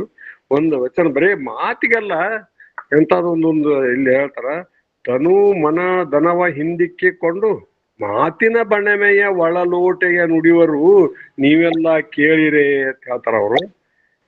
ತಲೆಯಿಲ್ಲದ ಕೋಲು ಹೊಳ್ಳು ಹಾರುವುದಲ್ಲದೆ ಗುರಿಯ ತಾಗಲದೆ ಅದಕ್ಕ ತಲಿ ಅಂದ್ರ ಒಂದ್ ಕಡೆ ಅದ ತಲಿ ಇರ್ಲಿಕ್ಕಂದ್ರ ಬರೇ ಸುಮ್ಮ ಕೋಲ ಬಗದ್ರ ಅದು ಗುರಿ ಮುಟ್ಟಂಗಿಲ್ಲ, ಅದು ಹಾರಿ ಹೋಗ್ತದ ಅಷ್ಟೇ. ಅಲ್ಲ ಅದಕ್ಕೆ ಹೇಳ್ತಾರ ಮಾಯಾಪಾಶ ಹಿಂಗಿ ಮನದ ಗಂಟು ಬಿಡದನ್ನಕ್ಕ ಕೂಡಲ ಸಂಗಮ ದೇವನಂತ ತೊಲಿವನಯ್ಯ ಅಂತನ್ನುವಂತ ಮತ್ಸರ ಹೇಳ್ತಾರ. ಬಹಳ ಸುಂದರವಾದ ಮಾತ. ಏನ್ ಗುರಿ ಇಲ್ಲಾರ್ದೆ ಬರೇ ತನು ಮನ ದನ ಯಾವುದೂ ಒಪ್ಪಿಸ್ಲಾರ್ದೆ ಸುಮ್ನೆ ಮಾತು ಹೇಳಿದ್ರೆ ಏನ್ ಆಗ್ತದೇನು? ತನುವನ್ನು ಗುರುವಿಗೂ, ಮನವನ್ನು ಲಿಂಗಕ್ಕೂ, ಧನವನ್ನು ಜಂಗಮಕ್ಕೂ ಅರ್ಪಿಸಿ ನಾವು ನಮ್ಮ ಸಾಧನೆಯನ್ನ ಮಾಡ್ಬೇಕಾಗ್ತದ. ಬರೇ ಬಹಳಷ್ಟು ಮಂದಿ ನೋಡ್ತೇವು ಬರೇ ಇದರ ಏನಂತಾರಲ್ಲ ಡಾಂಬಿಕ ವೇಷವನ್ನೇ ಹಾಕಿ ಬಸವಣ್ಣವ್ರ ಹೆಸರು ಹೇಳ್ಕೊಂಡು ಅವರ 4 ವಚನ ಕಳಿಸ್ಕೊಂಡ್ ಕಿಸಿಂದ ಭಾಷಣ ಮಾಡಿ ಗಳಿಕಿ ಮಾಡುವಂತವ್ರು ಇದ್ದಾರೆ ವಿನಃ ಬಹಳಷ್ಟು ಜನ ಹಿಂದಿ ಡಾಂಬಿಕ್ತನನೇ ತೋರ್ಸಾರ. ನೋಡ್ರಿ, ನಮ್ಮ ಶರಣರ ವಚನ ತಗೊಂಡು ಅವ್ರಿಗೆ ತಿರುಗಿ ಇದು ಆಗುವಂಗ, ಅವ್ರಿಗೆ ಹೊಳ್ಳಿ ಇವು ಎಲ್ಲ ಈ ಧರ್ಮ ಉದ್ಧಾರ ಮಾಡ್ಲಾಕ್ ಹುಟ್ಟಿದ ಅಂತ ಅನ್ನುವಂಥದ್ದು ಗ್ರೇಟ್. ಎಂತ ಸುಳ್ಳು ಹೇಳಕ್ ಕಲ್ತಾರ ಅಂತ ಅನ್ನೋದನ್ನ ಬಹಳಷ್ಟು ಇದು ಅನಿಸ್ತದ. ಶಶಿಕಾಂತ್ ಪಟ್ಟಣ ಸರ್ ಬಂತರು ನಾವು ಅವ್ರು ಕಲಿತ ವಿದ್ಯೆ ಏನು, ಅವರು ಎಂತ ಇಂಡಸ್ಟ್ರಿಯಲಿಸ್ಟ್ ಆಗಿ ಏನೇನೋ ಮಾಡಬಹುದಾಗಿತ್ತು ಅಂತ ಅದನ್ನ ಬಿಟ್ಟು ಈ ಶರಣರ ವಚನಕ್ಕ, ಶರಣರ ತತ್ವಕ್ಕ ಜ್ಯೋತಿ ಬಿದ್ದು ಬಹಳಷ್ಟು ಅದರ ಪ್ರಚಾರ ನಡೆಸಿದಾರ. ಸುಂದರವಾದ ಉಪನ್ಯಾಸಕರನ್ನು, ಒಳ್ಳೆ ಉಪನ್ಯಾಸಕರನ್ನು ಕರ್ಕೊಂಬಂದು ನಮಗೆ ಜ್ಞಾನದ ಹೊಳೆಯನ್ನು ಹರಿಸ್ತಾರ. ಇಂಥ ಜ್ಞಾನವನ್ನ ನೀಡುವಂತ ಉಪನ್ಯಾಸಕರು ಇನ್ನಿಷ್ಟು ಬರಲಿ ಅಂತ ಬಯಸ್ತೇನೆ. ನನಗೆ ಈ ವೇದಿಕೆಯಲ್ಲಿ ಹಂಚಿಕೊಳ್ಳಕ್ಕೆ ಅವಕಾಶ ಕೊಟ್ಟದ್ದಕ್ಕೆ ಧನ್ಯವಾದಗಳು. ಶರಣಾರ್ಥಿಗಳು. ಧನ್ಯವಾದಗಳು ಸರ್ ಸಿದ್ದಪ್ಪ ಪಡ್ನಾಳ್ ಸರ್. ಬಹಳ ಶಶಿಕಾಂತ್ ಸರ್ ಬಗ್ಗೆ ಚೆನ್ನಾಗಿ ಹೇಳಿದ್ರಿ. ಬಹುಶಃ ಶಶಿಕಾಂತ್ ಸರ್ ಹಿಂದೆ ಒಂದು ಬಸವಣ್ಣನ ಶಕ್ತಿ ಐತೆ ಅಂತ ಹೇಳಿದ್ರೆ ಪ್ರಾಯಶಃ ತಪ್ಪಾಗ್ಲಿಕ್ಕಿಲ್ಲ. ನಿಜಕ್ಕೂ ಕೂಡ ಬಹಳ ಅಭಿಮಾನ ಪಡ್ತಕ್ಕಂಥದ್ದು. ಇನ್ನ ಮುಂದಾಗಿ ಗಂಗಾಧರ್ ಸಾಳಂಕಿ ಸರ್ ಅವರು ಕೂಡ ತಮ್ಮ ಅಭಿಪ್ರಾಯಗಳನ್ನ ಹಂಚ್ಕೋಬೇಕಂತ ಅವರಲ್ಲಿ ವಿನಂತಿಸ್ಕೊಳ್ತಾ ಇದ್ದೀನಿ. ಎಲ್ಲರಿಗೂ ಶರಣಾರ್ಥಿ.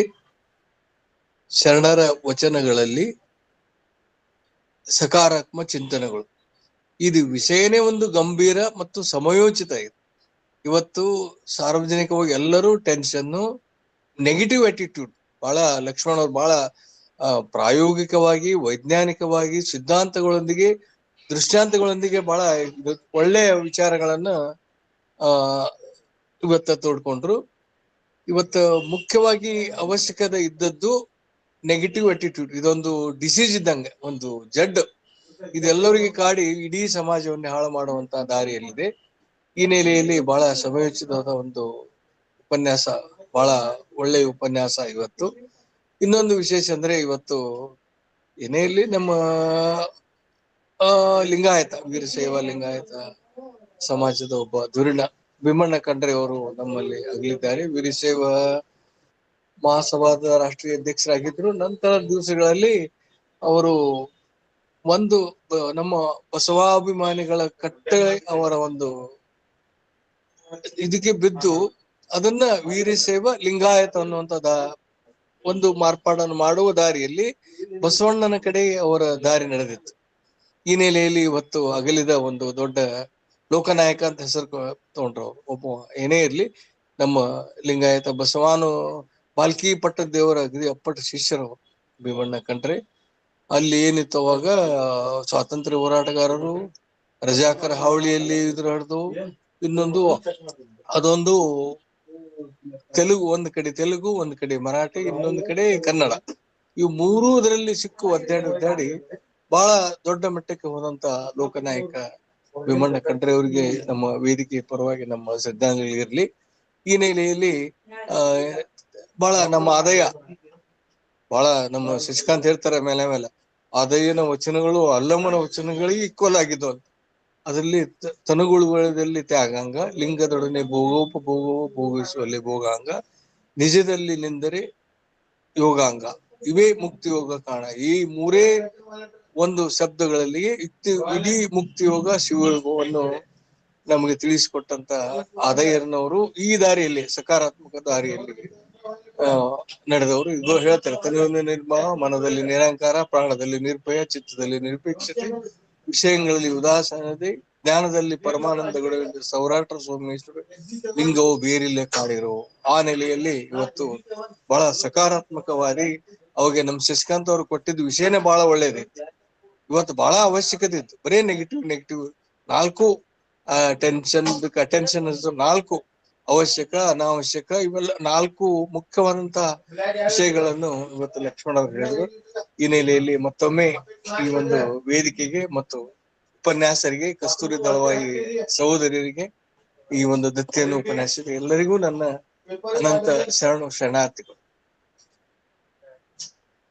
ಧನ್ಯವಾದಗಳು ಸರ್. ತುಂಬಾ ಬಹಳಷ್ಟು ಅಭಿಮಾನದಿಂದ ತಮ್ಮ ಅಭಿಪ್ರಾಯಗಳನ್ನು ಹಂಚಿಕೊಂಡಿದ್ದಕ್ಕಾಗಿ ಅನಂತ ಧನ್ಯವಾದಗಳು.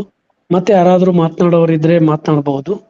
ಇಲ್ಲ ಅಂತ ಹೇಳಿದ್ರೆ ಇವತ್ತಿನ ದತ್ತಿ ದಾಸೋಹಿಗಳಾಗಿರ್ತಕ್ಕಂಥ ಸರ್ ದತ್ತಿ ದಾಸೋಹಿ ಡಾಕ್ಟರ್ ಕಸ್ತೂರಿ ದಳವಾಯಿ ಅದ್ನೇ ದತ್ತಿ ದಾಸೋಹಿಗಳಾಗಿರ್ತಕ್ಕಂಥ ಕಸ್ತೂರಿ ದಳವಾಯಿ ಅಕ್ಕ ಅವರು ಈ ವೇದಿಕೆಯನ್ನು ಕುರಿತು ತಮ್ಮ ಅಭಿಪ್ರಾಯಗಳನ್ನು ಹಂಚ್ಕೋಬೇಕಂತ ಅವ್ರಿಗೆ ವಿನಿಸ್ಕೊಳ್ತಾ ಇದ್ದೇನೆ. ಓಂ ಶ್ರೀ ಗುರು ಬಸವಲಿಂಗಾಯ ನಮಃ. ಆ ಅಕ್ಕನ ಅರಿವು ಮತ್ತು ಬಸವ ಅಂತಾರಾಷ್ಟ್ರೀಯ ತಿಳುವಳಿಕೆ ಕೇಂದ್ರ ಪುಣೆ ಇದರ ಸಹಯೋಗದಲ್ಲಿ ಇವತ್ತು ನಮ್ಮ ಅಜ್ಜ ಅಜ್ಜಿ ಅವರ ಸ್ಮರಣಾರ್ಥ ದತ್ತಿ ಉಪನ್ಯಾಸವನ್ನ ಇಟ್ಟಿದ್ದಾರೆ. ಇಟ್ಟಿರ್ತಕ್ಕಂತಹ ವಿಷಯನೂ ಕೂಡ ತುಂಬಾ ಅರ್ಥಪೂರ್ಣವಾಗಿದೆ. ಲಕ್ಷ್ಮಣ್ ಲಾಳೆ ಸರ್ ಅವರು ತುಂಬಾ ಚೆನ್ನಾಗಿ ಮಾತಾಡಿದ್ರು. ಇವತ್ತಿನ ಈ ಜಗತ್ತಿನ ಎಲ್ಲಾ ಮನಸ್ಸುಗಳು ಬಹಳ ಉದ್ವೇಗಕ್ಕೆ ಒಳಗಾಗಿದ್ದಾರೆ. ಅವ್ರು ಹೇಳಿದಂತಹ ಅಕ್ಷರಶಃ ಮಾತು ಯಾವಾಗ್ಲೂ ನಾವು ಬೆಳಗಿನ ಜಾವದಿಂದ ರಾತ್ರಿ ಮಲಗುವವರೆಗೂ ಸಕಾರಾತ್ಮಕ ಚಿಂತನೆ ಒಳಗಿದ್ರ ನಮಗ್ ಮುಂಬರುವಂತಹ ಭವಿಷ್ಯದ ದಿನಗಳೆಲ್ಲ ಉತ್ತಮ ಆಗಿರ್ತಾವ ಅಂತಕ್ಕಂಥದ್ದು ಬಸವಣ್ಣವ್ರಿಗೆ ಅವತ್ತ ಹೊಳೆದಿತ್ತೆ ಏನೋ. ಅದಕ್ಕಿಂತ ಒಂದು ಮಹಾನ್ ಸಾಮ್ರಾಜ್ಯವನ್ನ, ಮಾನವತಾ ಸಾಮ್ರಾಜ್ಯವನ್ನ ಕಟ್ಟಿದ್ರು. ಮತ್ತೆ ನಮ್ಮ ಅಜ್ಜ ಅಜ್ಜಿಯವರು ಕೂಡ ಅದಕ್ಕೆ ಬಹಳ ಅರ್ಥಪೂರ್ಣವಾಗಿರ್ತಕ್ಕಂಥವ್ರು. ಅವ್ರು 3ನೇತ ಓದಿದ್ರು, ಇವ್ರು 7ನೇತ ಓದಿದ್ರು. ಇರ್ತಕ್ಕಂತಹ ಒಳ್ಳೆ ಕಲ್ಯಾಣ ಗುಣ, ಸಹಾಯ ಸಹಕಾರ, ಮಾನವೀಯ ಮೌಲ್ಯಗಳು ಎಷ್ಟ್ ಹೇಳಿದ್ರು ಕಡಿಮಿನ. ಆ ಇಬ್ರು ಆತ್ಮಗಳಿಗೆ ಇವತ್ತು ಬಹಳ ಆತ್ಮಕ್ಕೆ ಶಾಂತಿ ಸಿಕ್ಕೈತಿ. ಮತ್ತು ಅವ್ರಿಗೆ ಬಹಳ ಖುಷಿ ಆಗೈತಿ. ಯಾಕಂದ್ರ ಅವ್ರು ನಮ್ಗೆ ಇದನ್ನೆಲ್ಲ ಬಾಳ್ನೊಳಗೆ ಅಳವಡಿಸ್ಕೊಡ್ರಿ ಅಂತ ಹೇಳಿ ನಮ್ಮ ಮನೆ ಒಳಗೆ 21 ಮೊಮ್ಮಕ್ಕಳದಾರ. ಅವ್ರೆಲ್ಲರಿಗೂ ಇದನ್ನ ಅವ್ರು ಹೇಳ್ಕೊಟ್ಟಾರ. ನಮ್ಮ ಅಜ್ಜಿ ಅಂತೂ ಯಾವ ವಿಶ್ವವಿದ್ಯಾಲಯಕ್ಕೂ ಹೋಗಿಲ್ಲ, ಯಾವ ಡಾಕ್ಟರೇಟು ಮಾಡಿಲ್ಲ. ಅವರಲ್ಲಿರುವಂತಹ ಮಹಾಮಾನವೀಯತೆಯ ಶರಣರ ಎಲ್ಲಾ ಒಂದೊಂದು ಸಾಲು ದೀಪಗಳ ಇರ್ತಕ್ಕಂಥ ಅಂಶಗಳು ಅವರಲ್ಲಿ ಇದ್ವು ಅಂತ ನಾನು ಇದನ್ನ ಬಹಳ ಹೆಮ್ಮೆಯಿಂದ ಹೇಳ್ಕೊಂತೀನಿ. ಇವತ್ತಿನ ಉಪನ್ಯಾಸಕ ತುಂಬಾ ಅರ್ಥಪೂರ್ಣವಾಗಿತ್ತು ಮತ್ತು ಔಚಿತ್ಯಪೂರ್ಣವಾಗಿತ್ತು. ಸರ್ ಯೋಗ ಅನ್ನುವಂಗ ಹಂಗ ಒಳ್ಳೊಳ್ಳೆಯ ಸಂಪನ್ಮೂಲ ವ್ಯಕ್ತಿಗಳನ್ನು ಕೊಡ್ತಾರ. ಮತ್ತೊಮ್ಮೆ ಈ ವೇದಿಕೆಗಳಿಗೆ ನಾನು ಧನ್ಯವಾದಗಳನ್ನ ಅರ್ಪಿಸ್ತೇನೆ. ಶರಣಾರ್ಥಿ. ಧನ್ಯವಾದಗಳು ಅಕ್ಕವರ. ತಮ್ಮ ಈ ದತ್ತಿ ಉಪನ್ಯಾಸ ಬಹಳಷ್ಟು ಅರ್ಥಪೂರ್ಣವಾಗಿ ಇವತ್ತು ಆಗಿದೆ ಅಂತ ನನ್ನ ಭಾವನೆ.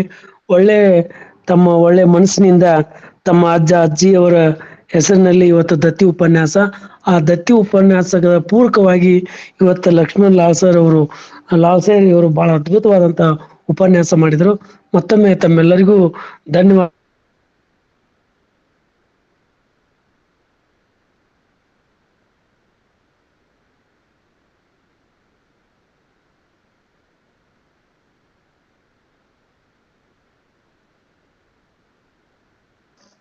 ಸುಗಮ್ಮ ಹಿರೇಮಠ ಅದಾರ್ರಿ?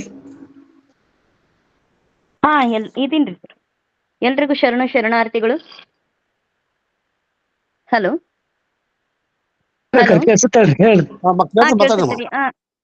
ಸಂಜೆ ಸಮಯ. ಎಲ್ರಿಗೂ ಶರಣಾರ್ಥಿಗಳು. ಧರ್ಮವ ಬೆಳಗಿದೆ ಎಣ್ಣ, ಕರ್ಮವ ಕಳೆದೆ ಎಣ್ಣ, ಬಾಬರು ಈ ಭೂವಿಗೆ ಬಸವಣ್ಣ ಎಂದು ಬಸವನ ನೆನೆಯುತ್ತ. ಓಂ ಶ್ರೀ ಗುರು ಬಸವಲಿಂಗಾಯ ನಮಃ. ವಚನ ವೇದಿಕೆಯ ಬಸವಾದಿ ಶರಣರ ಚಿಂತನೆ ಕೂಟ, ಅಕ್ಕನ ಅರಿವು ಸಂಘಟನೆಗಳಿಂದ ಶರಣಿ ಡಾಕ್ಟರ್ ಕಸ್ತೂರಿ ದಳವಾಯಿ ಅವರ ಅಜ್ಜನವರಾದ ಲಿಂಗಯ್ಯ ಚನ್ನಬಸಪ್ಪ ನಲವಾಡೆ ಹಾಗೂ ಅಜ್ಜಿಯವರಾದ ನಿಂಗಮ್ಮ ಚನ್ನಬಸಪ್ಪ ನಲವಾಡೆ ಅಣ್ಣಿಗೇರಿ ಇವರ ಸ್ಮರಣಾರ್ಥಕ ವಿಶೇಷ ದತ್ತಿ ಉಪನ್ಯಾಸ ಕೂಡ ಕೊಟ್ಟಿರುವ ಡಾಕ್ಟರ್ ಕಸ್ತೂರಿ ದಳವಾಯಿ ಅವರಿಗೆ ವೇದಿಕೆ ಪರವಾಗಿ ಹಾಗೂ ವೈಯಕ್ತಿಕ ಪರವಾಗಿ ಶರಣಾರ್ಥಿಗಳು. ವಚನ ವೇದಿಕೆ ಬಸವಾದಿ ಕೂಟ ಹಾಗೂ ಅಕ್ಕನ ಅರಿವು ಸಂಘಟನೆಗಳನ್ನ ನಿರಂತರವಾಗಿ ಮುನ್ನಡೆಸಿಕೊಂಡು ಬರ್ತಾ ಇರುವ ಅಧ್ಯಕ್ಷರಾಗಿರ್ತಕ್ಕಂಥ ಡಾಕ್ಟರ್ ಶಶಿಕಾಂತ ಪಟ್ಟಣ ಸರ್ ಅವರಿಗೂ ಕೂಡ ಈ ವೇದಿಕೆಯ ಪರವಾಗಿ ಹಾಗೂ ವೈಯಕ್ತಿಕವಾಗಿ ಶರಣಾರ್ಥಿಗಳು. ಸುಶ್ರಾವ್ಯವಾಗಿ ವಚನ ಪ್ರಾರ್ಥನೆ ಮಾಡಿದಂತ ಶರಣೆ ಶಾರದಾ ಹಿರೇಮೆಟ್ ಇವರಿಗೂ ಕೂಡ ವೈಯಕ್ತಿಕ ಪರವಾಗಿ ಹಾಗೂ ಈ ವೇದಿಕೆಯ ಪರವಾಗಿ ಶರಣಾರ್ಥಿಗಳು. ಇಂದಿನ ಸ್ವಾಗತ ಪ್ರಸ್ತಾವಿಕ ಹಾಗೂ ಪರಿಚಯ ಮಾಡಿದಂತ ಅತ್ಯಂತ ಸರಳತೆಯ ನುಡಿಗಳನ್ನ ಮಾಡಿದಂತ ಶರಣೆ ವಿಜಯಲಕ್ಷ್ಮಿ ಹಂಗರಗಿ ಇವರಿಗೂ ಕೂಡ ವೇದಿಕೆ ಪರವಾಗಿ ಹಾಗೂ ನನ್ನ ವೈಯಕ್ತಿಕವಾಗಿ ಶರಣಾರ್ಥಿಗಳು. ಇಂದಿನ ವಿಶೇಷ ಉಪನ್ಯಾಸಕ ನೀಡಿರುವಂತ ಶರಣ ಲಕ್ಷ್ಮಣ ಲಾಳಸೇರಿ ವಿಜ್ಞಾನ ಶಿಕ್ಷಕರು ಹಾಗೂ ಯೋಗ ಗುರುಗಳಾದ ಶಹಾಪುರ್ ಇವರಿಗೂ ವೇದಿಕೆಯ ಪರವಾಗಿ ವೈಯಕ್ತಿಕವಾಗಿಯೂ ಶರಣಾರ್ಥಿಗಳು. ಇನ್ನು ಮುಂದೆ ವಚನ ಮಂಗಳವನ್ನ ಮಾಡುತ್ತಿರುವಂತ ಶರಣೆ ಚಂದ್ರಕಲಾ ಗೂಗಲ್ ಅವರಿಗೂ ವೇದಿಕೆಯ ಪರವಾಗಿ ನನ್ನ ವೈಯಕ್ತಿಕವಾಗಿಯೂ ಶರಣಾರ್ಥಿಗಳು. ಇಂದಿನ ಕಾರ್ಯಕ್ರಮ ನಿರ್ವಹಣೆ ಮಾಡುತ್ತಿರುವ ಶರಣ ಶಂಕರ ಕುಪ್ಪಸ್ ಅವರಿಗೂ ವೇದಿಕೆಯ ಪರವಾಗಿಯೂ ನನ್ನ ವೈಯಕ್ತಿಕವಾಗಿಯೂ ಶರಣಾರ್ಥಿಗಳು. ದಣಿವರಿಯದೆ ಯಾವತ್ತು ಕರ್ತವ್ಯ ನಿಷ್ಠರಾಗಿ ತಾಂತ್ರಿಕ ಸಹಾಯ ಮಾಡುತ್ತಿರುವ ಡಾಕ್ಟರ್ ದಾನಮ್ಮ ಝಳಕಿ ಹಾಗೂ ಡಾಕ್ಟರ್ ಜಯಶ್ರೀ ಪಟ್ಟಣ ಪುಣೆ ಅವರಿಗೂ ವೇದಿಕೆಯ ಪರವಾಗಿ ಹಾಗೂ ನನ್ನ ವೈಯಕ್ತಿಕವಾಗಿ ಶರಣಾರ್ಥಿಗಳು. ಇಂದಿನ ಸಂಯೋಜಕರಾಗಿ ಕಾರ್ಯಕ್ರಮದಲ್ಲಿ ಪಾಲ್ಗೊಂಡಂತ ಶರಣ ಸಂತೋಷ್ ಪಾಟೀಲ್, ಶರಣ ಬಸವರಾಜ ಹೂಗಾರ್, ಶರಣೆ ಗಿರಜಾ, ಡಾಕ್ಟರ್ HF ಯೋಗಪ್ಪನವರು, ಶರಣ ಅನಿಲ್ ಕುಲಕರ್ಣಿ, ಶರಣ ವಿರಾಜ್ ಕುಲಕರ್ಣಿ ಇವರಿಗೂ ವೇದಿಕೆ ಪರವಾಗಿ ಹಾಗೂ ನನ್ನ ವೈಯಕ್ತಿಕವಾಗಿಯೂ ಶರಣಾರ್ಥಿಗಳು. ಸಂಘಟಕರಾಗಿ ಎಲೆಮರೆಯ ಕಾಯಿಯಂತಿರುವ ಸದಾ ಕೆಲಸ ಮಾಡುತ್ತಿರುವ ಇವರಿಗೂ ಪ್ರೊಫೆಸರ್ ಶಾರದಮ್ಮ ಪಾಟೀಲ್ ಮೇಟಿ, ಶರಣೆ ಗೌರಮ್ಮ ನಾಶಿ ಹಾಗೂ ಸುಧಾ ಪಾಟೀಲ್ ಇವರಿಗೂ ವೇದಿಕೆ ಪರವಾಗಿ ನನ್ನ ವೈಯಕ್ತಿಕವಾಗಿಯೂ ಶರಣಾರ್ಥಿಗಳು. ಇಲ್ಲಿ ನೆರೆದ ಎಲ್ಲಾ ಶರಣೆಯರಿಗೂ ಮತ್ತು ಸಂವಾದದಲ್ಲಿ ಪಾಲ್ಗೊಂಡಂತ ಈ ಕಾರ್ಯಕ್ರಮದಲ್ಲಿ ಯಶಸ್ವಿಗೊಳಿಸಿದ ನನ್ನ ಎಲ್ಲಾ ಸಹೋದರ ಸಹೋದರಿಯರಿಗೂ ಅನಂತ ಶರಣಾರ್ಥಿಗಳು. ಧನ್ಯವಾದಗಳು. ಇಲ್ಲಿವರೆಗೂ ಶರಣ ಸಮರ್ಪಣೆ ಮಾಡಿರ್ತಕ್ಕಂಥ ಶರಣ ಶುಗಮ್ಮ ಹಿರೇಮಠ ಅವರಿಗೆ. ಇನ್ನು ಕೊನೆಯದಾಗಿ ವಚನ ಮಂಗಲ. ಅದಕ್ಕಿಂತ ಪೂರ್ವದಲ್ಲಿ ನಾನು ಈ ವೇದಿಕೆಗೆ ಒಂದು ಭಿನ್ನ ಮಾಡ್ತಾ ಇದ್ದೇನೆ. ಬಹುಶಃ ಅದ್ಭುತವಾದಂತ ಪ್ರತಿ ವಾರ ಶನಿವಾರ ಮತ್ತು ಭಾನುವಾರ ನಡೀತಕ್ಕಂಥ ಈ ಕಾರ್ಯಕ್ರಮಕ್ಕೆ ಹೆಚ್ಚು ರೀತಿಯಲ್ಲಿ ಸದಸ್ಯರು ಪಾಲ್ಗೊಳ್ಳುವ ಮೂಲಕ ಇದನ್ನ ಕೈಯನ್ನು ಬಲಪಡಿಸ್ಬೇಕು ಅಂತಕ್ಕಂಥ ಒಂದು ವಿಚಾರ. ಕಾರಣ ಏನಂತ ಹೇಳಿದ್ರೆ, ಈ ವೇದಿಕೆಯಲ್ಲಿ ಸುಮಾರು 700-800 ಜನ ಇದ್ದಾರೆ. ಆದ್ರೆ ಇವತ್ತ ನಾವು ಜಾಯಿನ್ ಆಗ್ತಕ್ಕಂಥದ್ದು ಕೇವಲ 50 ಒಳಗಾಗ್ತಾ ಇದೆ. ಇದು ಬಹಳ ನೋವಿನ ಸಂಗತಿ ಅಂತಕ್ಕಂಥದ್ದು.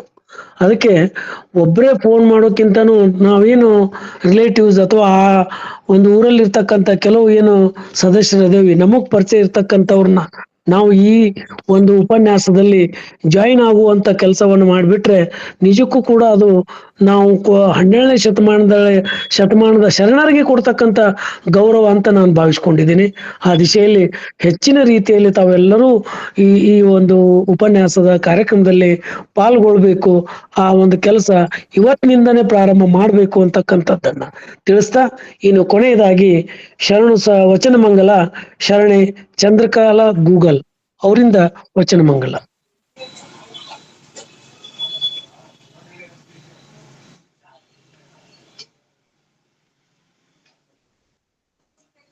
ಅಕ್ಕವ್ರು ಅದಿರಿ?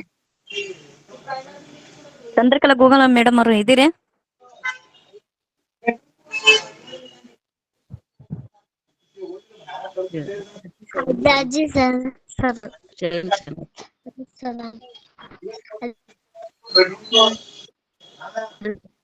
ಚಂದ್ರಕಲಾ ಮೇಡಮ್ ಅವರು ಇದ್ದಾರ?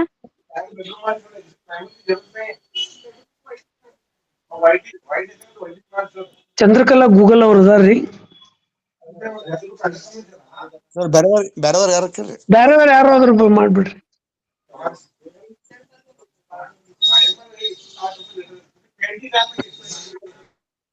ಜಗದೇವಿ ದಾಂಡ್ರ.